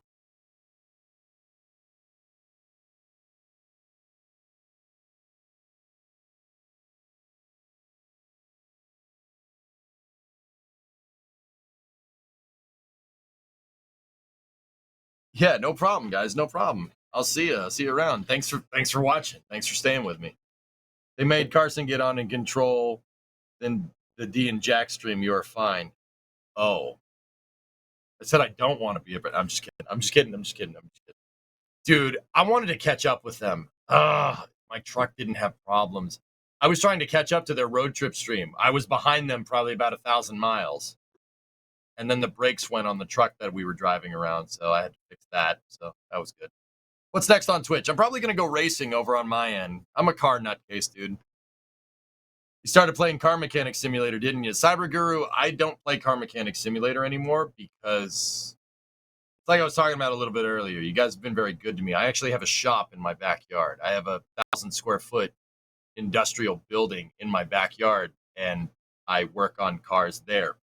I actually work on cars, right? Yeah. If the brakes failed, you should have caught up with no issue. Yeah, they failed when the truck was parked, believe it or not. Shoes, 5-month resub. Thank you. We're still set for 10 p.m. Eastern and have a great new feature for you in the community thanks to Perdongadong. All right, Storm. Cool. Is that your job? No, Tamar. I mean, technically it is, but it's my job because I stream it. I stream working on cars and I teach people about cars, just like rockets. If you notice, like in my explanations, I make a lot of references to cars. A lot more people know about cars than rockets. Some people don't know a lot about either, and then my analogies make no sense, and they just go. And I'm like, well, shoot, what actually happened to them? Did they lock up? No. Okay, car explanation, and then I go. So me and my buddy, viewer on the stream, that's a very good friend of mine that I've known for a very long time. His name's Ernok. You might have seen him around if you hang around on my Twitch stream. He's actually been chilling at my house for a little while. He had this crazy idea of towing his Camaro, his '91 Camaro. So it's an old sport coupe for the Euro guys. It's a muscle car for anybody that doesn't know. Towing it back to my house. The problem is that I live in Boston and he lives in San Diego. So, we thought, let's stream this road trip. That'll be fun, right? So we looked at the prices for renting a truck. Believe me, this is answering your question. It's just a little bit of a long response. So we looked at renting a truck and a trailer, and we saw for the price of renting a truck and a trailer and towing the car all the way back over here, we could have just bought our own truck, and that's what we did.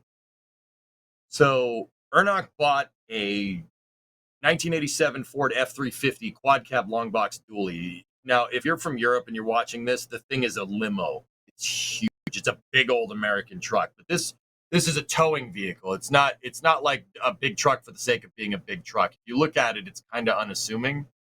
But it is a big vehicle. It's designed to tow. It's designed to like pull stuff around. So we bought this truck and we pulled it out of a farm, and Ernok started working on it, and then I flew out there. And so one of the first things that we did was, we went over to a buddy of mine's house, and we got some parts from him. We put another engine for another car in the bed. And then we started driving around the hills in California, right? And then we parked the truck. The next day we were going to get the trailer, and then we were going to get the Camaro, and we were going to start. So the first day of the road trip, we get out to the truck, and I get all the streaming equipment set up, and Ernok turns the key, and then the brake light comes on. And I'm like, uh-oh. Okay.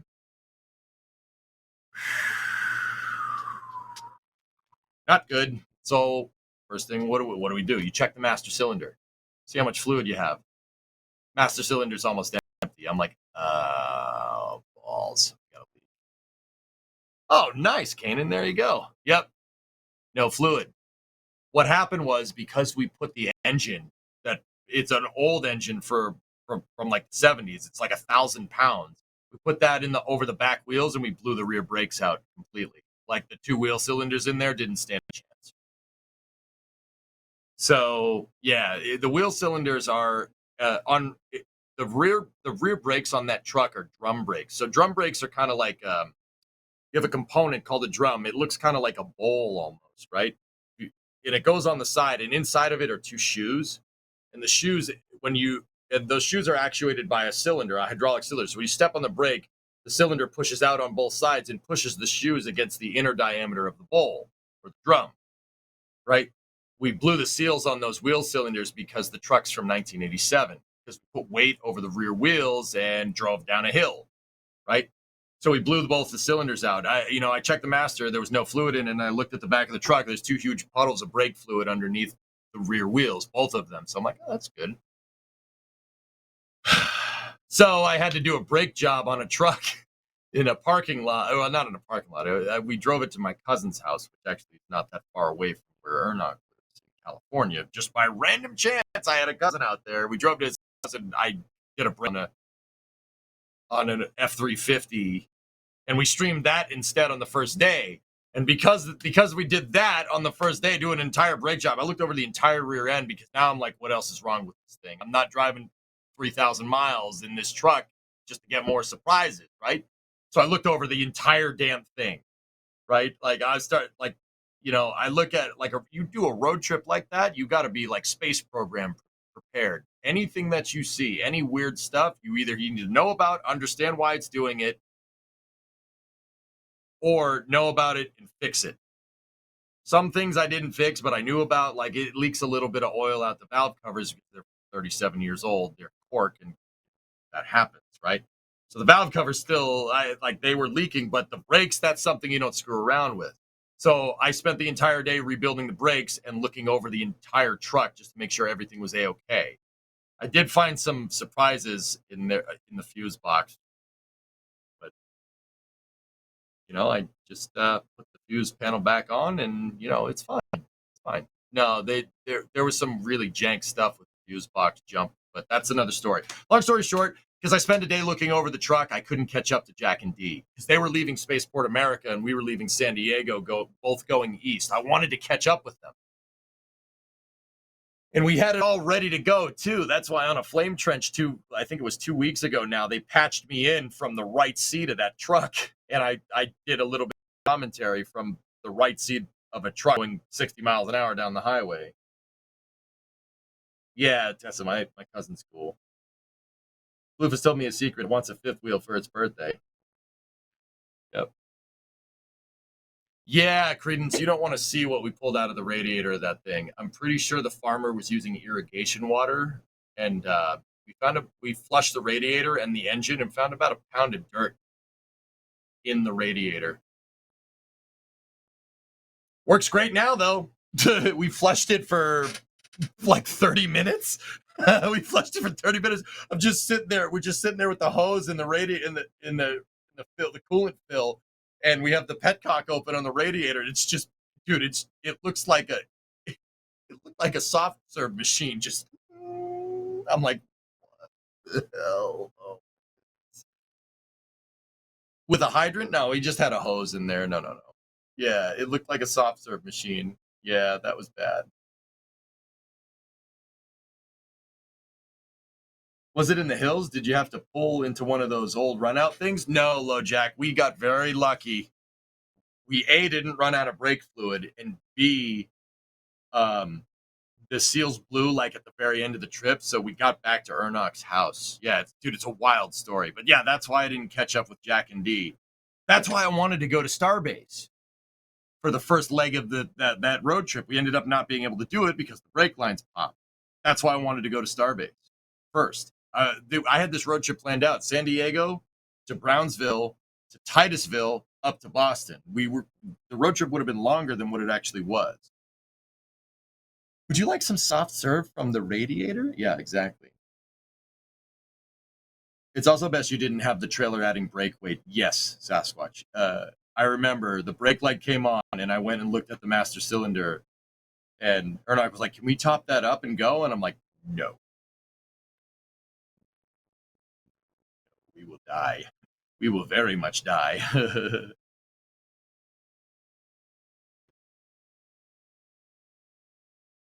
So, yeah, the whole plan was, and I was trying to keep it as a surprise. The whole plan was to catch up to Jack and D and then convoy down to Brownsville with them. Didn't work, though. Thoughts on the Cybertruck recall? Every new vehicle has teething problems, guys. People like making a big deal out of it because making a big deal out of Teslas being recalled is the thing to do. I'm a car nutcase. I've been in and around cars for 20 plus years. Every new cars have recalls. It happens. Everybody likes making a big deal because Cybertruck has a very avant-garde design. And nowadays people like trying to, I noticed that people like sticking it to Elon for some reason, thinking that they can actually stick it to the richest guy in the world that makes spaceships, electric cars, and robots. It's like, Cybertruck got recalled. It's a piece of junk. Owned you. It's like, no, I don't think you did. But, all right, keep doing that. Cannonball Run. Yeah, Credence, right? Yeah. I mean, that's just personal opinion. That doesn't reflect NSF or anything, guys. Like, that's just my straight personal opinion.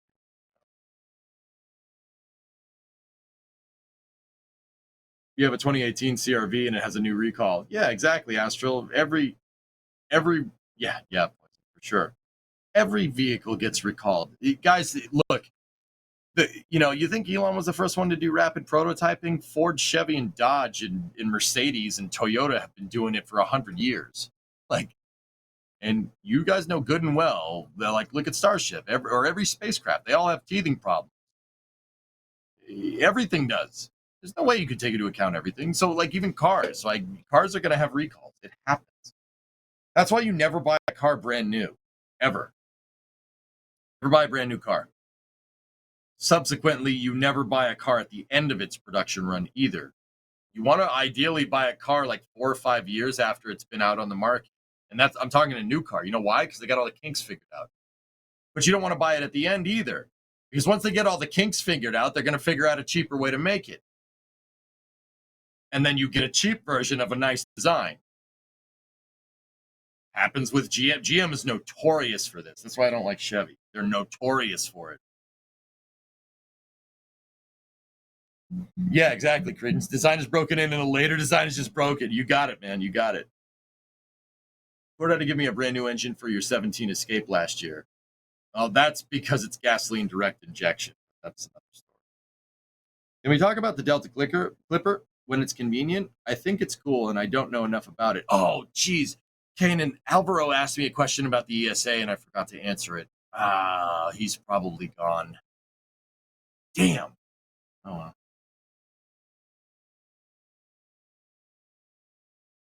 And mind-reading devices. Yeah, exactly, Chief. Yeah. Oh, you're here. What do I think about the ESA? I don't mind necessarily what the Europeans are doing with their space program. My criticism is that you need to do more. Where's your manned spacecraft? You're telling me the best that Europe can come up with in 2024 is an expendable launch vehicle with strap-on SRBs? That's it? That's the best you can do? No, I want you guys firing on all cylinders. Well, where's the SpaceX coming out of Europe? And I understand. Don't get me wrong. I'm not ignorant to why something like that doesn't exist. I just you're Europe. You guys are smart. Look at your train system. You guys are smart. It's damn smart. Like why couldn't you guys make that? That's my big criticism. Yeah, why are you not trying more? What the hell? What's going on? The SpaceX coming out of Europe, it's in New Zealand. Right? Oh boy, you got a tornado warning. All right, be safe. Anyone in SoCal know if we can see Vandy launches from Los Angeles? True Zens, if the lighting conditions are right, absolutely. So dawn and dusk would probably be the best time. Yeah. I guess, Tessa, sure. Yeah, that's been my big criticism of the Europeans. They just sit there and think it's 1997. Like Ariane 6 is somehow some cutting edge design. Now, don't get me wrong. Ariane 6 is a good design. But look, I don't mean to parrot Elon, and I've thought this for a very long time, basically since the days of the shuttle, before SpaceX even existed. But I know, that was just the wee lad then. Reusability is the way to go. Expendable rockets are for like ICBM, right? Expendable rockets for a payload, for a science payload or something, that's ridiculous. Reusability is the way to go if you really want to go further. Elon's bang on the money. I don't mean to just parrot him, but that's something I very much agree with. Party like it's 1997. Yeah.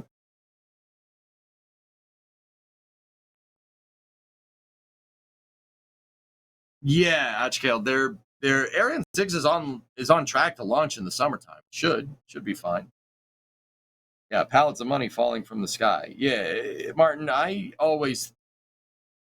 dude, at the end of the shuttle program, and I'm sure you've heard Chris B or somebody saying this, somebody else on NSF saying this, like at the end of the shuttle program, to hear like not a lot of people were around covering the space program, and not even I was. I just followed the space program, right? Everybody said reusability doesn't make sense. The shuttle proved that. Reusability doesn't make sense. The shuttle proved that. That just pissed me off. Like, no, it's not that the shuttle didn't prove it. It's that they didn't let it prove it. You know what I mean? They didn't let it prove it. They'll go back to the tile thing. They were just cool with the tiles being absorbing water. Just re-inject the tiles. That's the right solution. And don't get me wrong, it's a good solution. But, why not just re-engineer the tile? And this is what I tried to bring up in the Flame Trench about Starliner, right? Like, Starliner was saving cost by using shuttle thrusters. All the thrusters on Starliner are all derived from the space shuttle. The service module for Starliner is basically a shuttle ohms pod. It's very, very similar, minus the AJ10, right? Same thing. But you had helium leak problems with the shuttle's thrusters, and you're going to reuse them. You're telling me you can't make a better thruster? It's the same criticism that I have for Europe. You telling me you can't make a better thruster? You telling me with all of our computer knowledge, all the teraflops of computing that we do, we can't figure out a way to contain hydrogen completely? Now, don't get me wrong. I'm not ignorant to hydrogen. I understand it is extremely difficult. You're always going to have a little bit of leaking. Every spacecraft has helium tolerances on its valve actuation. Or just tolerances if you're using helium as an ullage or using helium for a pressurant. Every spacecraft will leak a little bit, just like every spacecraft leaks a little bit of hydrogen. Any spacecraft that's using it. It's just, dude, you can't beat physics in that regard. It's just going to. That's like saying, oh, let's try to make water less wet. Now, can you do that? Yeah, but water, you understand what I'm trying to say? Like, I know that's going to happen, but also at the same time, like, SpaceX's spacecraft had helium leaks. They don't have helium leaks now. They did when they started, but they don't now. Just saying. Yeah, credence for sure. I think that, dude, personally, I think, the shuttle, if they iterated on it more and did something like SpaceX, I mean, who knows how many people would have passed away. That would have sucked. But if they just kept iterating with the shuttle design, I think it could have achieved a flight cadence like Falcon 9, at least. Oh, yeah. I don't think the shuttle's a bad design. I think it's a damn good design. It's just, at some point, they stopped iterating on it. Challenger. They stopped iterating on it after Challenger. As not a lot of people know, the shuttle launched 9 times in 1985. 9 times for a shuttle stack. That's insane scalability, considering in 1981, if they launched once. And in 1982, they launched once. And in 1983, they launched 2 times. Got to remember, by 1985, 4 years after the shuttle program basically got off the ground, actually, right? They were launching on a cadence of 9 times a year. 1986 was scheduled for 24 launches. Challenger, we lost STS-51L on January 28th, 1986. But not a lot of people know that a shuttle mission had already flown in mid-January. That was the late January mission. They were trying to launch 2 times a month, and they were going to do it. Problem is, they didn't listen to their damn engineering. The physics will tell you stuff. What you do with that information is up to you. They knew about the SRB blowby, and they knew it was a big deal, and they didn't do anything about it. More importantly, it's an induced failure mode that they were okay with, and that induced failure mode met a cascading failure with wind shear. Not a lot of people know that when Challenger launched in early morning in January 28th, 1986, yeah, it was too cold. Everybody knows that. That knows that everybody a little about spaceflight. They knew the O-ring was going to fail, but they still launched anyway. So this had happened before. What's the big deal? Why did Challenger fail and not Discovery on the previous flight? Challenger failed because there was 2 launch constraint violations that morning. It was too cold and it was too windy.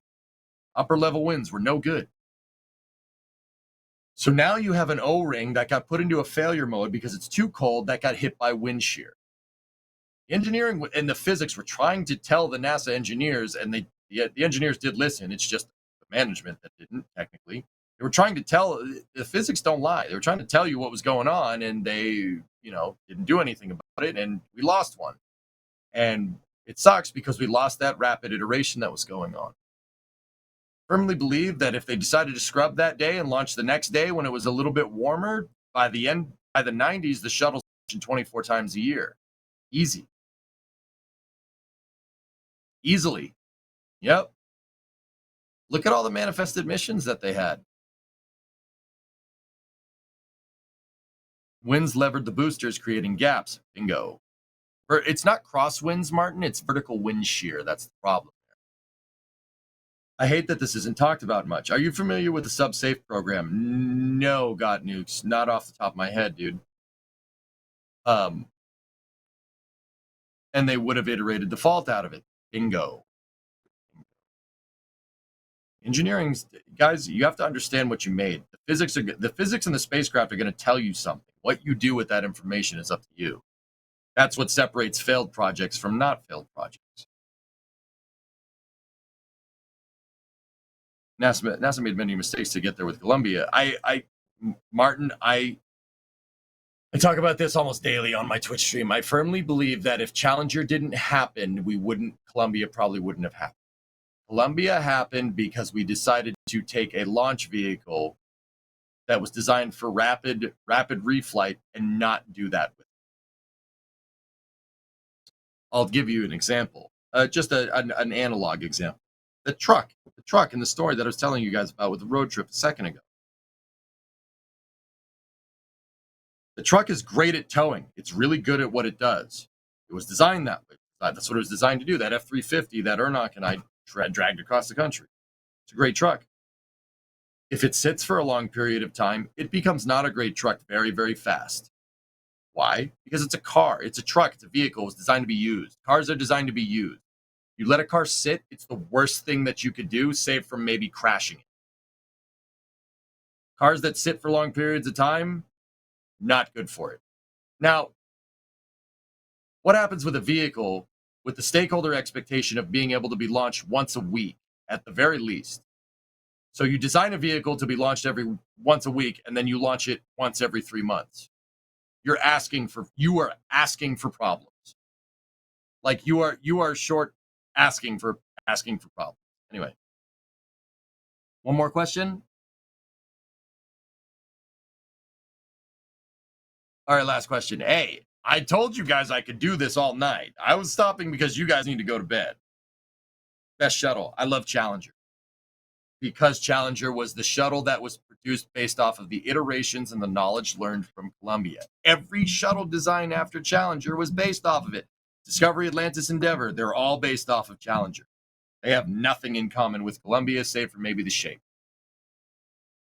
Can I ask you a Voyager question? Could we reprogram its OS?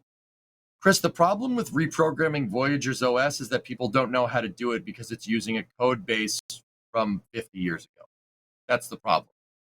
Seriously, that's the problem they're running into, maintaining the infrastructure to be able to recode for it because it's from 1975. Pretty cool stuff. It's how submarines do the QA on all pressure boundaries. Oh, cool. Very similar to NASA QA programs. Cool. So, SubSafe was the program set post-Thresher to set safety standard for U.S. subs. The Thresher was gruesome. What a terrible thing.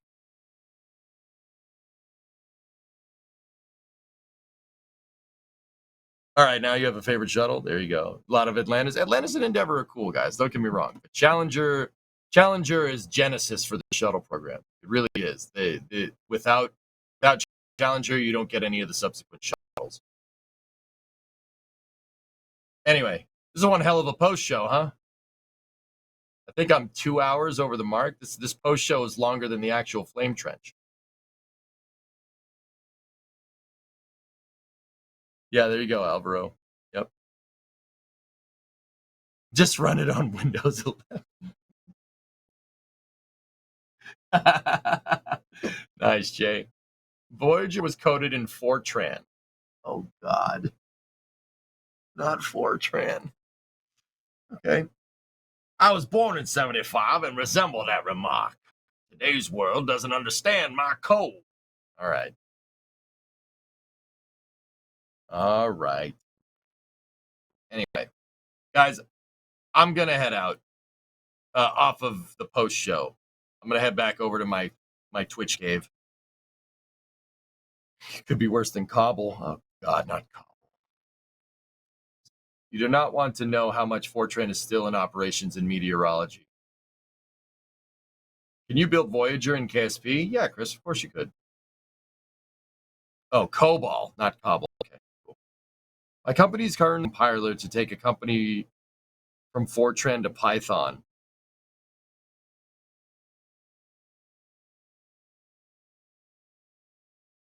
Bye, EJ. Thank you so much. We're staying up. Okay. Okay. All right. That's just all right. With 1975 technology, 75. Yeah. I mean, yes. Like, yeah. That's the problem. Anyway, roll the outro. I'm going back to my Twitch hole. No, And here we Chris, go.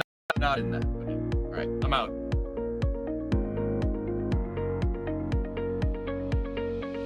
We have liftoff. Propulsion continues to be nominal. R68 chamber pressure looks good. Following up. Water towers fly! Yes! Tango down to nominal. Flighting down to SC off. Bring in SC off. It's orange! Oh my god! Oh my god! Decollage. Look at this! Put that in the big bag, 343 unfolds to go. Indeed. We rise together, back to the moon and beyond. This methane will be igniting the flare, correct? Yikes. You dead? Sure. We don't need any more of these.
Can you hear me? Are we here? Space-time continuum intermission. Hell no, man. There ain't no intermission here. I mean, sometimes there is. I'm not gonna lie to you, but I'm on a roll, dude. I'm on a roll, son. No, I love talking about space. I could do it every day for long periods of time. Intricate details. That's what I do. I think I just pissed off all the producers for extending the post show by an extra 2 hours, though. I think they hate me. Oops. Sorry. We got you on the ground. Yep. How did Challenger even launch if Alan McDonald, the Thiokol engineer, even ever signed off on the launch? From what I read, it was one of the steps in the safety protocol. It doesn't make any sense. Rem, I don't want to say too much because I get pissed off. Somebody wiped their ass with his safety protocol and said launch it anyway. Yeah, but basically that's what happens when you have morons running NASA. Why do you think I'm super critical of NASA whenever they do stuff like this? Dude, once again, I ain't the end all be all. I'm not a government accountability officer. I'm not any of that. I'm not GAO. I'm not, government accountability. I'm not any of that. But dude, I've seen the patterns. I can tell when somebody's running, I can tell when something is a mistake. At least I'm confident enough in my abilities to be able to be somewhat right.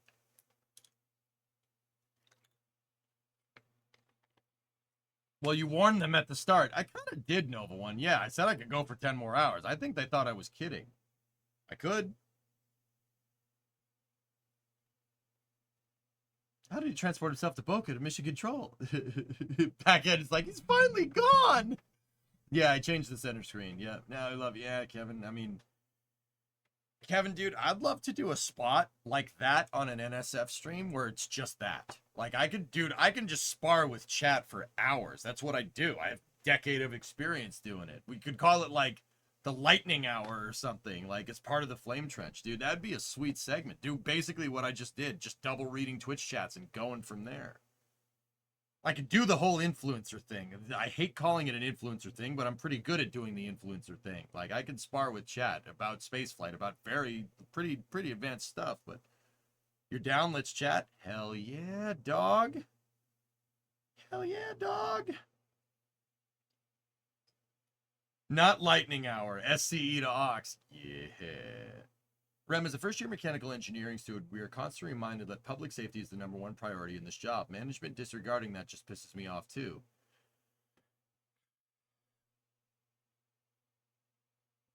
Rem, yeah. Engineering ethics is something that's taught to every engineering student. I'm sure you're taking an ethics class. I mean, based off of what you just said. With that being said, I do understand the flip side of that argument. There was a lot riding on the shuttle program. It wasn't just about getting NASA missions up in the air. The Department of Defense backlog of satellites was starting to build up. The DoD needs to put those satellites. You got to remember, cast yourself into that mindset. It's 1986. There is no end in sight in the Cold War. Any misstep on getting your intelligence, your signals intelligence satellites, your spy satellites, your communication satellites, any misstep or any backlog in this production chain for the Air Force could potentially make it so you have a lapse in intelligence and create a possibility of a first strike scenario, right? Think about it. Soviet Union could sneak a nuke around. You might miss it because you didn't launch your spy satellite on time. Just saying. I understand the other side of that argument. The shuttle needed to start flying. It was way behind schedule in 1986. I understand the other side of that argument. However, wiping your ass with the safety contract that your engineers saying don't launch the thing and then saying launch it anyway is not the way to solve that stupid problem.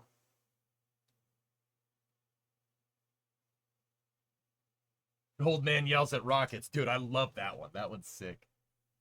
So, like, I understand the management side of things. I totally get it. But also at the same time, look, man, the people that are running the program made that call. The people that are running the program were also upset that it was way behind schedule. Yet, they're the people running the program. See what I'm talking about? You can't be mad that a program is going to be behind that you're running. That is your freaking problem. Hello? Like, hello? What the actual frick? What's going on here? Like, that's so stupid.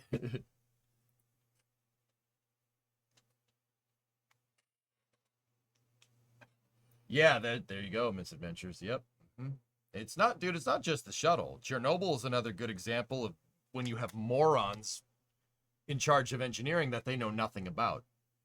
And I would go, I always talk about this. I even go so far as to say that the RBMK design, as long as it's well understood, is not a bad reactor design if you're looking to save money. Turns out when you have somebody with the equivalent of a kindergarten teacher's kindergartner's education, not a teacher, kindergarten teachers aren't stupid. When you have somebody with the equivalent of a kindergartner or a first grader's education running a nuclear power plant, you're going to have problems. Just saying. 3.6 Renkin, not great, not terrible. It's fine.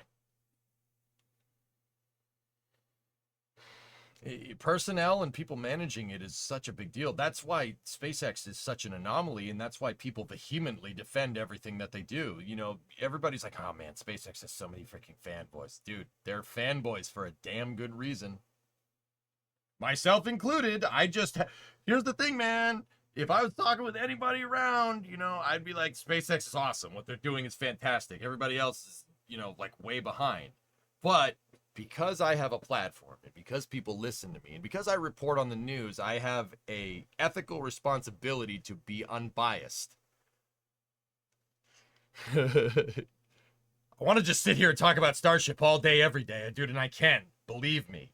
But it's important to understand what's going on across the entire industry. That makes me a better communicator. Just for you, EJ, I created an account. Oh, thanks, Martin. You didn't need to do that. I appreciate it, though. It's crazy because they were planning bigger RBMKs. It's pretty badass if they didn't explode. Yeah. You didn't see graphite. Yeah, positive void coefficients in reactor design is not a good way to do things. But once again, you have to understand why the Soviet engineers engineered the reactors that way. They, you know, if you've seen the Chernobyl miniseries, you've heard the guy say it, because it's cheaper, right? Like, they engineered it with a positive void coefficient because they were trying to save cash. Because they wanted to build a bunch of these. So, like, okay, think about it from their perspective. You get an order from the Politburo to build 50 of these freaking things across the entire Soviet Union. So now you need to mass produce nuclear power plants. Just kind of inherently by design, you're going to think about the cheapest way to do it because money's few and far between in a communist society, don't you think? Remember, everybody has to have equal power. You can't just build 1 or 2 nuclear power plants. You got to build it for every oblast in the entire Soviet Union. Think about that for a second. It's a lot of power plants.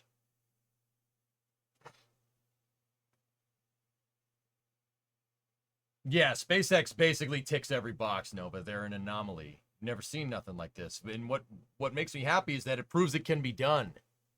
We did it during the Apollo program. You know, before SpaceX kind of came along and did what it did, I was wondering if we'd ever get back to doing stuff like that. Now we're surpassing. Like, has SpaceX sent somebody to the moon? No. But you can be damn sure if Von Braun saw Falcon 9, he would love that. He'd be like, yeah, that's awesome. Right? If any of the Apollo engineers saw what Falcon 9 is doing, they'd be like, dude, that's amazing. This is the stuff we dreamed about in the 50s. The issue is the operators were kept in the dark about the potential flaw of the RBMK. Bingo. This stuff happens. Engineering ethics is huge. It's very, very important. Chernobyl, Challenger. There are other ones. There's a hotel catwalk in the United States that collapsed with a bunch of people on it because some bonehead contractor decided to ignore the engineering drawings and design it his own way because it was cheaper. Killed a bunch of people because of it. The hotel one is so bad, dude. It's so bad. Dude, I've read all about this, man. Like, guys, I go and read about this stuff for fun. Yeah. Oh, God. Yeah, they cut the threaded rod in half. What the fuck are you doing? Oh, my goodness. Dude, it's like... I get so pissed reading about that. I'm like, what the f are you doing? You moron! Killed like 100 people. It is 130% your fault. You know, like, it's ridiculous. Jeez. The single nut holding the entire floor up because the guy cut the threaded rod into shorter segments to save cash. Dude, it's so cringe. Oh, God. It's so cringe. The Titanic is another perfect example. Yeah. Yep. Yep. Making an unsinkable ship out of very low quality steel is probably not a good idea.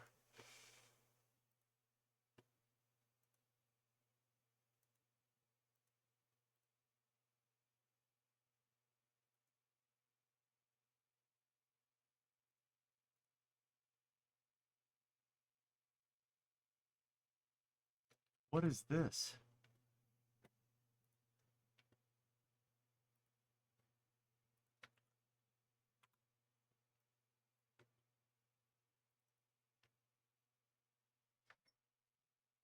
The problem with the Titanic was the coal bunker fire that they knew about but set sail anyway. Dude, it's so bad. Yeah. I can think of a more recent one that it's kind of still fresh in everybody's minds, and you know, a lot of people make jokes about it. It doesn't make it any less gruesome. But how about I don't know, making a pressure vessel out of carbon fiber for a submarine? Yeah, that's out of expired carbon fiber, might I add. Yes, carbon fiber has a shelf life. It absolutely does. Yeah.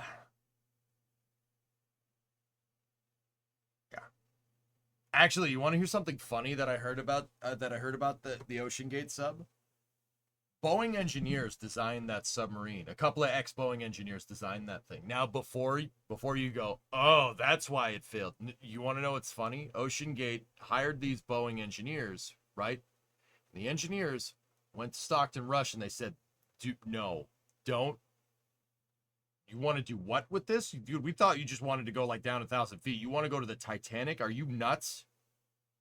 And they said, do not take this submarine that far down.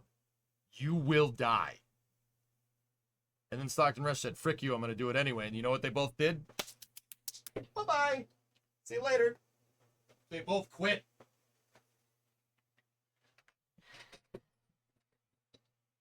There you go. Don't listen to the engineers. It's fine. Yeah, every time someone does that, it works great. The boat hitting the Baltimore Bridge is another recent incident. Well, Rem, yeah, they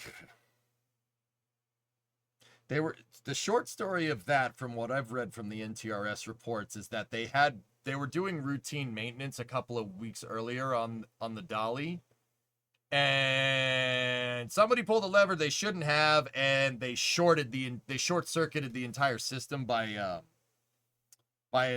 activating an exhaust filter when the engine wasn't on. And that actually caused it to draw too much power, and it shorted the system and tripped the breaker.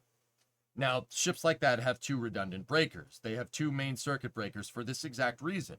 If something shorts and you're in the middle of the ocean, you're going to need another one just in case. They shorted one breaker, and instead of figuring out what was wrong, they just turned on the second one and turned off the first one, and it's fine. Yep, it's fine.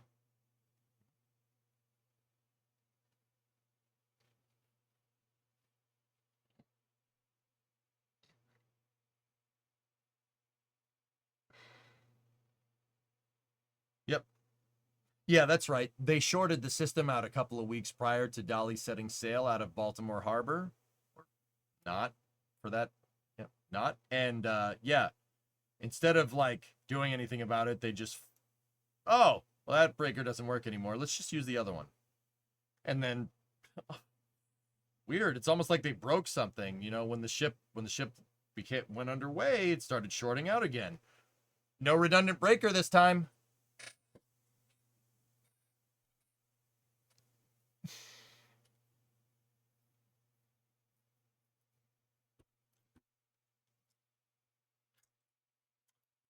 Someone getting fired. Someone gonna get fired. Someone linked this Reddit. What the actual balls is going on here? Plumbers broke through this foundation to add pipes, compromising the structural support.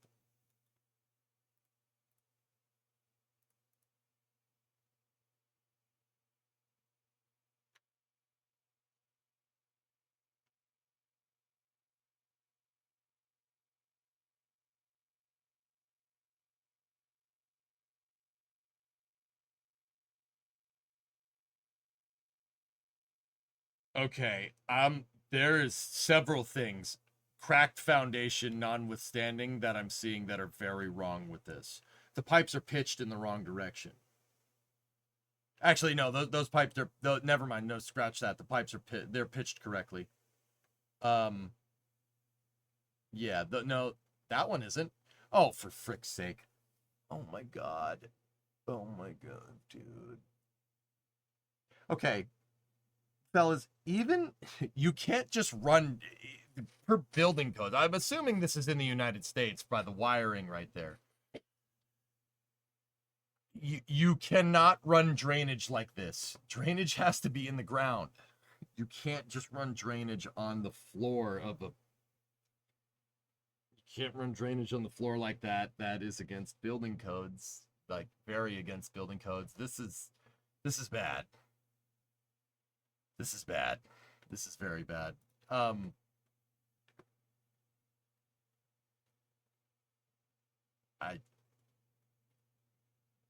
You can't. You see how the pipe is hanging on a piece of wood right there? They're using a piece of wood to hold it up. Yeah, you're not supposed to do that.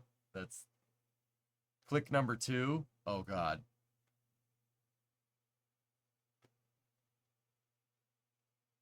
Is that exhaust hanger holding that pipe?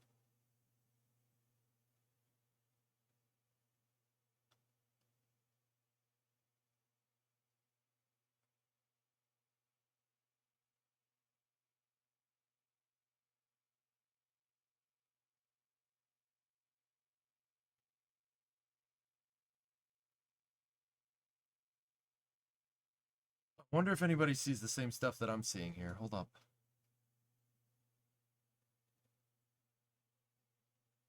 You cannot run drainage on the floor like that. Drainage just, you can't run drainage hanging like this either. It has to be up there. It has to be, oh my God. Dude, that, like, even if they didn't bust through a foundation and cause the foundation to break a little bit, even if they didn't do that, there's still so much wrong with that. The pipes are pitched completely wrong. They're hanging from exhaust clamps. Like, oh my goodness. Dude, you...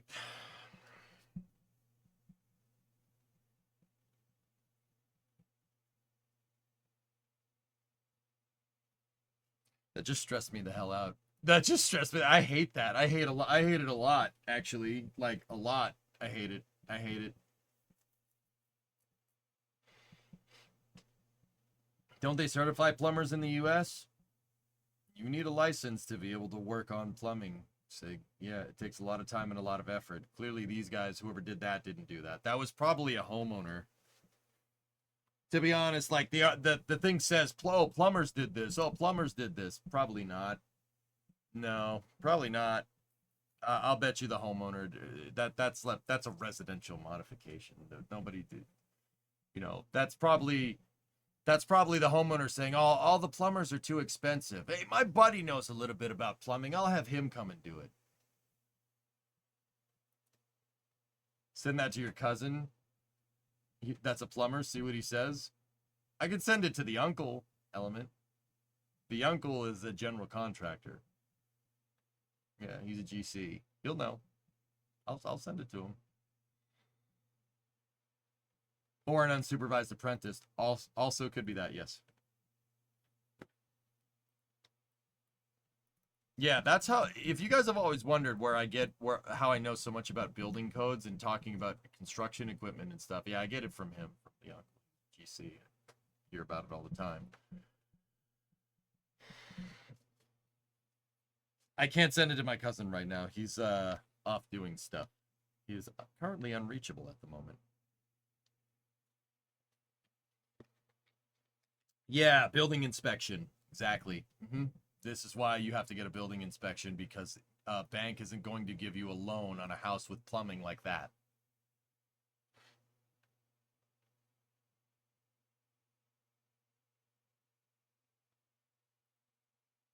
Yeah, you get what you pay for when it comes to home improvement, guys. The contractors generally don't try to nickel and dime you about this stuff. You get what you pay for, but you should also do a little bit of research on your own, you know. They really don't. They really, like, the only time you're going to get overcharged for a plumber is not necessarily because they're going to do a bad job. It's because their time is valuable. That's the important thing to understand. The demand for buildings being made, electricians, plumbers, carpenters, framing carpenters, you know, drop ceiling installers, drywall, that is hard work. It's a lot of physical labor, but those jobs are in extremely high demand, like extremely high demand. You can make, 5 years of doing that, you could be a millionaire if you know how to save money easily. And that's, I mean, nothing is guaranteed, right? Like nothing is guaranteed. But yeah, you make a lot of money doing stuff like that. The only time you're going to get charged too much is when the plumber can pick and choose jobs. And usually they'll just say, no, I'm not doing that.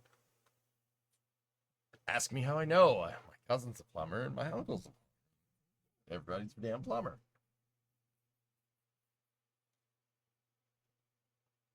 Yeah, Sig. That's generally to get your plumbing license. You have to be an apprentice for a long period of time. Yep. You don't need a Voc school degree. You could just go and do it, but you need to be an apprentice, and you need to do that for a long time. And even when you complete your apprenticeship, you have to go and apply for a license. Only then can you start your own plumbing company. Only then. They won't give you a plumbing license unless you have your apprenticeship completed. And even then, they're very careful about that. At least in my state, they are.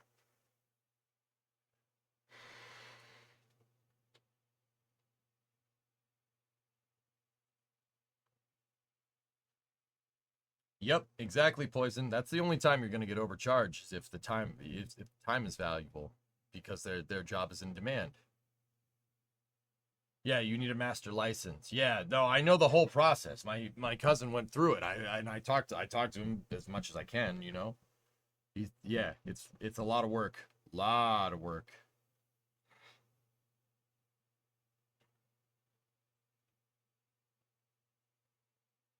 All right, guys. I think we're ready to do racing. I need to go down to the house real quick and put shoes on.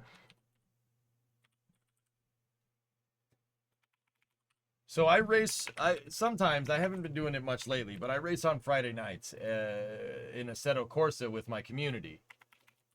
Friday night racing.